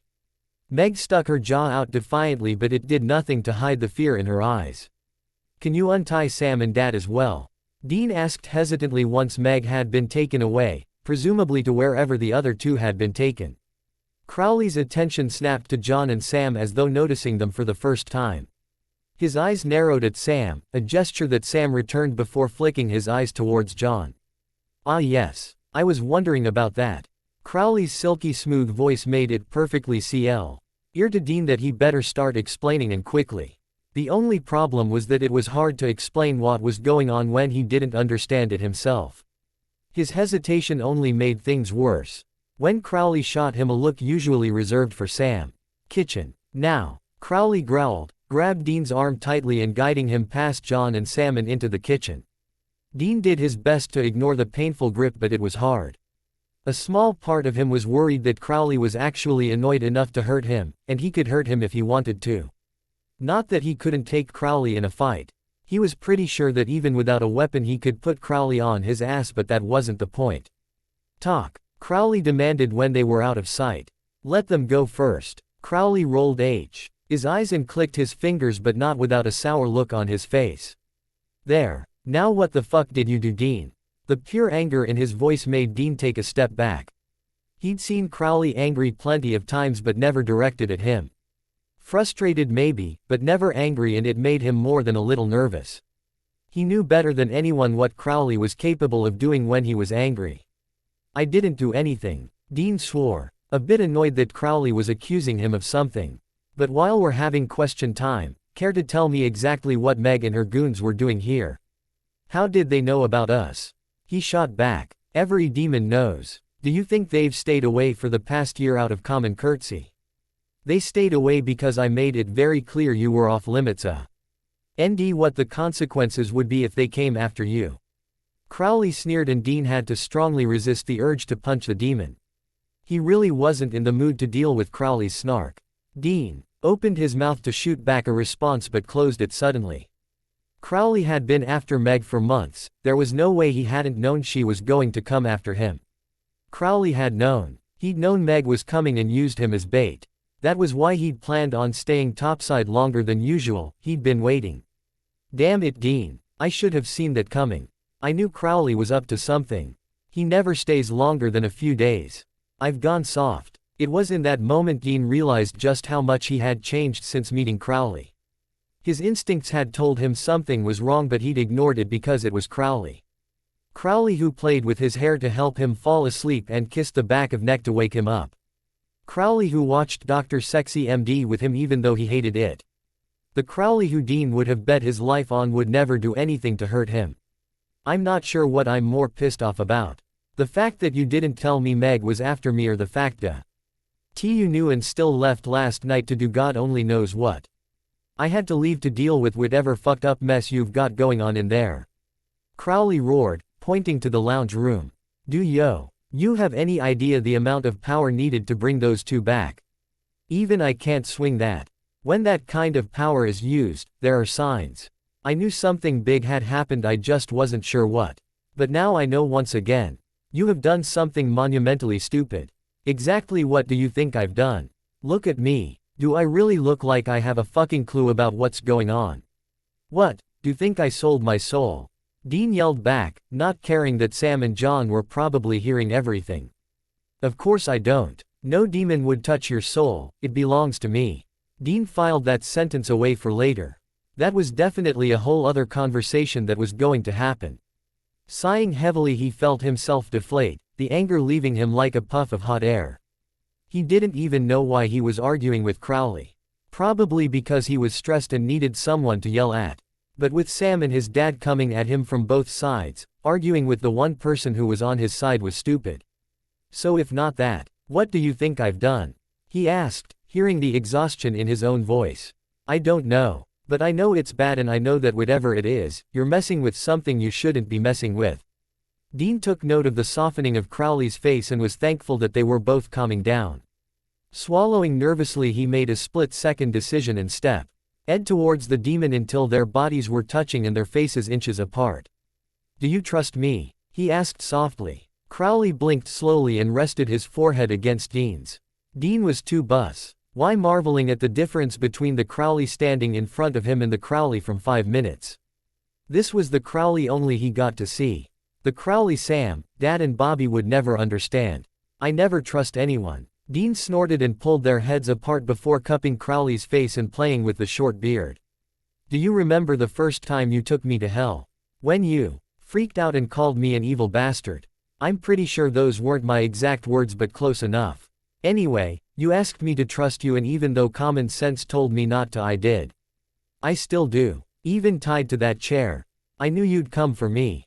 I trust you with my life, more importantly, with my soul. Crowley's eyes hardened and he pulled away, putting distance between them. Dean knew he was slipping back into defense mode. Cocky, sarcastic Crowley was coming back into play. Where are you going with this, Dean? It's my turn. I'm asking you to trust me. Trust me when I tell you I had nothing to do with bringing Sam and my dad back. Trust me when I say I would never do anything to jeopardize the life we've built together. Dean was well aware of the fact he sounded like a bad Omen's movie but he wasn't sure how else to say what he wanted to say. As much as he tried to convince himself otherwise he sometimes felt their relationship was a bit one-sided. He felt like he had more invested in this relationship than Crowley did. He had a bad feeling that things were only going to become more and more difficult over the next week or so and it wouldn't work if they didn't trust each other. Too caught up in his own head he didn't see Crowley moving towards him. He grunted as Crowley crushed their bodies together and took Dean's face in his hand, eerily similar to the way Meg had except a lot less painful. Their eyes locked and Dean's breathing hitched when Crowley's eyes flickered to red, arousal pooling in his stomach. Never trust anyone, Dean. That's the rule that's gotten to where I am today. But then again, I find myself all sorts of things for the first time for you. Crowley's hot breath ghosted over his face and Dean couldn't control the stupid grin on his face as Crowley's words coursed through him, causing him to shiver pleasantly. Sighing happily, Dean wrapped his arms around Crowley's neck and buried his face into the soft skin. He was thankful for the extra strength the demon possessed as he was practically hanging off him. For the first time since getting the call from Bobby he felt safe and content. Crowley's body heat soothing him and the smell of his cologne calming him like nothing else could. He sunk further into the hold and Crowley responded with a tight arm curling around his waist and rubbed soothing circles on his lower back. I don't know if can do this, Crowley. He muttered against the skin of the demon's neck. You don't have to do anything. I'll take care of it. Crowley promised, cringing inside at the thought of dealing with Sam and John for any period of time. No. My family, my problems. Well, isn't this charming? Dean groaned at the sound of Sam's voice but pulled away from Crowley and turned to face Sam and Joe who were stood in the kitchen doorway. He was secretly thrilled when Crowley didn't let go of his waist, continuing to hold him tight. Samantha. Crowley sneered in greeting. Demon scum. Sam returned, cocking his head and glaring at Crowley in a way that made the hair on the back of Dean's neck stand on end. Crowley turned his attention to John when he realized the older man was just staring at him. John Winchester. The man himself. So you're the demon who's brainwashed my son. John growled. Dean doesn't do anything he doesn't want to. And he just happens to want to do me. Or more accurately for me to do him. Watch how you speak to me. John warned, grinded his teeth so forcefully Dean was sure he could hear it from the other side of the room. Please, you're not nearly as threatening as you think you are. I will rip you to pieces, Dean's father or not. Crowley's smooth voice washing over the room and Dean couldn't help but laugh silently to himself. John really thought he was the most dangerous person in the room. He still had no idea how much things had changed since his death. I'd like to see you try. Crowley moved forward but Dean stopped him by placing a firm hand on his chest. He had no doubt Crowley would win in a fight against John but he really didn't want to be mopping up his dad's blood from the kitchen tiles. Drop it. Both of you. Crowley tensed for a moment before relaxing against him once more and Dean watched as John shifted his stance into a less threatening pose. Dean glanced up at Crowley and realized why Sam was shooting him such odd looks. Crowley. Eyes. Crowley blinked and his eyes returned back to normal but the damage was done. Sam and John were looking at him differently and Dean was reminded what it felt like to see those eyes for the first time. It was a strange feeling, seeing the undeniable proof that Crowley was a demon. Although Sam and John were having a much different reaction than he did. Fear was clouding their eyes and Dean could tell Sam was resisting the urge to take a step back. Look, we don't have time to have a staring competition. The sooner we figure this out, the sooner we can all get on with our lives. Dean cut in. Someone had to be the voice of reason. Do you mean the life that I'm no longer welcome in? Sam asked, hurt coloring his voice. You're my brother and I love you, Sam. Nothing will ever change that. But until you learn to accept that I've made my choices concerning Crowley, no, you're not welcome in my life or my home. Dean, I have to take care of Meg, make sure she's being dealt with appropriately. Do you want to come with me? Crowley asked quietly, not wanting to leave Dean alone. Dean smiled at the gesture and kissed Crowley on the cheek even though what he really wanted to do was drag him upstairs and fuck him silly. No, you go. I want to have a chat with my dad. Sam, my laptop in the lounge room. Go and see if you can find anything that might explain what the fuck is happening. Sam nodded and left the kitchen but not before glancing hesitantly at John. Crowley kissed Dean softly before disappearing with a snap, and leaving Dean alone with his dad. Turning to face his dad, Dean sighed and leaned against the kitchen table. He tried to catch John's eyes but he couldn't, and he rolled his eyes when he realized John was going to make things as difficult as possible. Are you just going to ignore me? Or are we going to talk like adults? John sighed and Dean was surprised by how defeated he looked. You know, the day you were born I knew there was nothing you could ever do to make me stop loving you. I knew that no matter what you did or who you became, I would love you regardless. John sighed again and Dean felt a spark of hope that maybe, just maybe everything would be alright. I was wrong. Maybe not. Are saying you don't love me anymore. I'm saying I can't even look at you right now. I'm saying you're no longer my son. Dean froze and what little affection he left for his dad disappeared. Fine. When this is done, we go our separate ways. John nodded and left the kitchen, heading into the lounge room and leaving Dean alone in the kitchen. There we go. So sorry it took so long. Hope you enjoy it and please review. Chapter 14. Here's the next chapter. I worked really hard to get it out quickly because I felt so bad about leaving you all waiting for so long on the last few chapters. Anyway, I hope you enjoy it and it moves the story along. There are only a few more chapters left and I'll get them out as quickly as I'm able.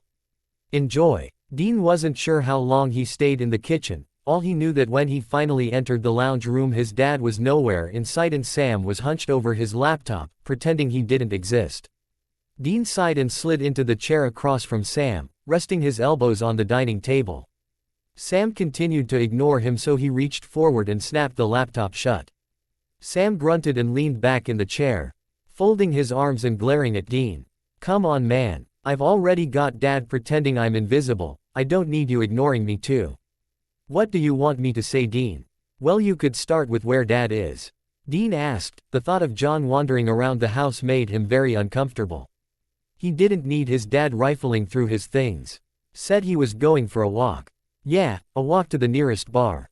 Dean snorted darkly. Perfect. Just what he needed. Come on Sammy. Dad's not here, Crowley's not here. It's just you and me. Say what you wanna say. Sam sighed and unfolded his arms with a shrug. I don't understand how you can think this is alright. You've always been the moral one, the one who sees everything in black and white. How did this happen, Dean? Look, I know that if I were in your position and it was you playing house with a demon, I would be acting the same way you are. And I know there would be nothing you could say to make me think otherwise. But I'm going to try anyway. Dean answered quietly, rubbing his eyes tiredly. We are both very different to the people we were when all this started. We have both done things we never thought we were capable of, and do you know what I've come to realize? I'm not the person I thought I was. Yeah, I'm getting that. What's your point, Dean? There's something twisted inside me, Sam. Something dark that I keep hidden. I didn't even know it was there until I went to hell and met Alistair. It scares me, so I push it away and I cover it with sarcasm and humor. You have no idea what I thought about doing to Meg, and if you did, it would make you uncomfortable. It would anyone uncomfortable. Dean felt the words pouring out and he couldn't stop them. Oddly enough, he didn't want to. It felt good telling Sam about something he'd kept hidden for so long, a part he'd only shared with Crowley up until that moment. But not Crowley. Sam guessed. No, not Crowley. He understands. He never judges, and I know that no matter what I say it won't freak him out or scare him off. In fact, I'm pretty sure he likes my sadistic side. Of course he does, Dean. He's a sadist. And you love him. You love him so much you've given up everything. So what happens when he breaks your heart? Or when you get tired of playing the doting housewife and you want your old life back? What are you going to do when every hunter and demon knows about your little trip to the suburbs? No one will work with you, you'll be blacklisted. You gave up everything for Jess. Dean pointed out. Yeah, and that worked out brilliantly. Dean sighed and decided to try something else. Going the Jessica route had been a badly thought out idea. Your problem is that when you look at him you just see Crowley the Crossroads demon. What else am I supposed to see? That's what he is. Actually he's not a Crossroads demon anymore, but that's not really the point. The point is, there is more to him than being a complete bastard. Yes, he's an utter sadist, but that's not all he is. Dean tried to explain, but even he could tell he wasn't doing a very good job. Well, what is he, Dean? What do you see that I don't? Sam demanded, needing to know why of all people Dean had chosen a demon. He wanted to be happy for Dean, he wanted to believe that Dean had finally found someone who could make him happy, but he was having a very hard understanding why that someone had to be Crowley. Dean knew Crowley would kill him when he found out what he was about to tell Sam, but he didn't care. Despite what he tried to tell himself, he needed Sam on his side. He wanted Sam to approve. I see the man who stood by side when no one else did. I see the man who held my hand when I thought I was going to die. The man who he's crappy daytime television with me even though he hates it, who goes grocery shopping with me and goes with me to barbecues. I see the Crowley who reminded me why the world was worth saving. Dean was sure he was smiling like an idiot, but he didn't care. Crowley had the ability to turn him into a 13-year-old girl, and he'd accepted that a long time ago. That sounds really nice actually, Sam admitted softly as though hesitant to let the words out. I'll never like him, Dean. Something about him just sets me on edge. I'm not asking you to like him, Sam. I'm asking you to accept my choices, to be civil to him. I'll make sure he does the same. Dean promised quickly, not looking forward when he told Crowley what he'd promised. Does he really go grocery shopping with you? Sam asked suddenly, a smile on his face. Dean laughed and took that as Sam's acceptance. Yeah, he does. Complains the whole fucking time though. Sam laughed and there was a moment of comfortable silence. They both smiled at each other, and for the first time since walking into Bobby's kitchen, Dean felt like he had his brother back. After a moment, Sam became serious again and looked at Dean. Does he love you, Dean? Dean paused at the question and frowned thoughtfully. Not really sure how to answer. He'd never had to answer that question before. I think so. I mean, he's never actually said it. Sometimes I catch him looking at me when he thinks I'm not paying attention and I see something in his eyes. I'm pretty sure it's love. You know, Dean, I may not approve of your choice of partner, but I'm glad he makes you happy. After all the shit you've been through, you deserve someone who loves you. Thanks, Sam. Although it would be nice to hear him say it at least once.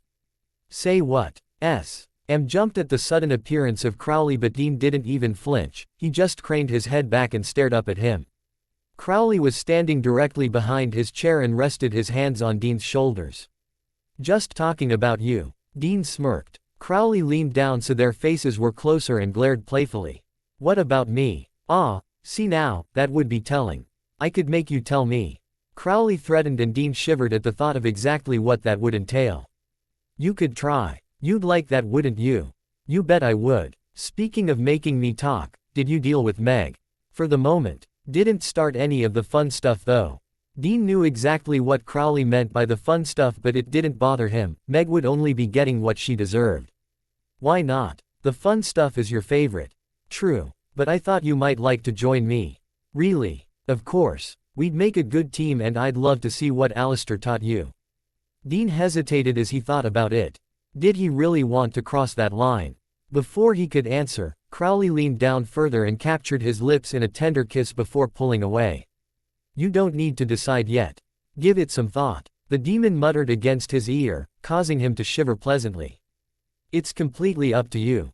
Crowley pulled away and headed upstairs with Dean staring at him as he went.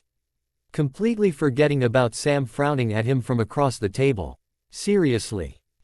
Dean hummed, snapping back to reality. Were you two just flirting over torturing someone? Well, to be fair, we were talking about Meg. Dean shrugged, still thinking about Crowley. Anyway, you keep doing whatever you were doing before I interrupted.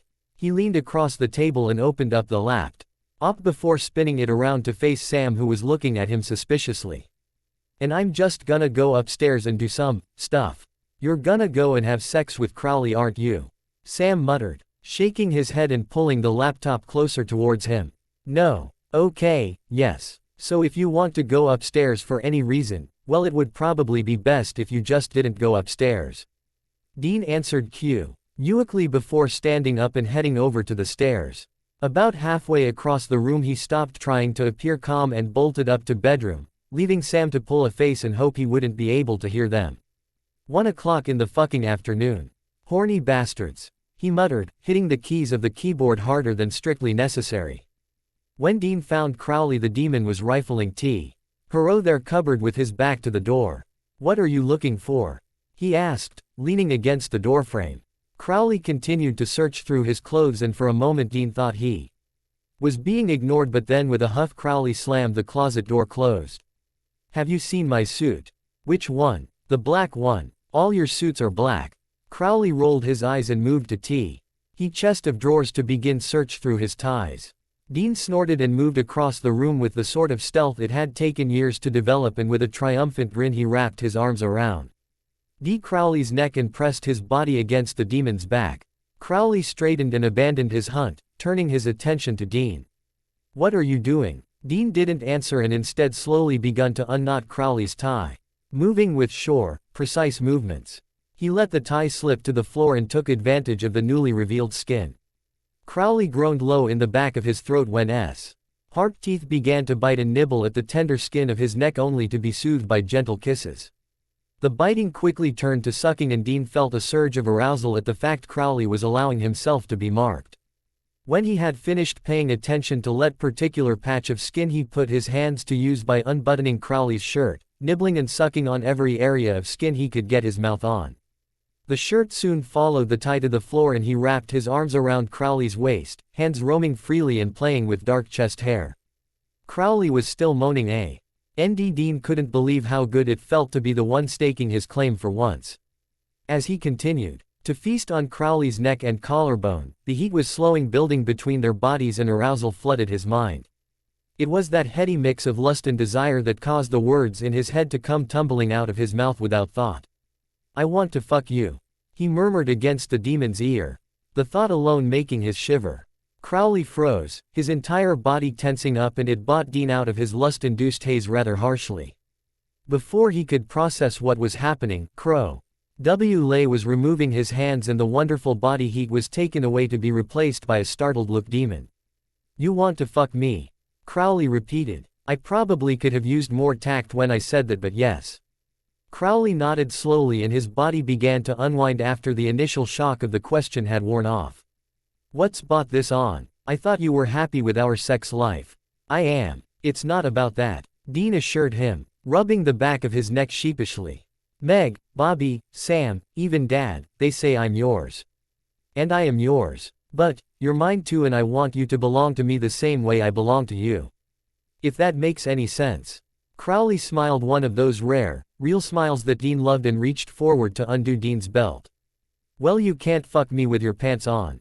Dean's jeans fell to the floor next to Crowley's shirt and tie. Kicking them away, he started on Crowley's pants. As soon as he undid the buttons, he was pulled into a kiss, mouths crashing together and teeth bumping, but this time Crowley allowed Dean to dominate the kiss. When the last of Crowley's clothes pooled on the ground, Dean broke the kiss and maneuvered him over to the bed. He pushed him down onto the mattress and took a moment to admire the view. Crowley was spread out, and Dean thanked whatever had made Crowley chose that body as his meat suit. While he stared, he quickly removed the rest of his clothes, sighing happily when his straining cock was brought out into the cool air and his boxers thrown off to the side somewhere. Thankfully, Crowley was just as hard as he was otherwise. He would be having serious doubts about being able to keep from blowing his load before anything started. The dominant side of him that had been hibernating for so long reared its head at the sight of Crowley spread out and waiting. He was in control. Climbing onto the bed, he pushed Crowley's legs apart with his knee so he could settle in between them. "Pass me the lube," he muttered as he ran his hands up and down the strong calves either side of him. Crowley reached under his pillow and pulled out a bottle of lube, causing Dean to cock his head in confusion. "Why is there lube under your pillow? Figured you'd follow me up. Might as well be prepared, although I did assume of positions would be reversed," Crowley explained, handing him the bottle. Dean chuckled and took the bottle, scratching his nails across Crowley's muscled thighs. Crowley shivered at the touch, but it wasn't enough to smother the panic rising inside him. Giving up control was against every fiber of who he was. There was a reason he always topped. Bottoming required trusting your partner, and trusting was still a foreign feeling for him. "I think someone is horny," Dean teased as his face hovered over the straining, dripping cock. He loved Crowley's cock, he really did, and being so close to the dusty pink mushroom head was making his mouth water. The hand still resting on his lover's thigh alerted him to Crowley tensing up again. "You need to relax," he muttered, trailing his fingers across the demon's stomach and watching the muscles jump and shift under his touch. His fingers followed the hair that took him to the base of Crowley's cock, and he ran his fingers through the dark hair. Crowley gasped and arched against Dean's fingers. "I'm trying," he grunted, irritated when Dean's hand stayed away from his cock. "I know something that will help you relax," Dean promised, more to himself than anything else.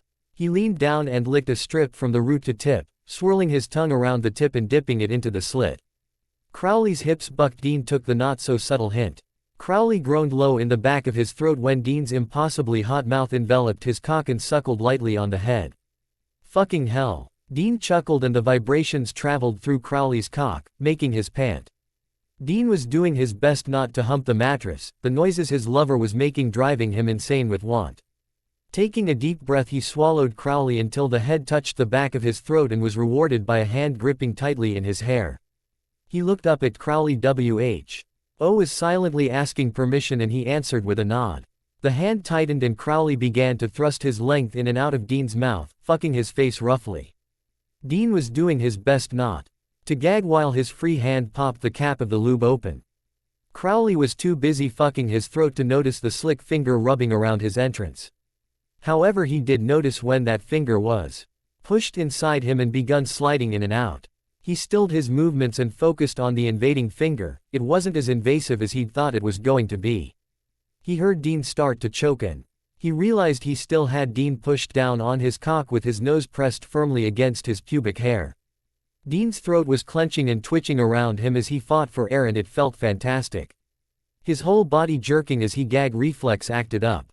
The finger was still moving inside him and Dean wasn't struggling, so he took that as a sign Dean was still alright, so he held the position for a moment longer before pulling Dean's head up and allowing him to breathe.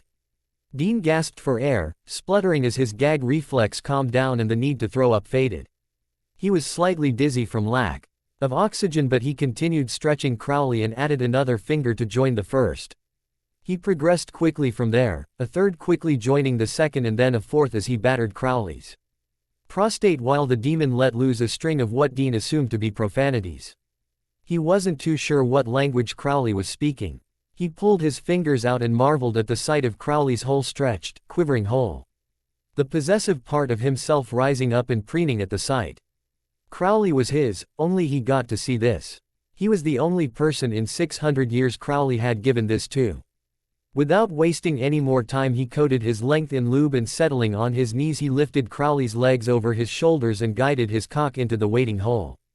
Crowley grunted at the burning stretch as Dean pushed in completely. He leaned over Crowley with his hands on either side of the demon and begun to thrust. He wasn't confident in his ability to last a length of time. It had been over a year since he'd topped and Crowley was amazingly tight. Crowley couldn't believe how good it felt to have Dean battering against his prostate or how unbelievably full he felt. Their bodies pressed together and soon they were just two sweaty bodies, thrusting and grunting against each other. Crowley wrapped his arms around Dean's neck and grabbed the hair at the base of his neck, tugging roughly with each thrust. "You're mine," Dean grunted as his thrusts became more and more erratic. "I'm yours," Crowley panted breathlessly, knowing it was what Dean needed to hear. And it was true, he did belong to Dean. He was dreading the day Dean figured out that he could never deny him anything, although not without a good deal of grumbling first. Dean could feel his orgasm building in the pit of his stomach and the tightening of his balls. Reaching between them, he wrapped hand around Crowley's neglected length and started jerking him off to the rhythm of his thrusts. "Come on, Crowley. Need you to come." Crowley didn't need Dean's encouragement. He was ready to blow, and with a well-placed thrust to his prostate he was coming. His orgasm erupted through his body and cum landed in thick ribbons across his stomach.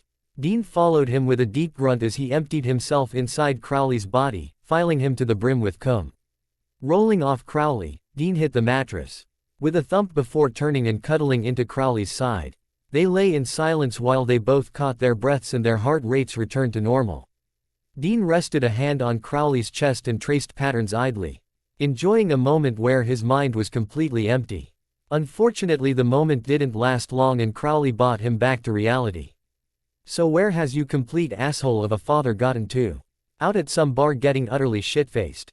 I'll warn you now, he's a mean drunk. So is Bobby, but I handle him perfectly fine," Crowley pointed out, playing with Dean's hair. "No, Bobby is a grumpy drunk. Dad will start throwing punches." Dean sighed happily at the feeling of Crowley massaging his scalp. Those wonderful fingers stalled for a fraction of a second before continuing as though nothing had happened. "Has he ever hit you?" Crowley asked eventually. "A few times. More than a few times. At least once a month I'd have black eye or a split lip," Dean admitted softly. Not even Sam knew about that. He'd been too wrong at the time to remember, and he'd never told him. "How old were you?" 10. "The last time anyway." "What happened?" It was nearly unrecognizable, but Dean could still hear the concern hovering in Crowley's voice. "Don't really know. I remember Dad coming back from the bar. I think Sam had done something wrong and Dad was pissed. I told Sam to go to his room, and then I told Dad if he ever touched Sam I'd call Bobby and tell him. I'd take Sam away. I woke up in hospital the next day with 2 broken ribs, a dislocated shoulder and a fractured collarbone," Dean answered absently. He hadn't thought about it for a long time, and it was unpleasant dragging up those memories. "After that he never touched me again, and he stopped coming back to the motel drunk." "When didn't you ever tell Bobby?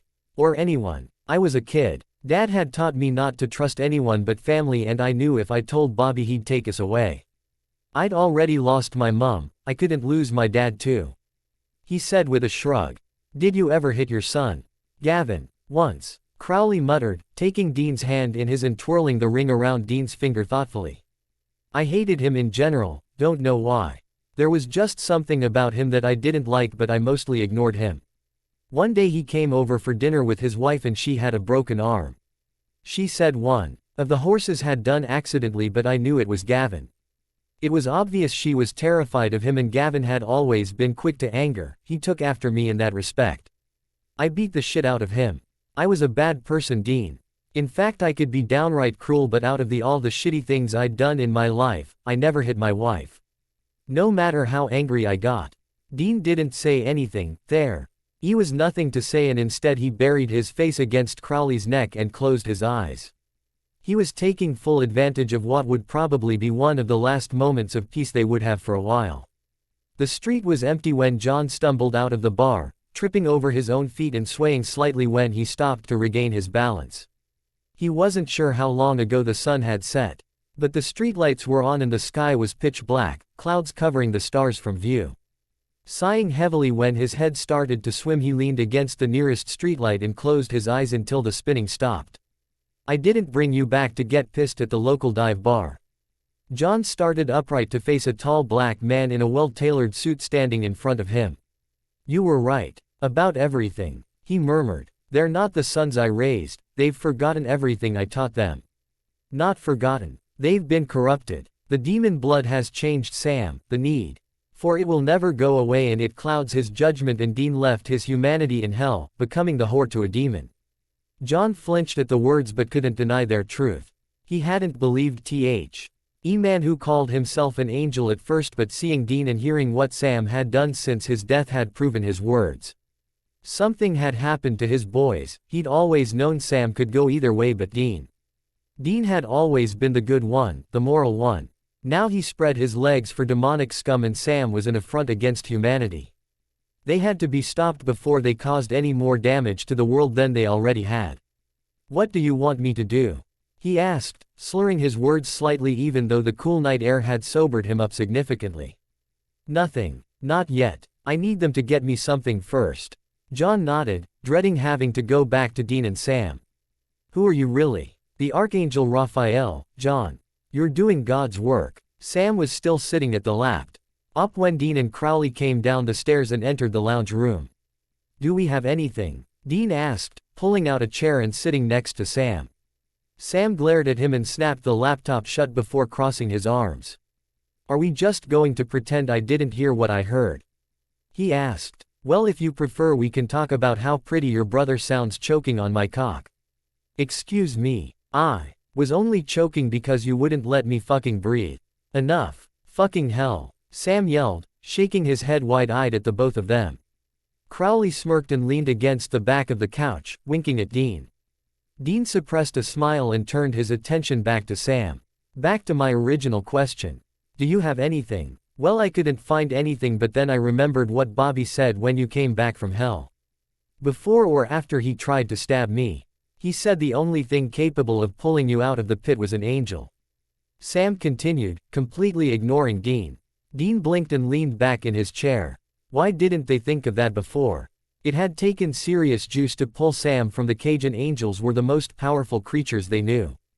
Is it possible? He asked Crowley. It's possible, but it would take an enormous amount of power. Not just any angel could have done it. Crowley conceded with a shrug. What about an arch? An archangel would definitely have the juice. Crowley confirmed, and Dean noticed the talk of angels was making him increasingly nervous, and he couldn't blame him. Crowley was powerful, but even he couldn't take on an angel in a fair fight. Yeah, there's just one problem. Every archangel that had anything to do with the fuck up that was the apocalypse is dead. Sam reminded them. Not all of them. Last time I heard, Raphael was still up and kicking. That's just fantastic. Just what we need, a crazy ninja turtle who wants your head on pike. Sam sighed unhappily. Can we call Castiel? He might know something. I doubt it. Saz hasn't spoken to me in nearly 2 years. He's pissed at me for the whole Crowley thing. Dean admitted, rubbing the back of his neck a little bit embarrassed. Well, then what the fuck are we supposed to do? We catch ourselves an archangel. I know exactly where to put him.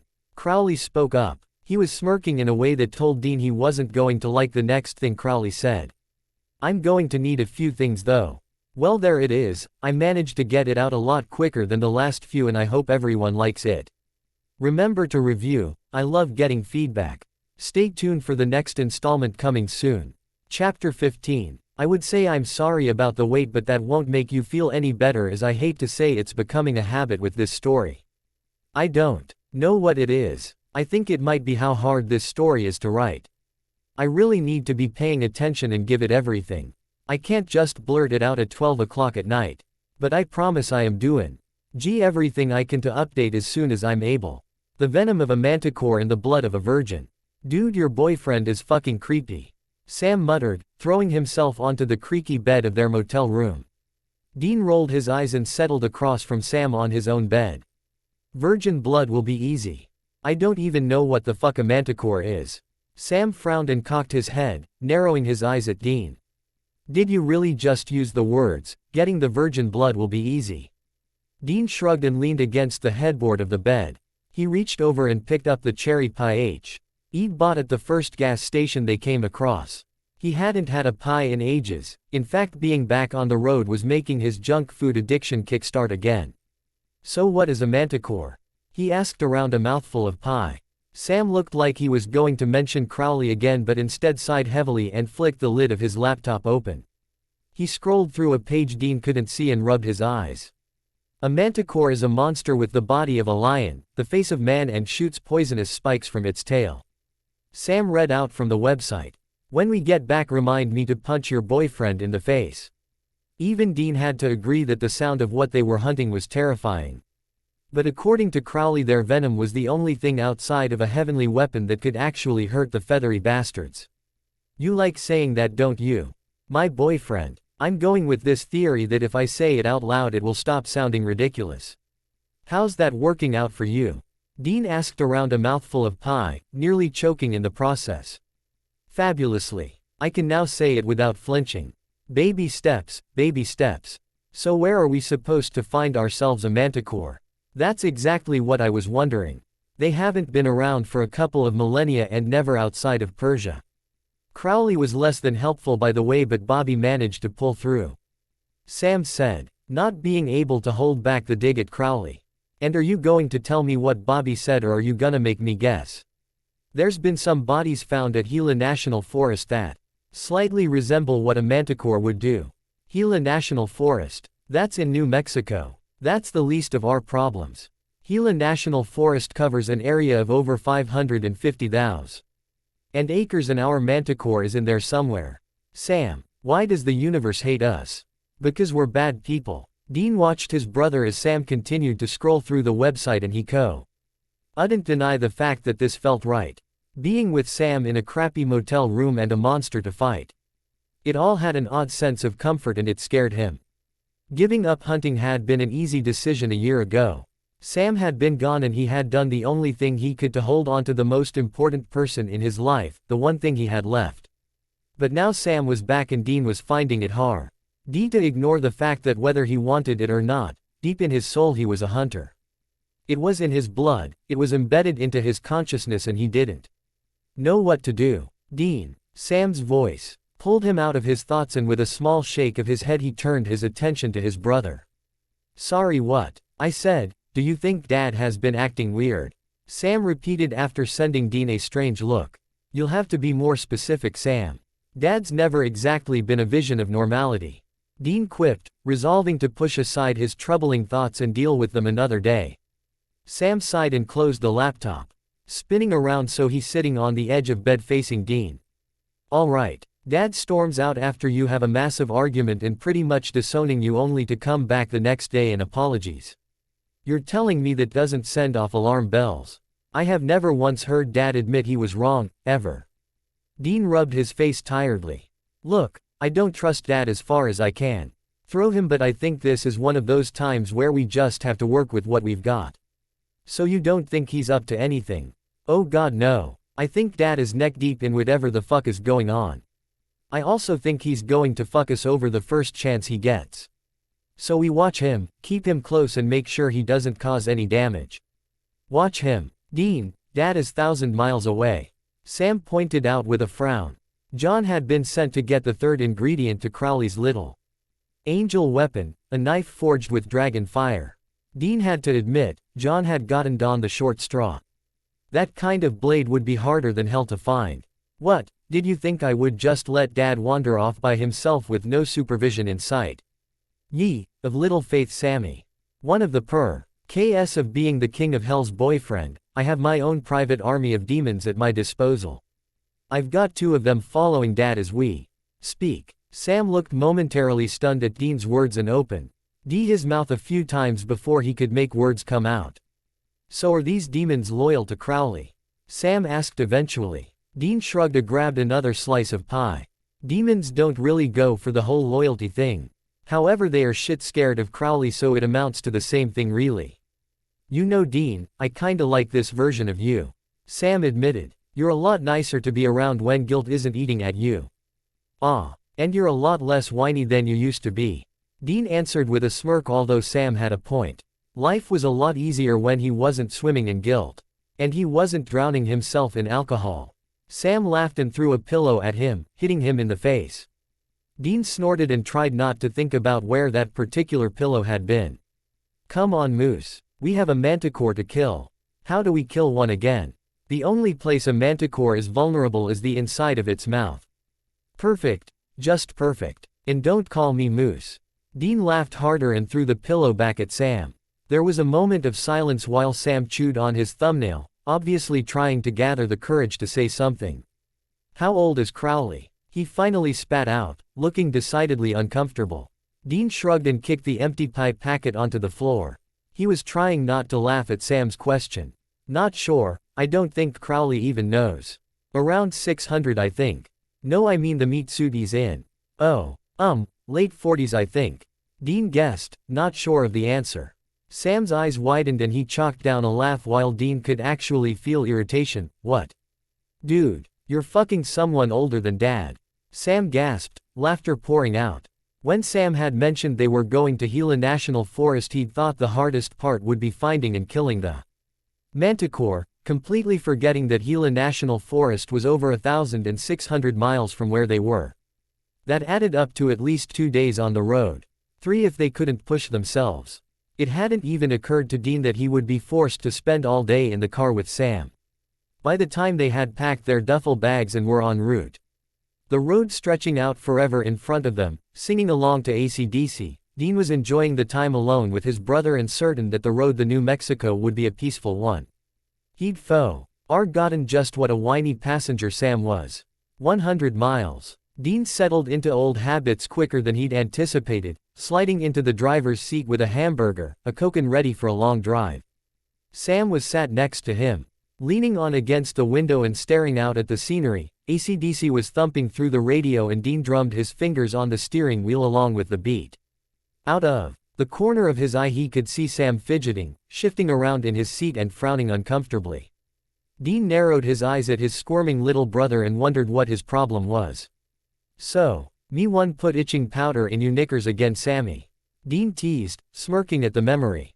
Sam rolled his eyes and his jaw clenched tight, irritation practically radiating off him. "No douchebag. I need to pee. Again. We just stopped." Dean growled. If things continued this way, they would never make it to New Mexico. "I can't help it. I don't have any control over when I have to pee," Sam reminded him with a shrug, shifting in his seat once more. "Well, maybe if you didn't buy a grande latte at every gas station we stop at, you wouldn't need to piss every 5 minutes. Well, maybe if Sam E1 didn't keep me up all night wanking over the phone with his hellspawn lover, I wouldn't need gallons of coffee to keep me awake." Sam shot back with a pointed look, enjoying the wide-eyed shock that crossed Dean's face. "You were listening. You were a fucking meter away. It was like being a supporting actor in a bad porno. I thought you were asleep. Like that makes it any fucking better. 500 miles. Hey Dean. I swear to God Sam, if you need to pee again I'm going to have a fucking breakdown." Dean grunted, not taking his eyes off the road. "Fuck you douchebag. What I was going to ask is when did Crowley give you that ring?" Dean looked down at the ring in question, watching the sunlight bounced off the shiny surface. "A few months after, well, you know," he answered awkwardly after a moment. "So what happens when you die?" Dean was a little taken back by Sam's questions, but he was glad Sam was actually taking an interest. It showed that he supported him at least a little.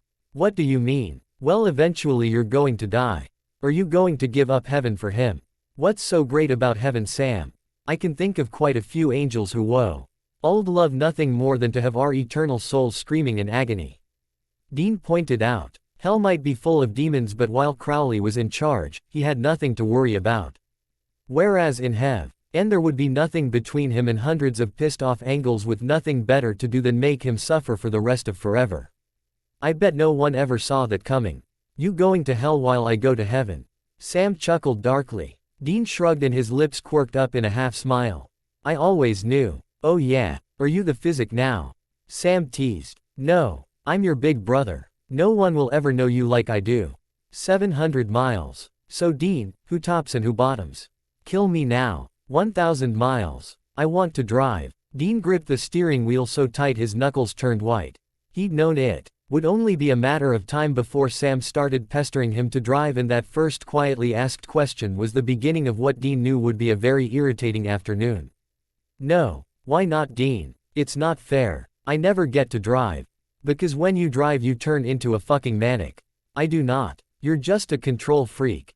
"Oh yeah. What about that time in Texas?" "I knew you'd bring that up. You always do. For good reason. You're overreacting. It wasn't that bad," Sam grumbled, locking his jaw into what Dean recognized as his brother getting ready for battle. "I'm sure he mother of the child you almost ran over would disagree," Dean pointed out. He shouldn't have been in the middle of the road. He was crossing the street with him mum at a pedestrian crossing. Let me drive and I'll disappear for an hour tonight so you can be alone with Crowley." 10-20 miles. Dean was holding onto his seat with every ounce of strength he had as they sped down the highway at a speed way over the speed limit. Each bump in the road in turn making him flinch. Sam had always been a bit of an erratic driver, slamming his foot on the accelerator like his feet were made of lead. Dean's stomach twisted nervously as another car blasted its horn at them as it passed, and Dean was actually beginning to think they were going to end up wrapped around a tree. Thankfully, the sudden bratting of his phone in his pocket took his attention away from his inevitable fiery death. "How's the brotherly bonding going? I think I may actually be about to die. Did Sam find the picture I took of you?" "What picture?" Dean glared at his phone, mind churning with all the possibilities of Crowley's words. He was waiting for an answer for an uncomfortably long time. "What picture?" "There's no picture." Single quote. Crowley. "Yes, darling. What picture? What are you talking about, Dean? You really should be careful. I think you're becoming delusional.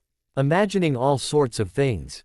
Single quote. Single quote. "If you have a picture of me somewhere that I'm not going to like, I'll maki you pay. You have to find it first, princess." "No, first I have to survive Sam's driving. Fuck, the way he takes core. Nurs, you'd think he was training to be a stunt driver. He must get it from you." "Excuse me, I am an excellent driver. I'm not saying otherwise. I'm saying you drive like you're in the middle of chase scene from an action movie." Single quote. The car swerved dangerously and Dean jerked his attention back to Sam, who was watching him closely. "Eyes on the fucking road, Sam," Dean yelped as they swerved. Once more so Sam could avoid a squirrel that had run across the highway. 1,500 miles. Eventually Dean simply couldn't take it anymore and demanded Sam pull over. He was so tired his eyes were burning. Judging by the glazed look in his brother's eyes, Sam wasn't doing any better. Thankfully a motel came into view and Sam pulled over happily. They pulled up in front of the main office and Sam went in to book them a room while Dean remained in the car. He pulled out his phone and started at it, curiously wondering if he should call Crowley or not and let him know they'd stopped for the night. M knocked on the passenger door and stuck his head through the open window. "You coming?" "Yeah, can you take my bag in? I'm gonna call Crowley," Dean muttered, making up his mind. He wanted to know what John had been up to. Sam nodded past him the car keys before grabbing the bags from the back of the car with a word. Dean was rather impressed with how Sam was handling everything lately. Aridly being in hell had knocked some of the bitchy out of him. After another moment sitting in the car, he opened the door and stepped out into the cool night air. He locked the car and walked over to the end of the car park. Standing under a streetlight, his breathing fogged in front of him, and with a sigh he called Crowley. The demon answered almost immediately. "What's shakin' bacon? I need you." The only answer that came was a dial tone and Dean stared dumbly at the phone, shocked that Crowley had just hung up on him, and with an unbelieving snort he tucked his phone back into his jeans pocket. He flinched heavily when a pair of strong arms wrapped around his waist and a warm body pressed into his back. "I can't stay long," Crowley muttered quietly, lips brushing against his neck. Dean nodded in understanding and placed his arms over Crowley's, twisting their fingers together. "It will all be over soon," Crowley promised, knowing what Dean needed to hear. "I'm not so sure. I thought it was over a year ago. And yet here I am. I don't think it will ever really be over." Crowley didn't know how to answer that, but that was all right. Dean didn't want him to. He just wanted him to listen while he had a moment of self-pity, which thankfully was something Crowley understood. "So what has John been up to?" Dean asked eventually, breaking the silence as he spun around in Crowley's arms. "Not much. Doing what I said to do. He'll have the knife in a few days." "Has he been doing anything he shouldn't be?" "He's actually being remarkably well behaved, hasn't even visited any bars." "It makes me uneasy." "You think he's up to something?" Dean asked, lifting a hand to cup Crowley's face and scratching gently at the short beard. "Yes, I think he's going to fuck us over, and I want to know, when he does.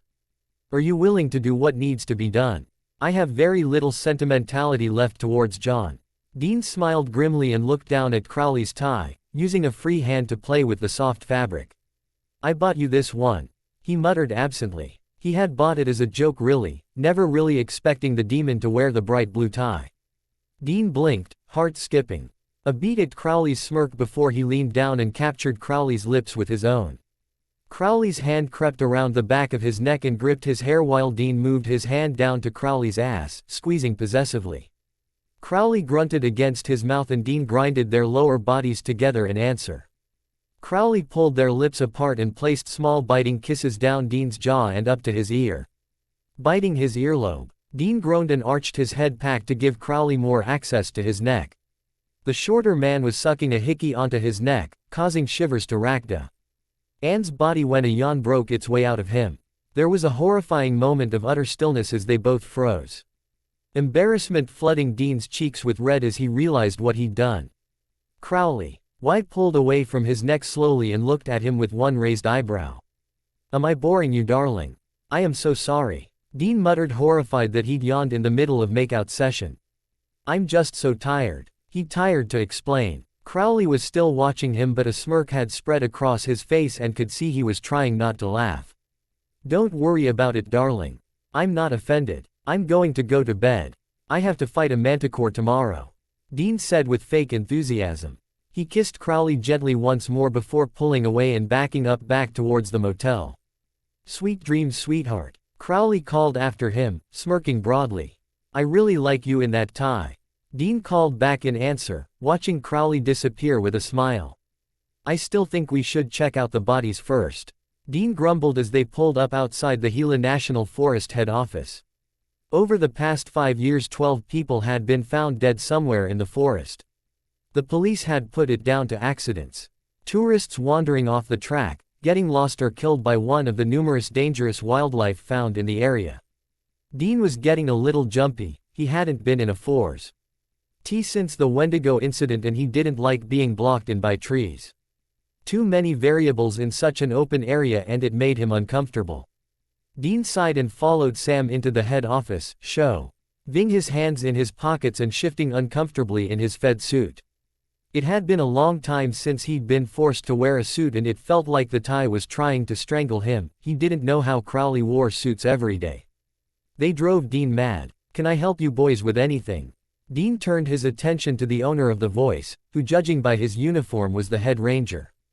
Dean was taken back by how startling handsome he was. Blonde complemented perfectly by bluest eyes Dean had ever seen. He was young, younger than Sam by the looks of it, and he looked like he'd just walked off the cover of a magazine. Instant distrust swam through Dean, knocking him off balance. This man was absolutely perfect, too perfect, and it sent warning bells off in his head. Something wasn't right. Agent Singer and Agent McLeod. We would like to discuss that ridiculously high mortality rate this place has. Dean spoke up, cutting off Sam before he could speak. Ranger Good-Looking smiled and Dean felt his heart skip a beat against his will, which only made him dislike the man more. Yes, all those poor people. Of course I'll do anything I can to help. He guided them into his office at the far end of the building. I'm Ranger Manson, by the way, and I'll be happy to answer any questions have. Ranger Manson sat behind a large wooden desk and gestured for them to sit across from him. And Ranger Manson exchanged pleasantries while Dean scanned the room.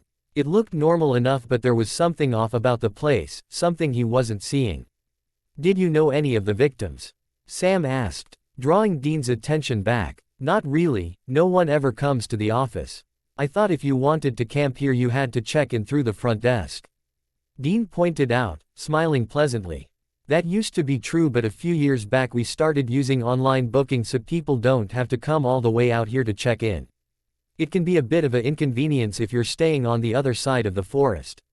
Ranger Manson chuckled, flashing another one of those stunning smile. So what do you think killed those people? Sam asked. Unfortunately there are plenty of things out here that can kill you if you're not careful. People come here and they think that watching nature shows makes them qualified to mess with things they don't understand. Dean got the distinct feeling that was threat. How long have you worked here? 10 years. Wow. You barely look 25. Dean pushed, every instinct in his body telling him Ranger Manson was full of crap. Ranger Manson smirked and turned his gaze to Dean.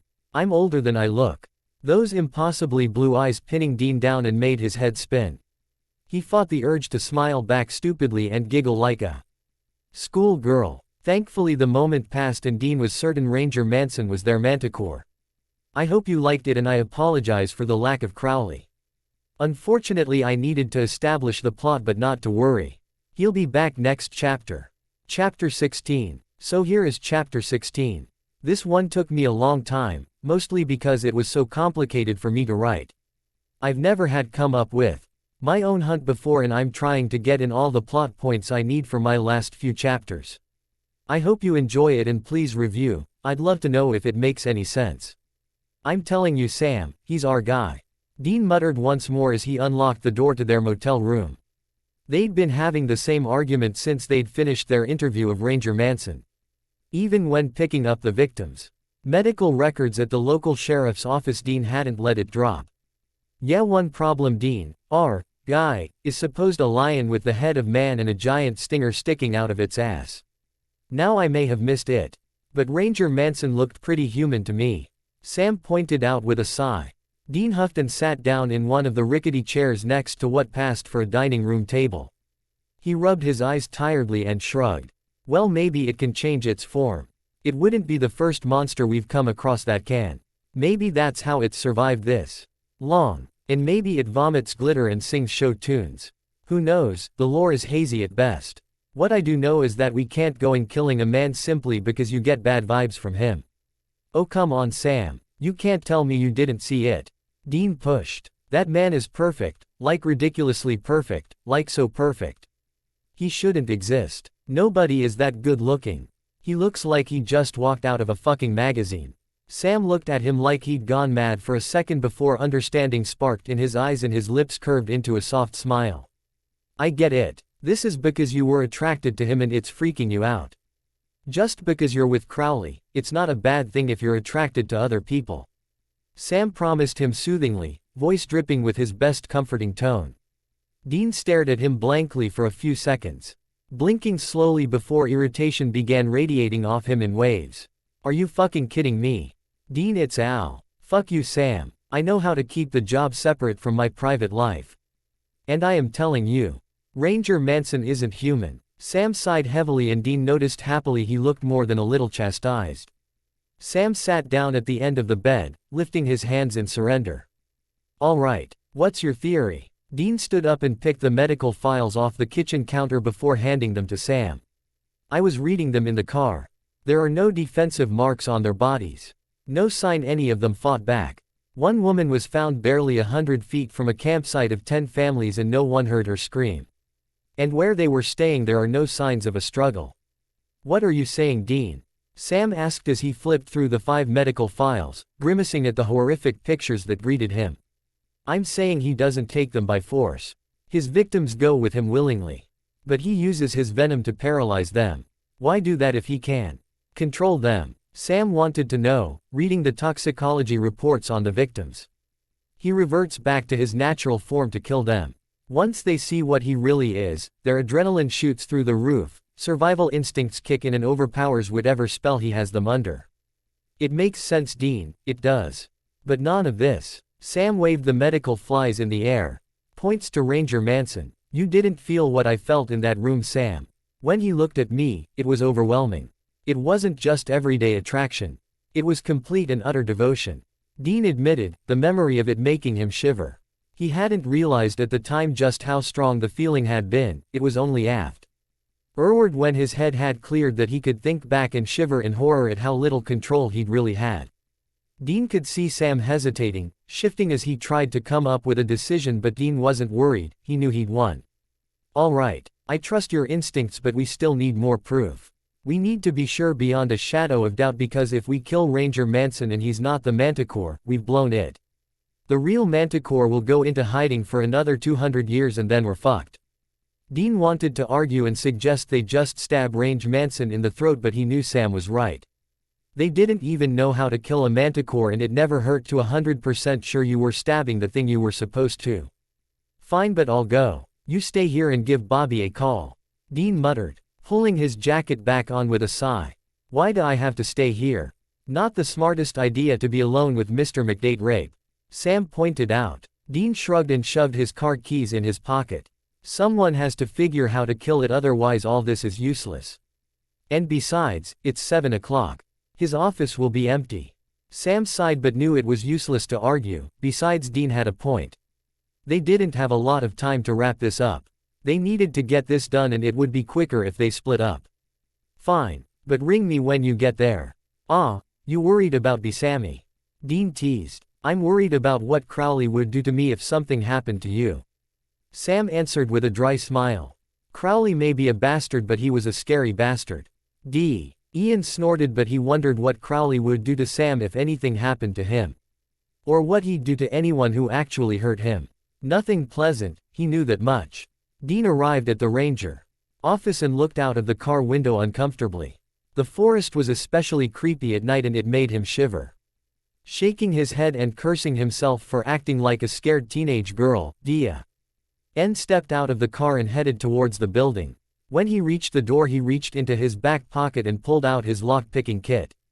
As he picked the lock, he began to wonder exactly what it was about the place that set him on edge.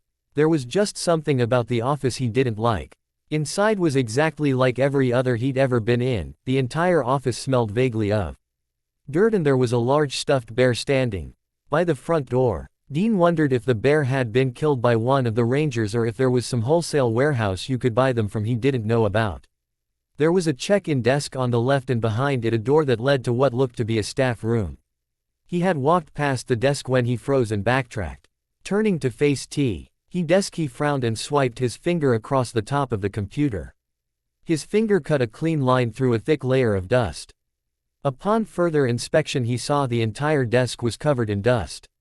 The penholder, the chair, and the computer. Nothing had been cleaned in a very long time. The uncomfortable feeling in his stomach started again, and his gut told him no one but the Manticore had been in this office for a while. A check of the staff confirmed his suspicions. The fridge was empty, every file and drawer completely bare. No wonder no one had ever raised concerns about the place. There was no one to complain. The Manticore had turned the entire national forest into its own private buffet table. That realization made the place impossibly creeper, and not the first time. Dean wished he really didn't have to be there. Deciding to get this over and done with, he headed to Ranger Manson's office. He half expected to see Ranger Manson waiting for him and let out a sigh of relief when the office was empty. Heading over to the desk, he stumbled over something and had to catch his balance against the desk.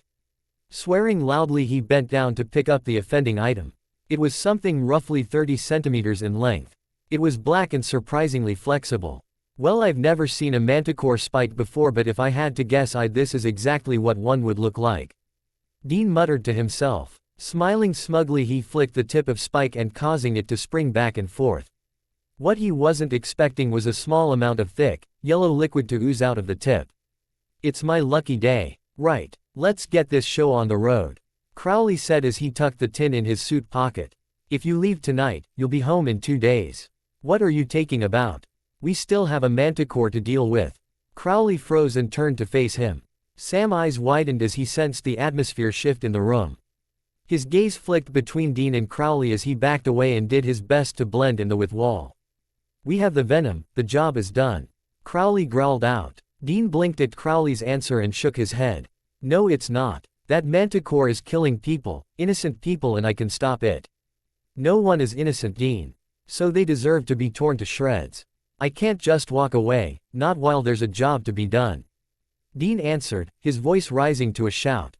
Send another hunter. This isn't your job. Yes it is. Why? Why is it your job? Why does it always fucking have to be you?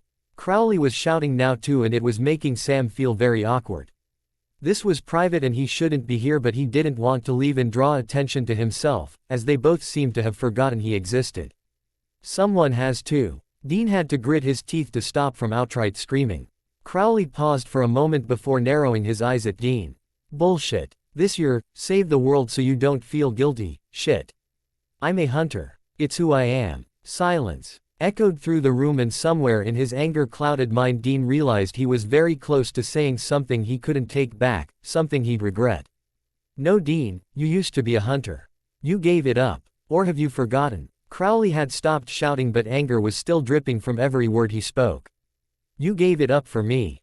Well, maybe that was a mistake, he growled out before he could stop it. Dean could almost see Crowley's eyes harden, and the last rational part of his mind was screaming at him to take it back. Maybe it was, Crowley admitted quietly. Fine. Do whatever you want, you always do anyway. You wanna get yourself killed? Be my guest. It's not like you're irreplaceable or anything. Before Dean could answer, Crowley was gone. Dean could only stare at the place the demon had stood seconds before and try to calculate exactly how much damage his words had done. A lot, judging by the icy look in Crowley's eyes. He hadn't looked at him like that since the first time they'd met. "What did Bobby say?" he asked Sam eventually. Sam was looking at him sadly and it took him a moment to answer. "Are you all right?" That was most defiantly the last question Dean wanted to answer. "How do we kill the manticore, Sam?" he asked more forcefully. Sam sighed and rubbed his eyes tiredly, knowing better than to push. "Knife coated in the blood of one its victims. Through the heart. Isn't it always?" Dean snorted bitterly. He picked up his keys and pulled on his jacket roughly. "You can deal with it." "I'm going out." "Deal with it? How the fuck am I supposed to deal with it?" Sam yelled. "Get the blood, it's not hard, Sam," he growled, trying hard not to take his lingering anger out on Sam. "There's half a dozen victims in the morgue." Dean moved towards the door, hoping to get out before he exploded and had a go at Sam. "Do you not understand the concept of bleeding out? There's no blood left. Just fucking figure it out, Sam," he yelled as he slammed the door behind him. Sam started sullenly at the door before rolling his eyes and sighing heavily. "Just figure it out. How hard can it be? Not the first time I've broken into a morgue," he muttered to himself as he pulled his own jacket on. He was about to leave when he remembered Dean had taken the car keys. Fucking hell. Ellipsis. Despite his intention to drive around until he no longer had the urge to punch the first person that looked at him funny, Dean found himself falling back into old habits and pulled into the first bar he came across. It wasn't as run down as it had originally appeared.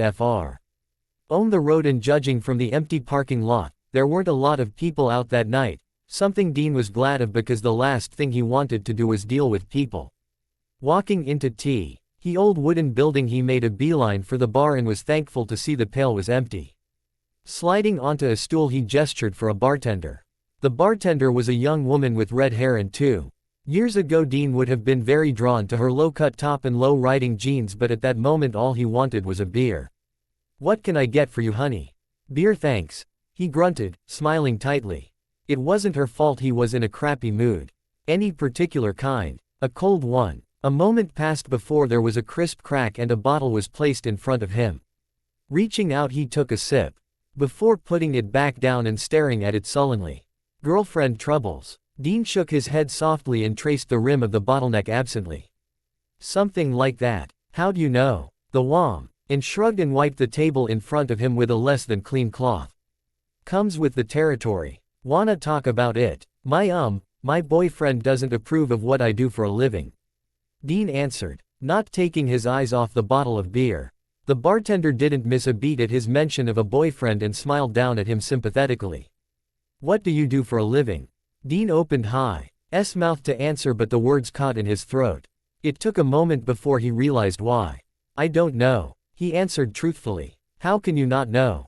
she asked, confused. She cocked her head to one side and Dean had to admit. She was beautiful. "I thought I did. I wasn't always a mechanic. I gave up my job for my boyfriend and everything was fine. We were happy. But recently I've been having some family issues and it's uncovered a part of me I thought I'd left behind," he explained, trying to reveal too much but still feeling better for getting it off his chest, even if it was to a stranger. "This is the first argument we've ever had and I have absolutely no idea what to do now." "Maybe that's the problem. You're trying to force yourself to be something you're not, and whether your intentions are noble or not, it's tearing you apart. People say you can change who you are. I don't believe that. Maybe you can change the outside, even the first few layers if you really try, but deep down, right in your core, you are." The words hit Dean like a fist to the stomach and made him feel even worse than he had 10 minutes ago. Was that really his problem? Had he just been acting for the past year and a half? Acting at being normal, acting at being happy. Everything was so much harder now that Sam was back. It had been easy to put aside Dean the hunter when Sam had died, but no. His brother back, and it was getting harder and harder to ignore that part of himself. "So I think you need to decide, Dean Winchester, are you a mechanic or a hunter?" Those words made his stomach lench for another reason, and his head whipped up to comfort the woman who somehow knew who he was. The bar was empty, the woman gone and leaving nothing behind but a bad taste in his mouth. A door to the left of the bar opened and Dean jumped off the bar stool, reaching for the gun he hadn't carried with him in over a year. The man who walked out looked just as startled to see Dean as Dean was to him. "How did you get in?" "Bar's closed, mate," the man said with a certain degree of aggression. "The door was open," Dean answered slowly. "Who is the woman who was here?" "What woman?" "The bartender. Red hair, green eyes." "This is my bar, I'm the only one who works here." The man was looking at him like he was 30 seconds away from a mental breakdown, and maybe he was, he certainly felt like it. "Right. My mistake. Sorry," he muttered as he pulled out his wallet and threw some money down on the bar. He left the bar with his stomach twisting and his head swimming. He had no idea who the woman had been. In fact, he had a strong feeling it hadn't been a woman at all. A brief thought of it being the Manticore flashed through his mind, but he pushed it aside. There was no lore to suggest Manticore could turn into women, and even if they could, it wouldn't have let Dean leave the bar alive knowing he was a hunter. No, this was completely different shit to the shit he was already dealing with. So with a deep sigh he pushed the chilling encounter to the back of his mind, adding it to the ever-increasing pile of shit to deal with later. The ringing of his phone made him startle violent. TLY on his way back to the car, and after swearing loudly he pulled the phone from his pocket. "What?" he muttered gruffly, feeling silly for his reaction. "If you're not too drunk, come back to the motel." Sam's tired voice drifted through the phone, and Dean felt a little guilty for snapping at him earlier. "What makes you think I've been drinking? You and Dad have more in common than you like to admit." Dean tried to tell himself Sam's words didn't sting as much as they did. By the time he arrived at the motel room, Sam was standing in the parking lot waiting for him and sporting the most impressive bitch face Dean had seen yet. "Did you get the blood? Would I have called you otherwise?" Sam bitched, pulling a face. "Sam, on some days I almost find your bitchiness endearing, almost. But ya know what? Today is not even close to being one of those days." Dean answered dryly. Sam rolled his eyes but didn't argue, but kept his mouth shut, something Dean was thankful for. "So, let's try again without the attitude. Did you get the blood?" Dean repeated. Sam pulled a knife from his back pocket and flashed the blade in the light of the streetlight, dry blood staining the blade. "I found a relatively intact arm from the last victim. There was squeezing involved. I don't really want to talk about it," Sam muttered, screwing his face up at the memory. Dean blanched at Sam's words and scrunched his nose. "Ew. Big time. So what now? Any idea how to lure a Manticore? He seemed to take a shine to you," Sam suggested with a shrug. "Bait him. Make him think his voodoo mind powers worked." Dean guessed. Getting Sam's hint. "Do you think you can resist him?" Sam asked. Dean hesitated for a moment. Could he? He did the first time, but he had a feeling the Manticore hadn't really been trying that time. "I can do it." Even to his own ears that sounded more like a reassurance than a promise. Dean's boots crunched across the dry leaves of the forest floor.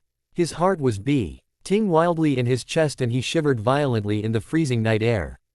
Ranger Manson had been contacted easily enough. All it had taken was a well-phrased email to Ranger Manson's private email address, conveniently found on the Gila National Forest website. So now Dean was waiting in the middle of a forest that gave him the creeps, waiting to meet up with the date rapist from hell.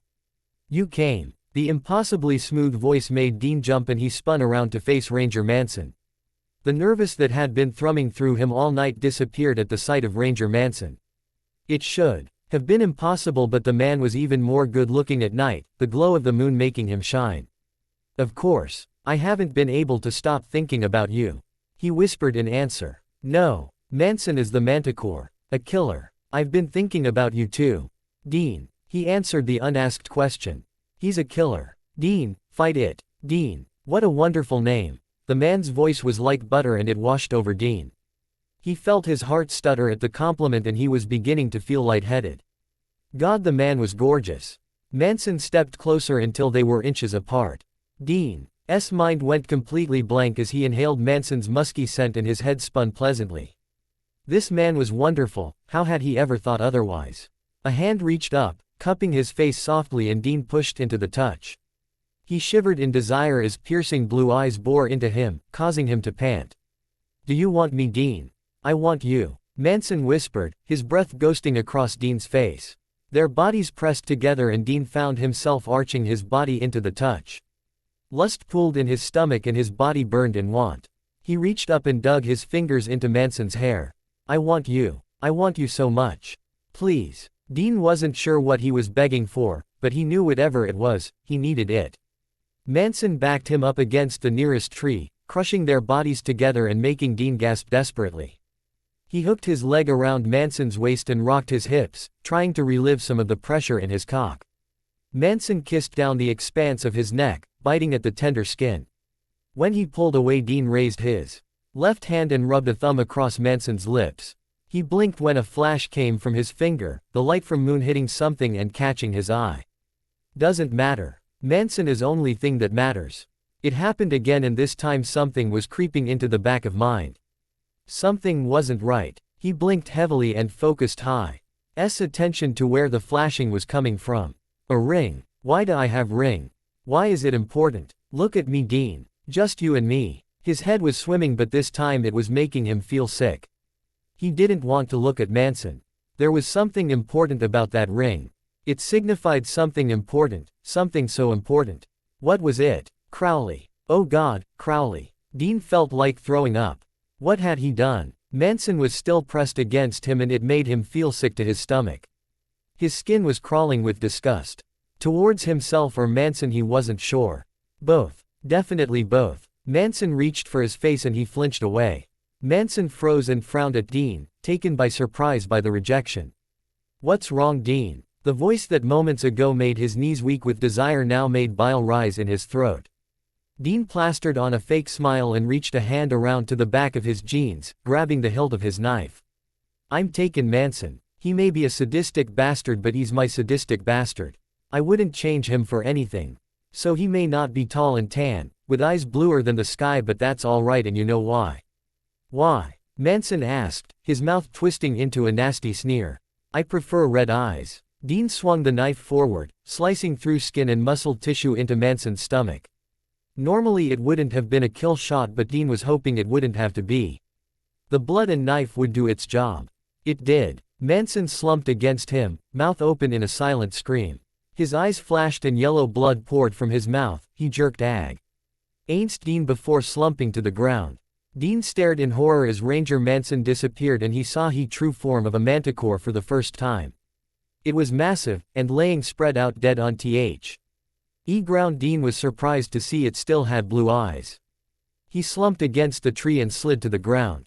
He could still feel the hickeys Manson had sucked onto his neck, and that thought made him vomit uncontrollably on the ground next to him. He was still dry heaving when Sam appeared through the trees running towards him, worry written across every inch of his face. Dean wiped his mouth with the back of his hand, looking up at Sam accusingly. What took so long? He muttered, voice rough from vomiting. You said to keep back. Sam reminded him loudly. Dean wanted to argue, but all he LD think about was Crowley and what he'd done.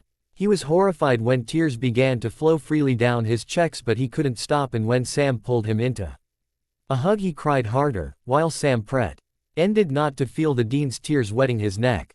Well, there it is, hoped you enjoyed it. Chapter 17. Well, here it is. It's a long one, but I needed a lot to happen in this chapter and it didn't feel right to cut it into 2 chapters. I hope you enjoy it, and please remember to review. Thank you to everyone who's reviewed so far. It means so much to me that you like my story. Dean was silent the entire ride back to the motel, looking out the window and trying desperately not to start crying again. It had taken him 20 minutes to gather himself in the forest, and he didn't want an repeat of that, and he was sure Sam didn't want that either. He was sure the reason he was so emotional was due to the manticore messing with his head and feelings. Well, that and the soul-crushing guilt resting on his shoulders. No matter how many times Sam said otherwise, he had cheated on Crowley, betrayed his trust, and when he told Crowley, Dean wasn't sure he would be forgiven. The sun was beginning to rise, turning the sky a golden orange when Dean dragged himself into the motel room. Before Sam could follow him inside, he turned around and blocked the door. Can you disappear for a few hours? He asked softly, voice like gravel from crying. Sam hesitated before nodded, knowing why Dean needed him gone for a bit. Sure, I'll get another room. He left Dean standing in the dark room alone. And Dean watched as he headed to the check-in office to rent another room before closing the door and staring at the dark beds. He sighed heavily and tried to breathe around the lump in his throat that seemed to growing with each passing moment. He reached into his back pocket and pulled out his phone, staring at the screen sadly. Closing his eyes he gathered what courage he could and tapped on Crowley's number with growing dread. "I need to talk to you." After their argument, Dean wasn't even sure Crowley would answer or how pissed he'd be if he did. So he was surprised when the demon showed up. Not 30 seconds later, in the middle of the still dark room. The silence in room only served to make Dean even more uncomfortable. "You still angry?" he asked hesitantly, not meeting Crowley's eyes. "Angry doesn't even cover it," Crowley answered simply. Dean nodded and continued to stare at the floor, shame drowning him. "What did you do, Dean?" Crowley asked eventually when it became clear Dean wasn't going to speak. Dean didn't bother asking him how Crowley knew he'd done something. He didn't have to, no one knew him better than Crowley, and the demon could read him like a book. "Which conversation do you want to have first? Our argument or the other thing?" he asked hesitantly. Crowley frowned, narrowing his eyes and watching him suspiciously. "What's the other thing?" Dean's breathing hitched, and although he'd practiced what he was going to say in the car, found the words catching in his throat. He suddenly wondered if it was possible to make Crowley angry enough to hurt him. No, Crowley wouldn't hurt him, not physically at least. He knew that without a doubt. Crowley was still watching him closely, and Dean knew he had to say something. He was an adult and he needed to act like one. Taking a deep breath, he forced out the words that made him hate himself. "I cheated." His voice was barely above a whisper, but there was no doubt Crowley heard him. The demon tensed and his eyes flashed with hurt before going completely blank. That look, that complete shutdown made Dean's heart ache. Crowley had trusted him in a way he'd never trusted anyone before, and Dean had thrown it back in his face. "Who is she?" the demon asked sharply, making Dean flinch. "Wasn't a woman," Dean murmured softly. Somehow that made it so much worse. "A man. You let another man fuck you?" "No. So you fucked him." Dean whined at the words, but the words were stuck in his throat. He simply shook his head and stared at the wall opposite his bed. Crowley's mouth twisted into a sneer, and striding across the room he pulled Dean harshly up by his arm, forcing him to stand and face him. "Look at me," he roared, making Dean jump. Crowley's grip on his arm was painful, strong fingers digging into his flesh and causing bruises. "There was no fucking," Dean managed to choke out, finding his voice. Crowley snarled and grabbed his face, holding his jaw firmly in place. "Did you kiss him?" "No," Dean answered, shaking his head. "He kissed my neck and I humped him," he explained, voice breaking. "Why should I believe you?" Crowley demanded, not releasing his face. "Because I've never lied to you. I'm not proud of what I've done, but I'm telling you the truth," Dean promised, silently begging him to believe him. "Why, Dean? Was it because we argued? Were you drunk? Why?" Dean closed his eyes and tried to ignore the ache in his heart after hearing the hurt in his voice. "No, I didn't do this to punish you for something, and there isn't enough alcohol in America to make me unfaithful to you. It was the manticore. He fucked with my head," Dean explained hurriedly. "The manticore." Crowley blinked and looked at him like he was stupid. "That's how it lures its victims. It fucks with your head. Makes you think you're in love." Crowley pulled away and glared at him accusingly. "Assuming I actually believe that crap, you knew all of that and you still went after it." "I thought I could fight it. I had before and I thought I could do it again. I fucked up. I fucked everything up, and I'll never be able to explain how sorry I am." The room was once again silent except this time it was Crowley avoiding eye contact. "You swear you didn't fuck him?" he asked eventually, giving Dean hope. "If you lie to me, Dean, I'll find out." "You know I will. I swear." Crowley moved back over to him and cupped his face, much gentler than he had the first time. "You know if you were anyone else, I'd cut out your spleen and feed it to you. Why is it so easy to forgive you?" Crowley muttered, more to himself than Dean. "You forgive me. Promise you didn't fuck him. Promise. You didn't kiss him." "I didn't." "Then yes. Maybe not completely, not yet. But I will." Dean let out a breath he didn't know he was holding. Everything would be all right. Crowley forgave him. He wouldn't forgive himself for a long while, but as long as he had Crowley it would be all right. Dean smiled sadly and moved forward, going in for a kiss but stopped as he realized that maybe Crowley wouldn't want to kiss him.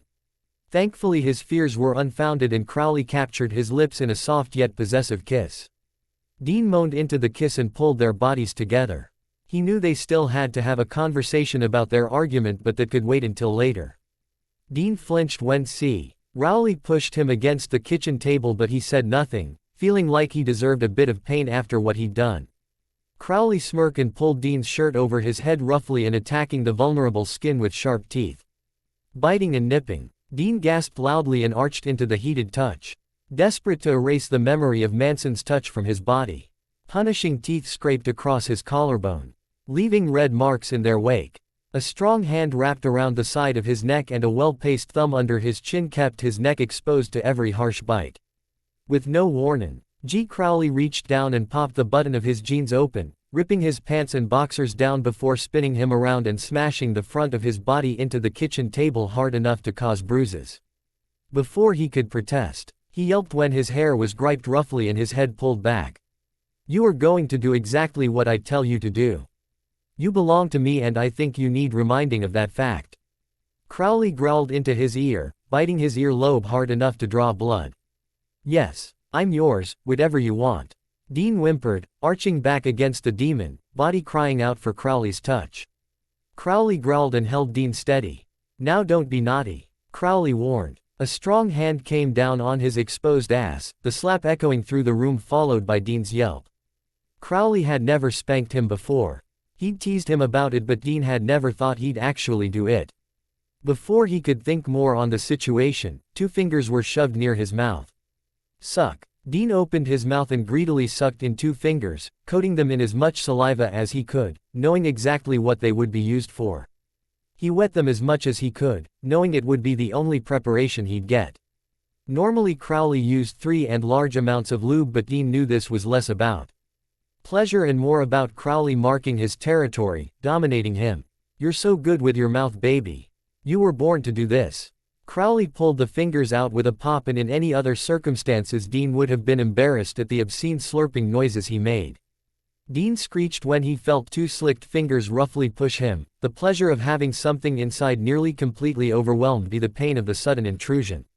"You're so tight," Crowley grunted. Harshly preparing him, Dean whimpered when Crowley's fingers brushed against his prostate and giving him his first bit of pleasure since they'd started. Dean moaned brokenly when Crowley ceased his movements and his fingers stood stationary inside him, causing him to clench and unclench around the demon's fingers, encouraging him to move. "Crowley," Dean whined. "Who do you belong to, Dean?" Crowley murmured, kneading the soft globes of Dean's ass harshly. "Please." Dean whimpered again, coherent thought flying out the window. "Who do you belong to, Dean?" Crowley asked again, more aggressive this time, spanked him again, putting more force behind it than the last one. "You. Only ever you. You're the only one I want," he whispered as pressing his face against the cold tabletop, trying to cool his feverish skin. "Oh fuck," he screeched, arching his back painfully when Crowley tore his fingers out and entered him in one thrust. Dean could barely breathe as pain spread throughout his ass and lower back. It felt like he was being torn in half, but he couldn't deny how much he was enjoying being completely owned by the demon. Crowley didn't give him time to adjust to the sudden intrusion and thrust roughly into the amazing heat. Each harsh thrust brought a soft whimper from Dean as the force of the thrust crashed him into the table, causing much needed friction to his cock. The pain of Crowley's quick intrusion was beginning to dull and the pleasure was spreading throughout his body and caused his cock to pulse. "You're the one who can make me feel like this. The one who owns me completely," Dean muttered, not exactly sure what he was saying, but judging by the strangled moan from Crowley, it was the right thing to say. "Oh fuck yes," Dean yelled when Crowley begun to hit his prostate head on. There, oh fuck yes there," Dean gasped out desperately. Crowley smirked as Dean withered against him and he griped Dean's hips painfully tight in order to keep him still enough so he could hit his target. "Please Crowley, I'm gonna come," Dean begged, hissing through his teeth. "Come baby, come for me," Crowley encouraged, speeding up his thrusts. Dean pushed back into the demon, sending his cock deeper than Dean had thought possible. So close, he murmured, feeling the pleasure coil in his stomach, Almost, oh fuck, Crowley. Dean screamed, coming harder than he had done in a long time. His cum splattered on the table and on his stomach, powerful waves of pleasure shooting throughout his body, and his muscles tightened clenched around Crowley's cock. Slowly the pleasure receded and Dean slumped exhausted against the wall, panting heavily. Crowley continued to impale Dean punishingly on his cock, the tightness slightly less. Every muscle in Dean's body was jelly after the power of his orgasm. Dean moaned quietly as Crowley continued to thrust into his abused hole. I'm gonna fill you up, I'm gonna empty my cum so far into your ass you'll taste it. Crowley panted into Dean's ear, causing Dean to release a tired moan as his cock twitched in interest at the filthy words. Dean could feel his balls begin to tighten and sped up his thrusts. Enjoying the sound of his balls slapping against Dean's ass followed by Dean's half-aroused whimpers. Fill me Crowley, fill me and make me yours. Dean begged, pushing Crowley over the edge, and with a roar he emptied himself into his lover. Dean hummed as Crowley's cum filled his ass, warmth spreading through his body, and he squeezed his ass, griping Crowley's cock and milking every last drop. With a grunt Crowley dropped his head onto Dean's shoulder, smirking when he slowly pulled out and the younger man whined at the loss. Turning around, Dean wrapped his arms around Crowley's neck and buried his face in his chest, still recovering from his mind-blowing orgasm. Crowley wrapped his own arms around him and rested his chin on the top of Dean's head, and both stood toget. Her in silence except for soft panting as they recovered and their heart rates returned to normal. Dean shifted as the cum on his stomach began to dry, and with a sleepy groan realized Crowley's cum had begun to leak out of his ass and was slowly dribbling down his leg. Jump up, Crowley whispered in his ear. Dean didn't think and just wrapped his legs tightly around Crowley's waist, trusting Crowley to hold his full weight. He nuzzled into the demon's sweaty neck as he was carried to the bed. Crowley lay him down and followed him onto the bed, wrapping their bodies together and sinking into the mattress. This time the silence in the room wasn't unpleasant or stifling, it was comfortable and lazy, Dean enjoying having the heavy weight lifted from his conscience. Dean sighed and nuzzled his nose into Crowley's chest hair, basking in the feeling of the gentle hand drifting up and down his spine. I do forgive you, Dean, but if anything like this happens again, I don't care if you're drunk. I don't care if you're not in your right mind, I don't care if you're fucking hypnotized. If it happens again, I will leave you. Crowley warned him quietly, his hand never stopping its path along Dean's back. Why are you forgiving me this time? You don't believe in second chances? Dean asked despite himself. He craned his neck to look up at Crowley and rubbed a thumb along the demon's jaw. Crowley looked down at him with a soft smile, because he paused and Dean could see him battling with something. I care about you. Dean let out a puff of air and smiled up at him, wriggling closer to Crowley. You really can't say it. Can you? Does it need saying? Everything I've done for you, everything I'm willing to do for you, doesn't that show you how I feel? Of course it does. But it would nice to hear it out loud. Dean admitted, before kissing Crowley's jaw and pulling away from him. He sat up and looked down at the demon who was cocking his head in confusion.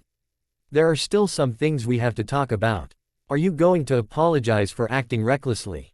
Crowley asked once he'd understood what Dean was talking about. No. Then there's nothing to discuss. Dean stared down at him in shock, mouth hanging open at the answer. Really? Is that how this works?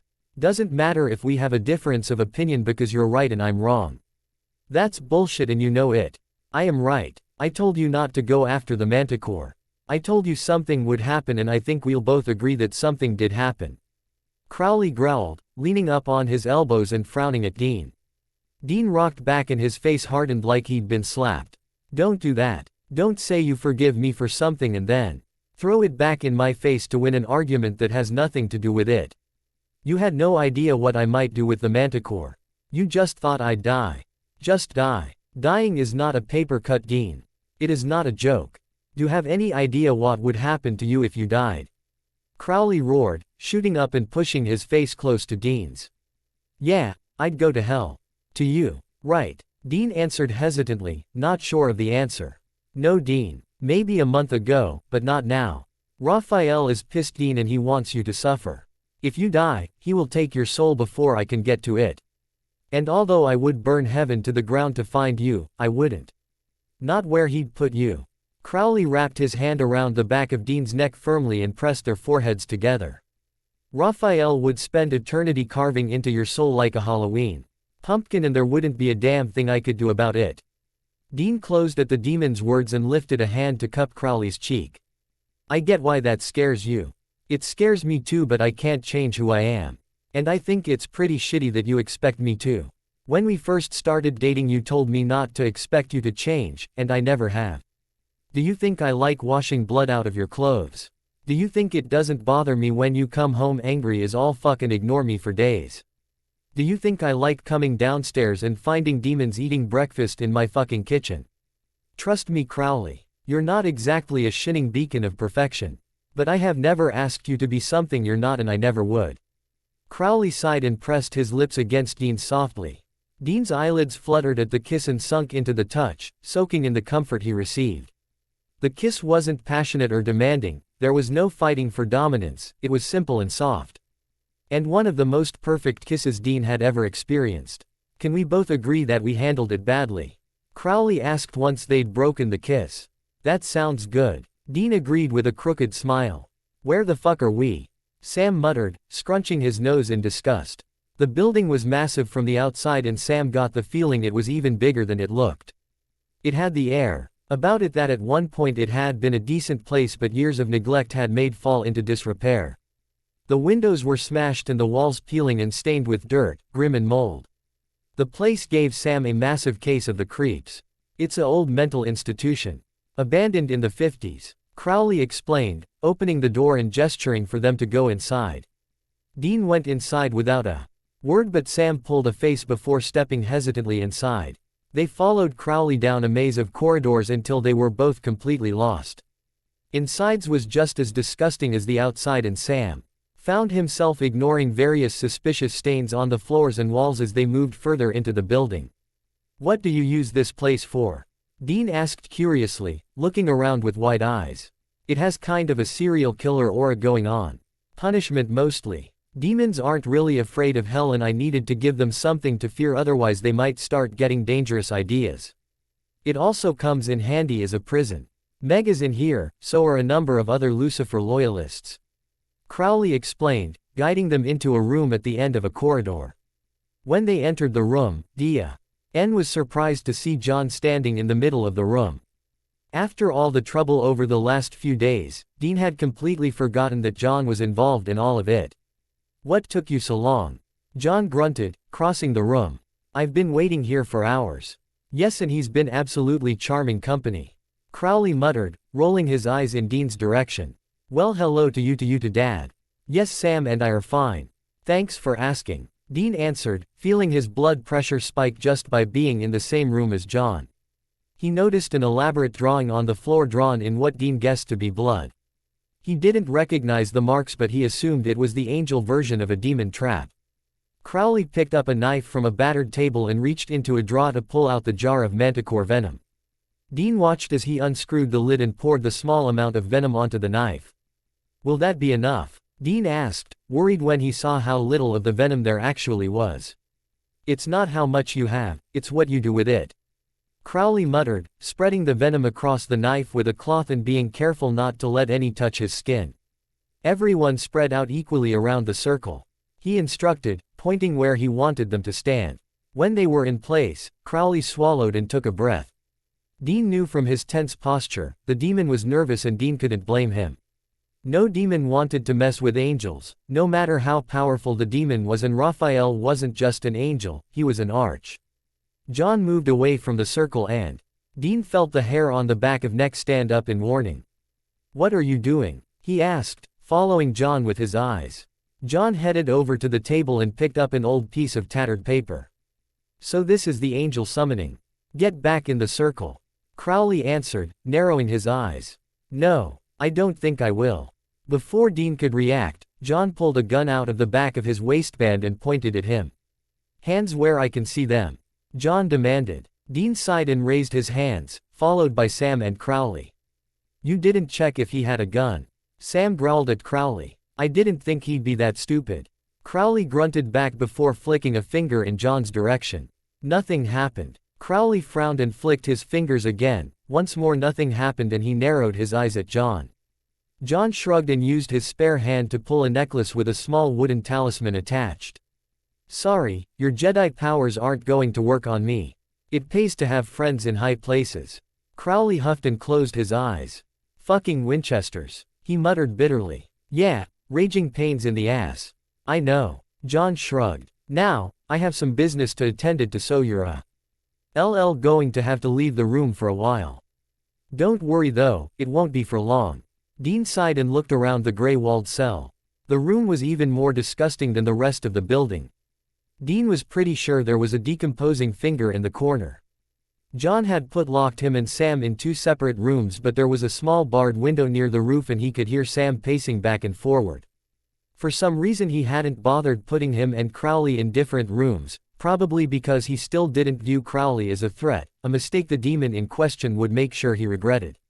Usually he wasn't all that worried when something like this happened. He was an expert at pulling daring escapes out of his ass, however this time felt different. This felt final. He couldn't help but think about his last discussion with death. He'd been right, all the times Dean had died had taken the finality out of it, he'd come to think of it as a temporary thing. But not this time. Crowley was right. Raphael would kill him and put his soul where no one would find it. You wouldn't happen to have any last-minute crazy plan, would you? Crowley asked suddenly. Nope. Not this time. Dean sighed and shifted uncomfortably. The floor was freezing. They were sat side by side and leaning against the hard concrete wall. Dean looked up to where Sam's voice was drifting through barred window. Yeah, Sammy. We're going to die, aren't we? Looks that way, Sam. Dean answered dully. No point in lying to him. Well then, there's something I have to tell you. Sam, can we not do this? I really don't want to do the whole last words thing. Dean cut in before Sam could continue. Just shut up and listen, Dean. If I'm about to die, I'm going to say whatever I damn. Well please, and you're going to listen to me. Dean sighed but kept his mouth shut and leaned his head on Crowley's shoulder. Go ahead, Sam. There was a long pause and Dean wondered if Sam had changed his mind. I know Dad used to hit you when we were kids. Sam's words hit the breath of his lungs. It was like a punch to the stomach. How do you know that? I was young, Dean, not stupid. Dad, whoa. Old come home drunk and the next morning you'd be covered in bruises. Wasn't hard to figure out. Sam admitted, his voice barely audible through the window. When you ended up in the hospital, I told Bobby. He told Dad if he ever touched you again, he'd put him in the ground himself. Dean didn't know what to say and was more than grateful when Crowley wrapped a strong arm around his shoulders. Why didn't you ever tell me? Figured if you wanted me to know you would have told me. Anything you want to admit to. Dean snorted but decided to go along with it. Remember Jason Wilkerson? My best friend from high school. Sam guessed. Unsure. Yeah, we had a thing. Dean admitted, feeling awkward at voicing a secret he'd kept quiet for over 10 years. What kind of thing? Sam asked, accusation clear in his voice. A sex thing. You fucked my best friend. What the fuck is wrong with you? If Dean had to guess, he would say Sam was now standing right under his window and he sounded pissed. Wait, he was 16. Sam said suddenly, sounding horrified. And you were 21, you fucking pervert. Oh please Sam, you make it sound like I lured him into a unmarked white van with candy. Dean snorted. He came after me. Quote, can you two shut up? This is not how I want to spend my last few hours. Crowley growled, rolling his eyes. Sam huffed but remained quiet and moved away from the window. Anything you want to tell me before we die? Dean asked, smirking up at Crowley. Sometimes when you piss me off, deliberately go against what I tell you to do, I fantasize about waiting for you to fall asleep and suffocating you with a pillow. Crowley admitted without hesitation. Dean looked up at him in shock, mouth hanging open. You fantasize about killing me.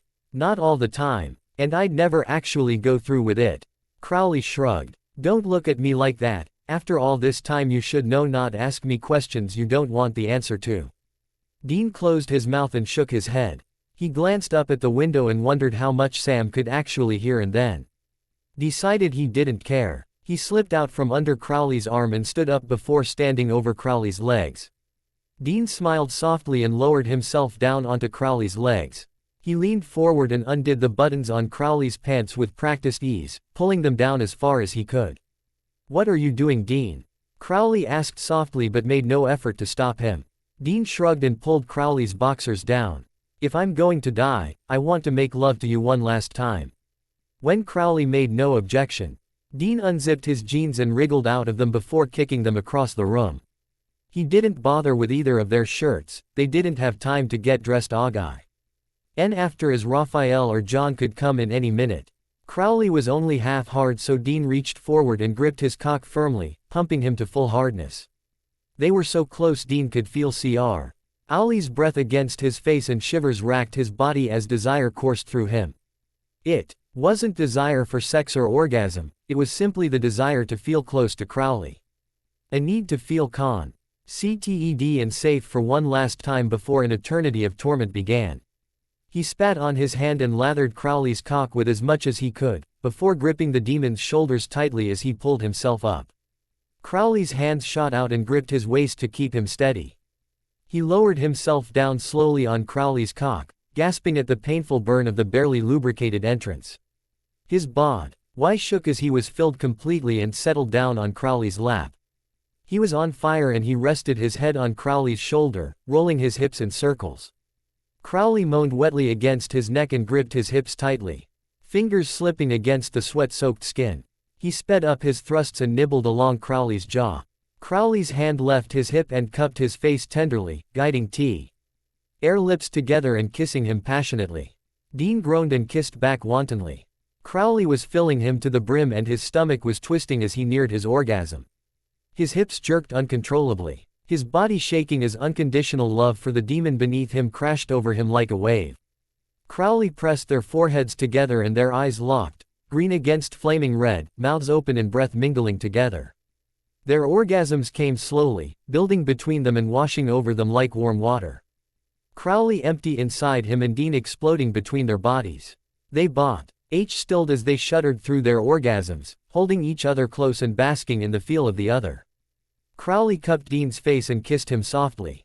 He pulled away but kept their eyes locked together, eyes still burning red. Dean Winchester, I love you. Crowley's voice was rough like gravel and his words shook Dean to the core. Dean let loose a shaky breath and his eyes filled with unshed tears. Oh God, this is real. This really is the end. I love you too, he whispered, closing his eyes and pushing his cheek into Crowley's hand. I love you too. Yay. You have no idea how long I've been waiting to write that chapter. One more chapter and then it's over. I hope everyone likes this chapter and I know Crowley telling Dean he loves him is out of character but I just had to have it happen. The last chapter will be up soon. Chapter 18. Well, here we go. The last chapter. I've been wondering how I was going to end this story from the beginning and I had a lot endings planned but this one seemed to fit. I hope it's lives up to expectations. I'm so sorry to see this story end but I'm so happy everyone likes it so much. Anyway, enjoy. Dean was still curled in Crowley's lap 20 minutes later, head resting on the demon's shoulder and trying to gather enough energy to stand up and pull his pants back on before John came back. The chilly air of the room was sinking into his skin and he'd just begun shivering when the room started shaking. It was like an earthquake had hit, brick dust raining down on them and lights flickering madly. Unfortunately, Dean knew better than to think it was an earthquake. The whole thing had incoming Archangel written all over it. Dean pulled away from Crowley and looked him in the eye. Without saying a word he stood up and picked his jeans off the floor. Gave them a shake and slipped them on. Crowley tucked himself back into his pants and pushed himself off the floor. They stood side by side and waited. Waited for John and Raphael. Neither said a word, but that was all right. They'd already said what they'd needed to. Crowley's admittance of loving him had left a warmth in Dean's chest that not even Raphael's approach could dampen. It was 10 minutes before the door to their cell opened. Dean couldn't contain a sneer at the sight of Raphael. Out of all the angles he hated, there had always been a special place in that hatred for Raphael. He wasn't sure why. Maybe it was the pure smugness that rolled off the angel in waves, or it could have been the complete and utter disdain the angel had for him and humanity in general. Raphael had upgraded his clothes since the last time Dean had seen him and was now in an expensive-looking suit, although he didn't look nearly as hot in a suit as Crowley did, he noted with a smirk.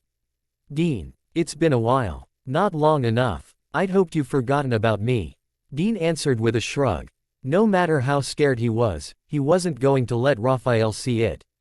Raphael stepped further to the room and Dean felt Crowley tense next to him. Angels were probably the only thing that could make Crowley unsure. Oh, I had. But then I heard a rumor about you hooking up with a demon, and not just any demon. The new resident king of hell. And you know, I just couldn't let that happen. Raphael was closer to them now and gestured to them both. By yourself you're both easy enough to deal with, but I just can't let you join forces. You'd be too powerful, so you have to die. Although I will admit, it will give me no small pleasure to peel the skin from your bones. Although Dean couldn't see his face, he knew Crowley was bristling at the threat towards him. Before the demon could do something stupid, Sam appeared in the doorway being pushed forward by John. The sight of John made Dean's heart rate jump and anger claw at his insides. Raphael was just another douchebag angel, there was nothing he could do that could surprise Dean. John, however, was something different. Everything Joe N had grilled into them over the years about family loyalty, all the lectures, all the years he'd been shoving down their throats the importance of family, and he'd betrayed them to a complete stranger.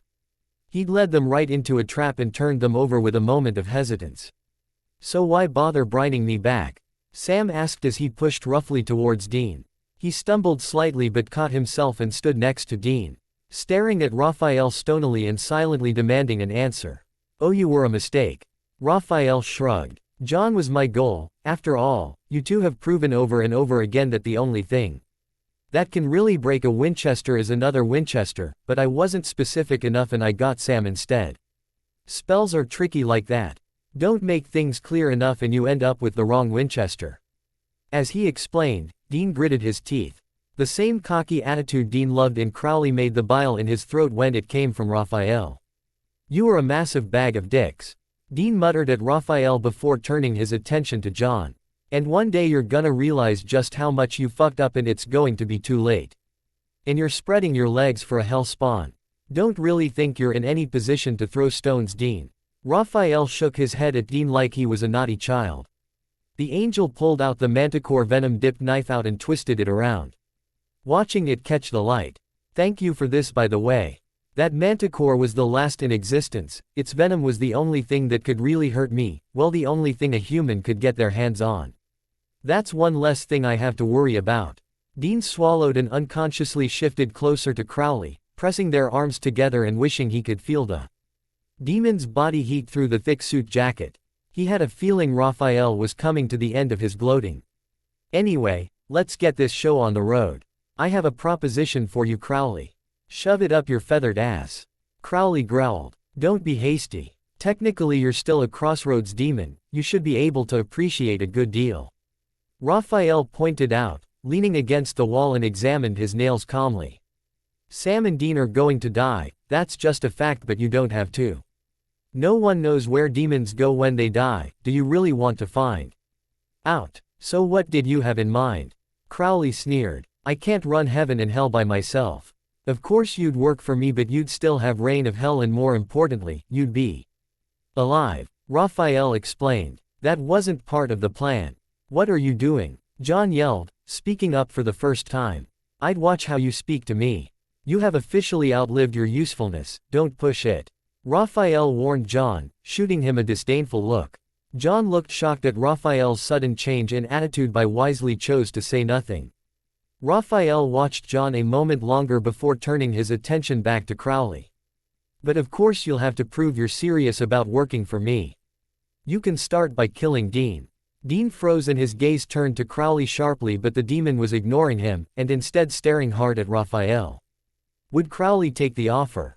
Did his love for Dean outweigh his deep-seated sense of self-preservation?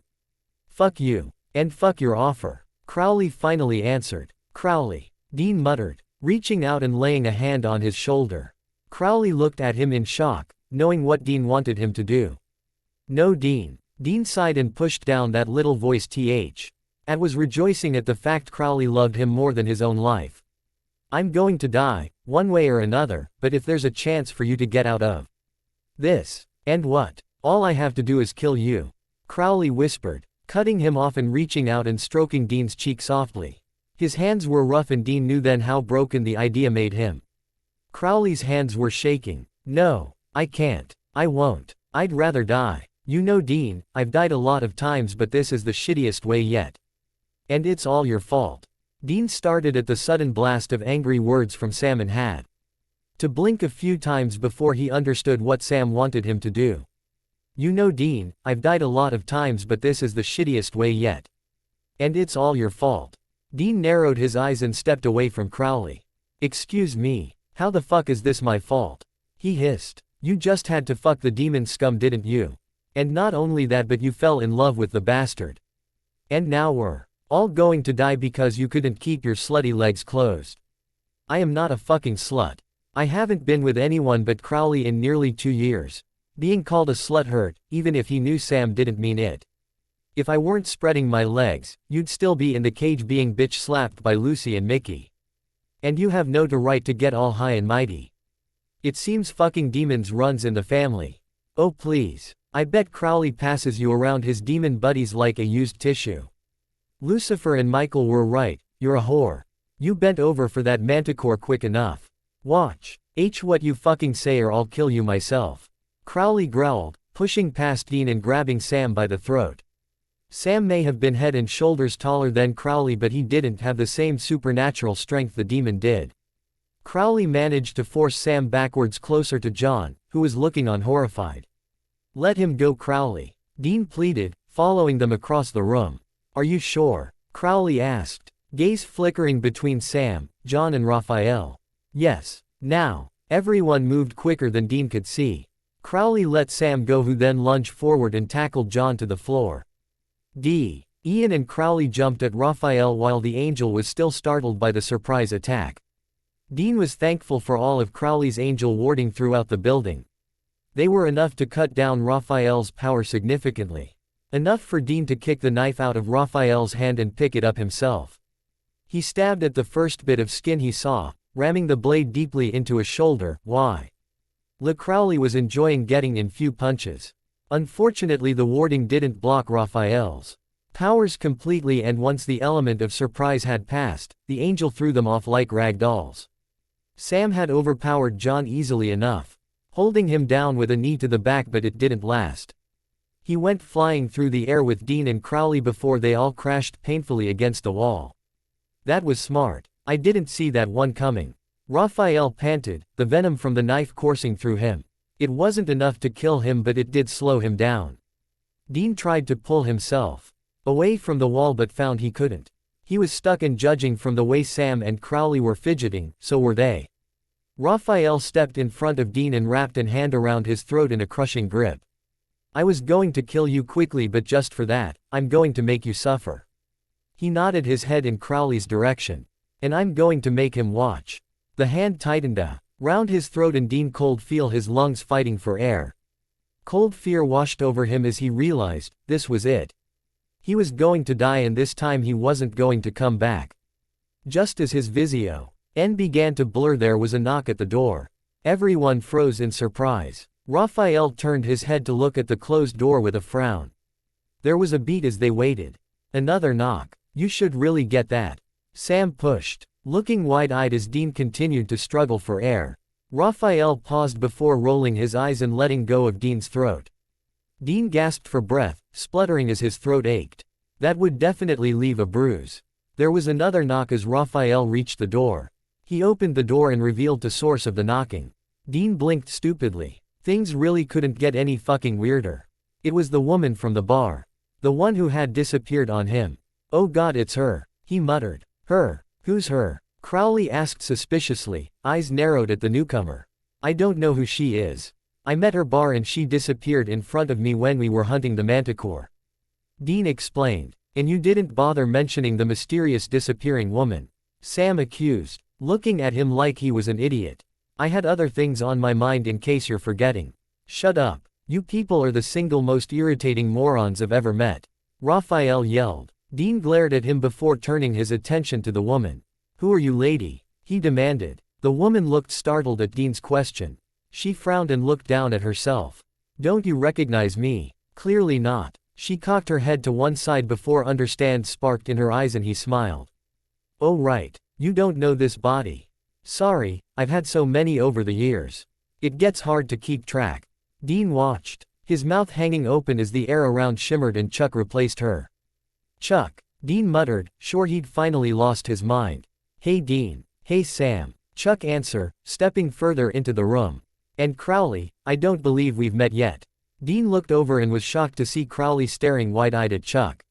Fear clouding his eyes. He was going to ask what was wrong when he noticed Raphael was looking at Chuck the same way.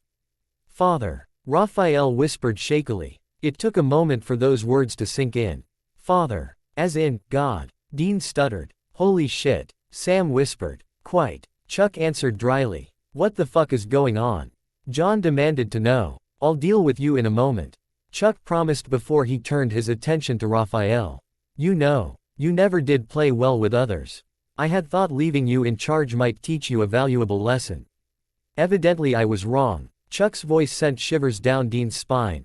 This was not the drunk, scared Chuck he knew. This was the creator of everything, the man who was more powerful in a way that made Dean's head ache thinking about it.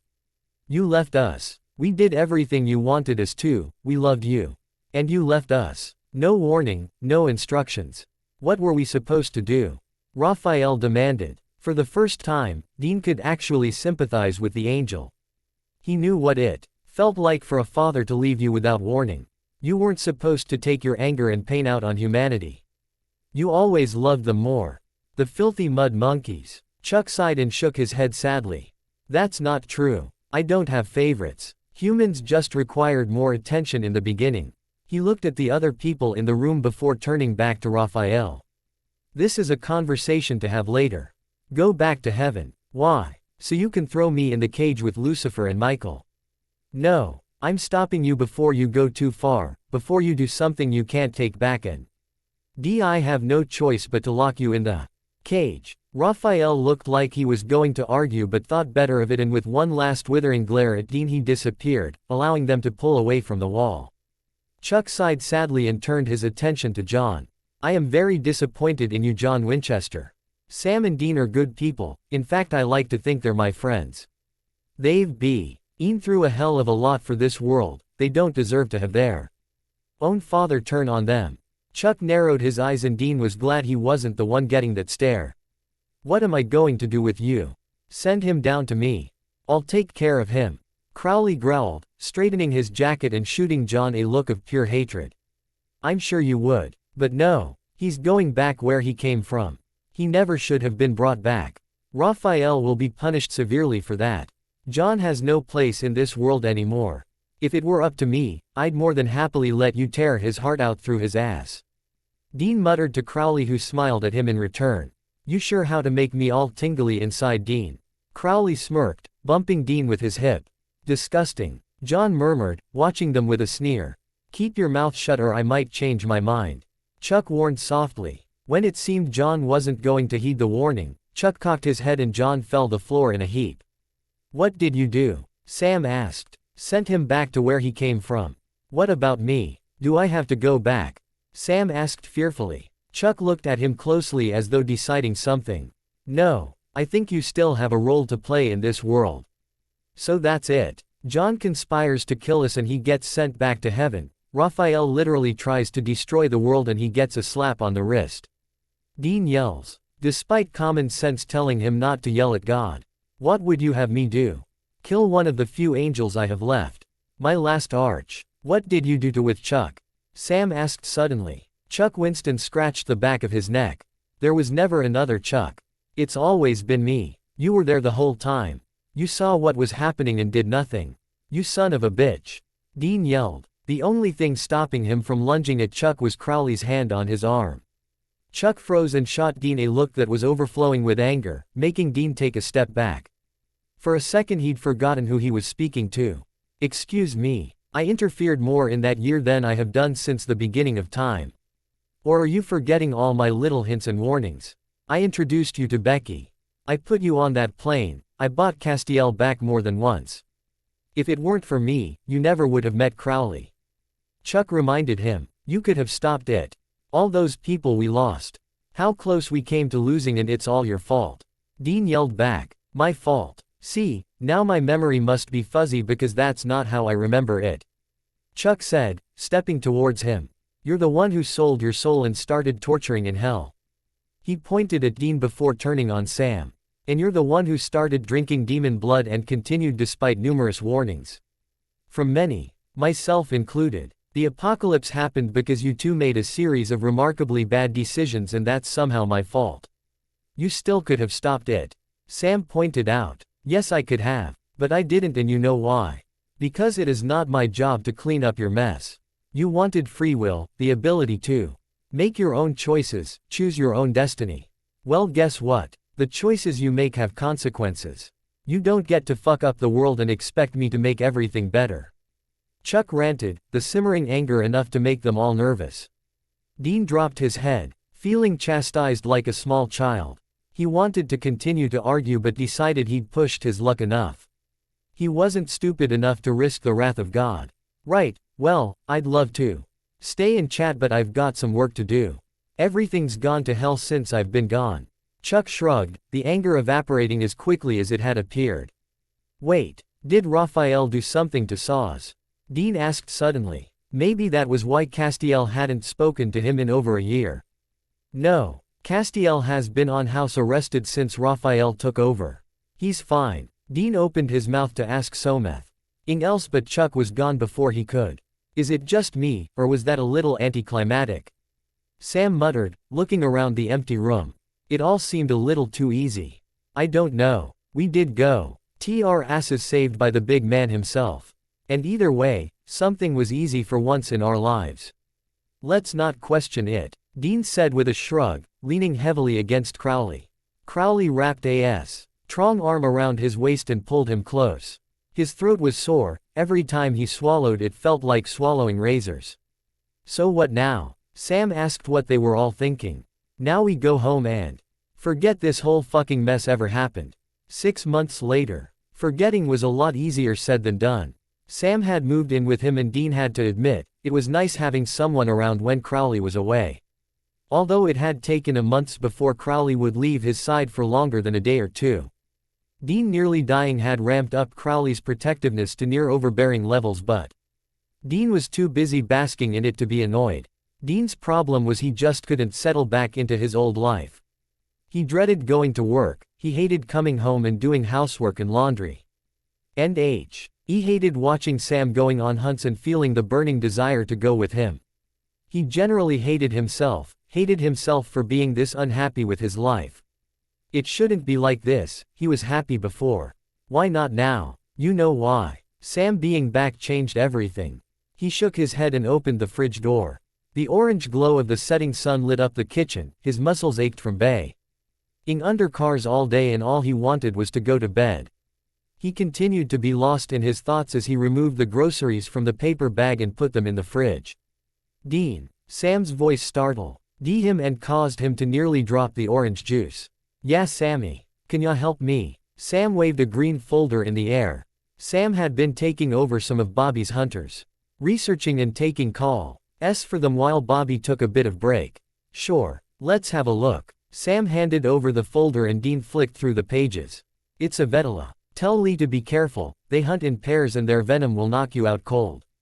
Dean answered after a moment. Sam looked at him in shock before smiling thankfully. Dude, you're a fucking genius at this. He muttered before pulling out his phone to call Lee. How do you kill them?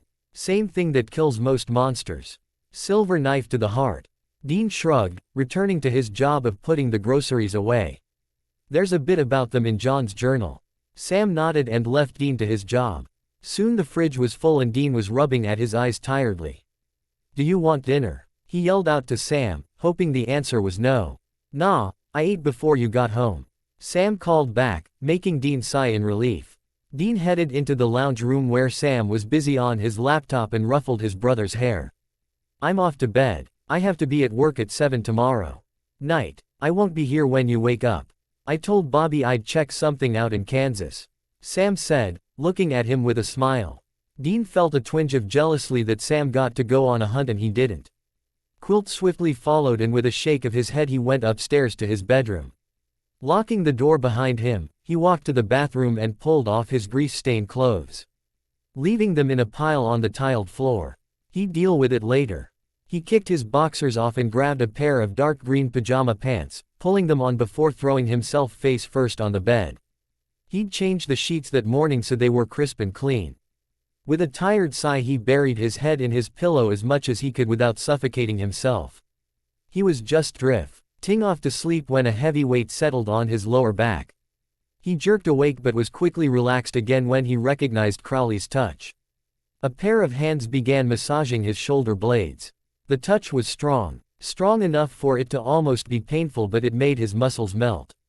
"I've had a bitch of a day," he whined, turning his face to one side so Crowley could hear him. "You fix cars for a living. My job is literally hell.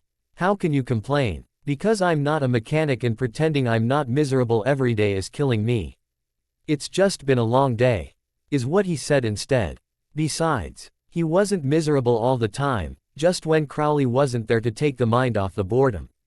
He loved Crowley, he really did, and he wanted to be with him, but he couldn't deny who he was. Dean was woken by a gentle shake to his shoulder and he forced himself to peek out from the warm cocoon he'd created in the bed. Crowley was stood over him fully dressed and Dean looked up at him in confusion. A quick glance at the alarm clock told him it was 5:30 in the morning. "Crowley, get dressed and come downstairs," Crowley answered with a tense smile. "Why?" Dean asked, sitting up in the bed. "Just get dressed and come downstairs." Crowley left the room and Dean blinked at the bedroom door. Frowning heavily he slipped out of bed and pulled on a clean pair of jeans and a shirt before grabbing a jacket from the closet. It was cold night and he was already shivering. He wasn't sure what Crowley had planned, so he also slipped on a pair of shoes before heading downstairs. When he reached the lounge room, Crowley was stood next to couch with 2 duffel bags at his feet.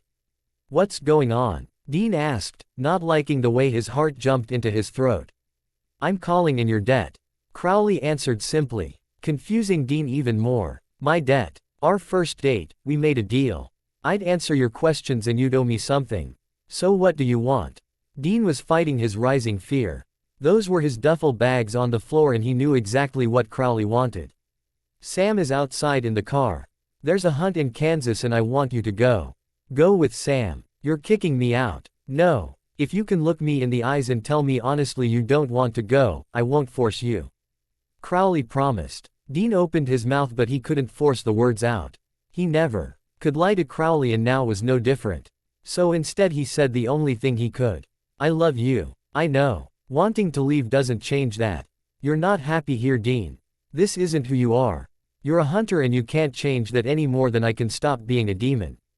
I chose you once, and I'll always choose you," Dean muttered, squaring his jaw and refusing to back down. "This isn't about choosing me, Dean. You have me. You'll have me whether you're a mechanic, a hunter or a fucking mailman. I'm yours. This is about you thinking you have to be something else to be with me and you don't." Dean was looking at the floor, trying to find the courage to take what Crowley was offering so he didn't see Crowley move towards him. Until the demon was touching his face. Gentle but firm fingers lifted his chin until Dean's watery eyes met Crowley's. "You need to go with your brother. Everything changed when Sam came back and we both know it." Dean knew Crowley was right, knew it was only a matter of time before the resentment of living a life he hated started to affect their relationship, but letting go still hurt. He leaned forward and captured Crowley's lips in a passionate kiss, wrapping a hand around the demon's neck and pulling him as close as possible. Crowley groaned and sunk into the kiss, fisting his hand in Dean's short hair. They pulled away when the need for air became too much and they stood. Foreheads pressed together, sharing breathless puffs of air.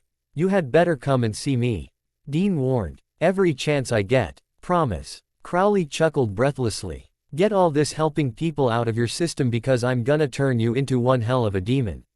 I'll take that as a compliment." Dean pulled away and picked up the duffel bags. If he didn't leave now, he never would. Smiling softly he kissed Crowley on the cheek and left the lounge room before stepping out the front door. Sam was in the Impala, sitting in the passenger seat waiting for him. He slipped in the driver's seat and took the keys Sam offered him. "You gonna be okay?" "Of course. People to save, monsters to kill. The family business." Epilogue. Dean dies 3 years later. He watched Sam dig up the grave. It was a freezing night and even with his thick jacket he was still shivering. The cemetery was old, they'd stopped burying people here years ago and Dean couldn't help But wonder why the ghost had taken so long to bop up on their radar. You could help, you know. Sam yells up at him, sweat pouring off him.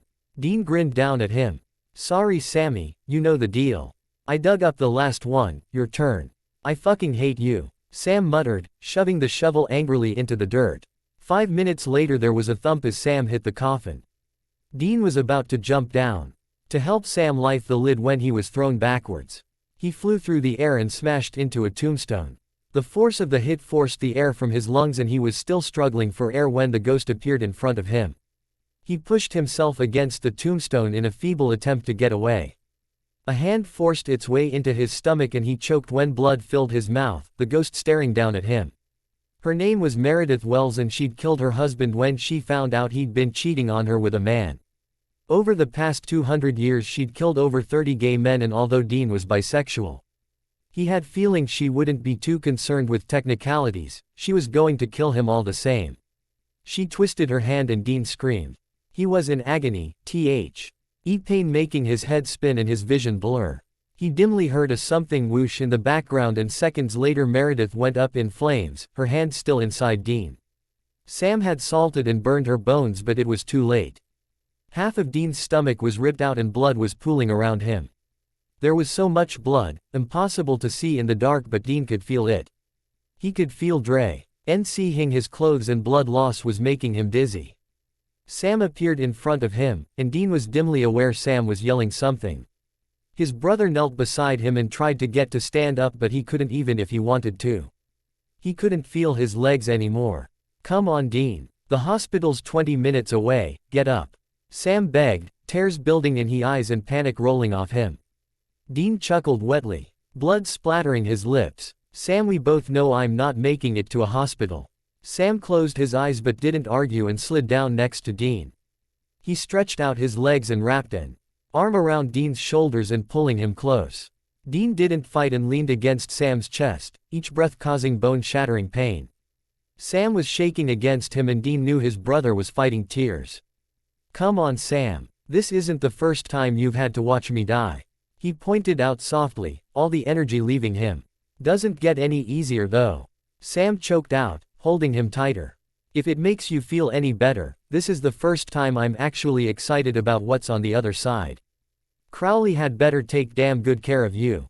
Dean didn't answer, it was hard to keep track of his thoughts and his eyes kept closing, his vision dimming.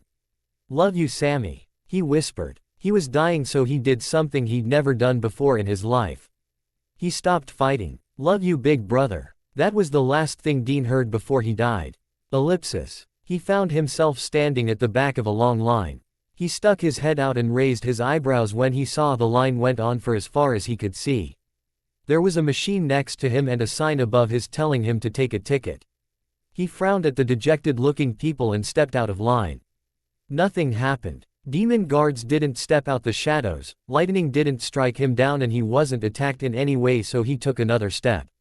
When it became clear that nothing bad was going to happen, Dean headed off down a passageway. He recognized the place as hell but he had no idea exactly where he was or where he was supposed to find Crowley. Although this was hell so he figured if he just wandered around long enough, he'd run into a demon sooner or later. He was right. It didn't take long. A short, red-haired man in a suit. Sean, right? Dean guessed, vaguely remembering the man Crowley had once introduced him to. Winchester. What are you doing here? I died. Dean answered simply. Sean nodded and looked a little awkward. Dean didn't blame him. Most of Crowley's demons were awkward around him. As much as they feared Crowley it was hard for them to ignore who Dean was. Right, well, I'll take you to the boss. Sean murmured after a moment. Dean nodded and followed the demon silently. He was thankful he'd run into Sean. They were turning down one corridor after another and he never would have found it by himself. Sean paused at a door and nodded towards it. He's in there. He's in a meeting though. I wouldn't interrupt. Before Dean could answer, Sean had turned around and was walking away. Dean hesitated before knocking on the door. He waited for a moment but when he received no answer he pushed the door open. He entered a plain-looking office with a large antique wooden desk against one wall. A large bookcase covered the wall behind the desk and the carpet was a deep mahogany color. If Dean didn't know any better, he'd say he was in the office of an aging lawyer or politician. Crowley had his back turned to him and was talking to three demons. "What have I told you? Morons about," Crowley hissed, turning around before catching sight of Dean. "Dean. Hey," Dean answered, suddenly feeling self-conscious. They stared at each other silently for a moment and for a terrifying second Dean thought Crowley wasn't happy to see him. "Get out," Crowley ordered the three demons. They wasted no time in following Crowley's orders, scurrying out of the room quickly. As soon as the door closed behind them, Crowley lunged at him and kissed him passionately. "God, I've missed you," Dean panted, pulling away and placing small kisses down Crowley's neck. "How did it happen?" Crowley asked. "Ghost ripped a hole the size of a tennis ball in my stomach," Dean answered, pushing Crowley's jacket off and working on his shirt. Crowley backed him up and pushed him through a door that hadn't been there before into a bedroom. Dean looked at the welcoming bed and ached to have Crowley inside him. "What about your meeting?" he asked, whining when Crowley latched his teeth onto his collarbone. "Fuck 'em. They can wait," Crowley growled against his skin. "I'd rather you fuck me." Crowley looked up at him with a smirk. "It'd be my pleasure, darling." Ellipsis. Dean stretched languidly across the silk bed sheets. The feel of it, wonderful on his naked skin. Crowley was stretched out next to him and Dean rolled onto his stomach, arching his back into the air before flopping down. Crowley. Weiss smiled and ran a hand along Dean's spine, basking in the peaceful moment. "So what happens now?" "That's up to you." Crowley shrugged. "I meant what I said, I want you to rule by my side." Raphael was right about one thing. Together we'd be unbeatable. However, if you're uncomfortable with committing certain acts, hell is whatever I make it. I can give you anything you want. Any way you want it. Dean rolled on his back and cupped Crowley's face, pulling him closer. "I chose you, I chose this life. I will rule by your side and no one will stand in our way." Crowley smiled wildly and kissed Dean's chest above his tattoo. "You're finally mine and no one, not angels or demons or God himself, is going to take you away," he whispered possessively in Dean's ear, causing him to shiver. "You know, this is closer to a happy ending than I ever thought I'd get," Dean admitted softly, carding his fingers through the demon's hair. "Darling, this is just the beginning. Well, there it is. This store, why, has turned out better than I ever could have hoped and went on far longer than I'd planned. I hope it was the ending you wanted, and if not, I hope it wasn't too bad. Thank you so much to every one of you who supported me through the writing of this story. All your kind words and encouragement has meant so much to me.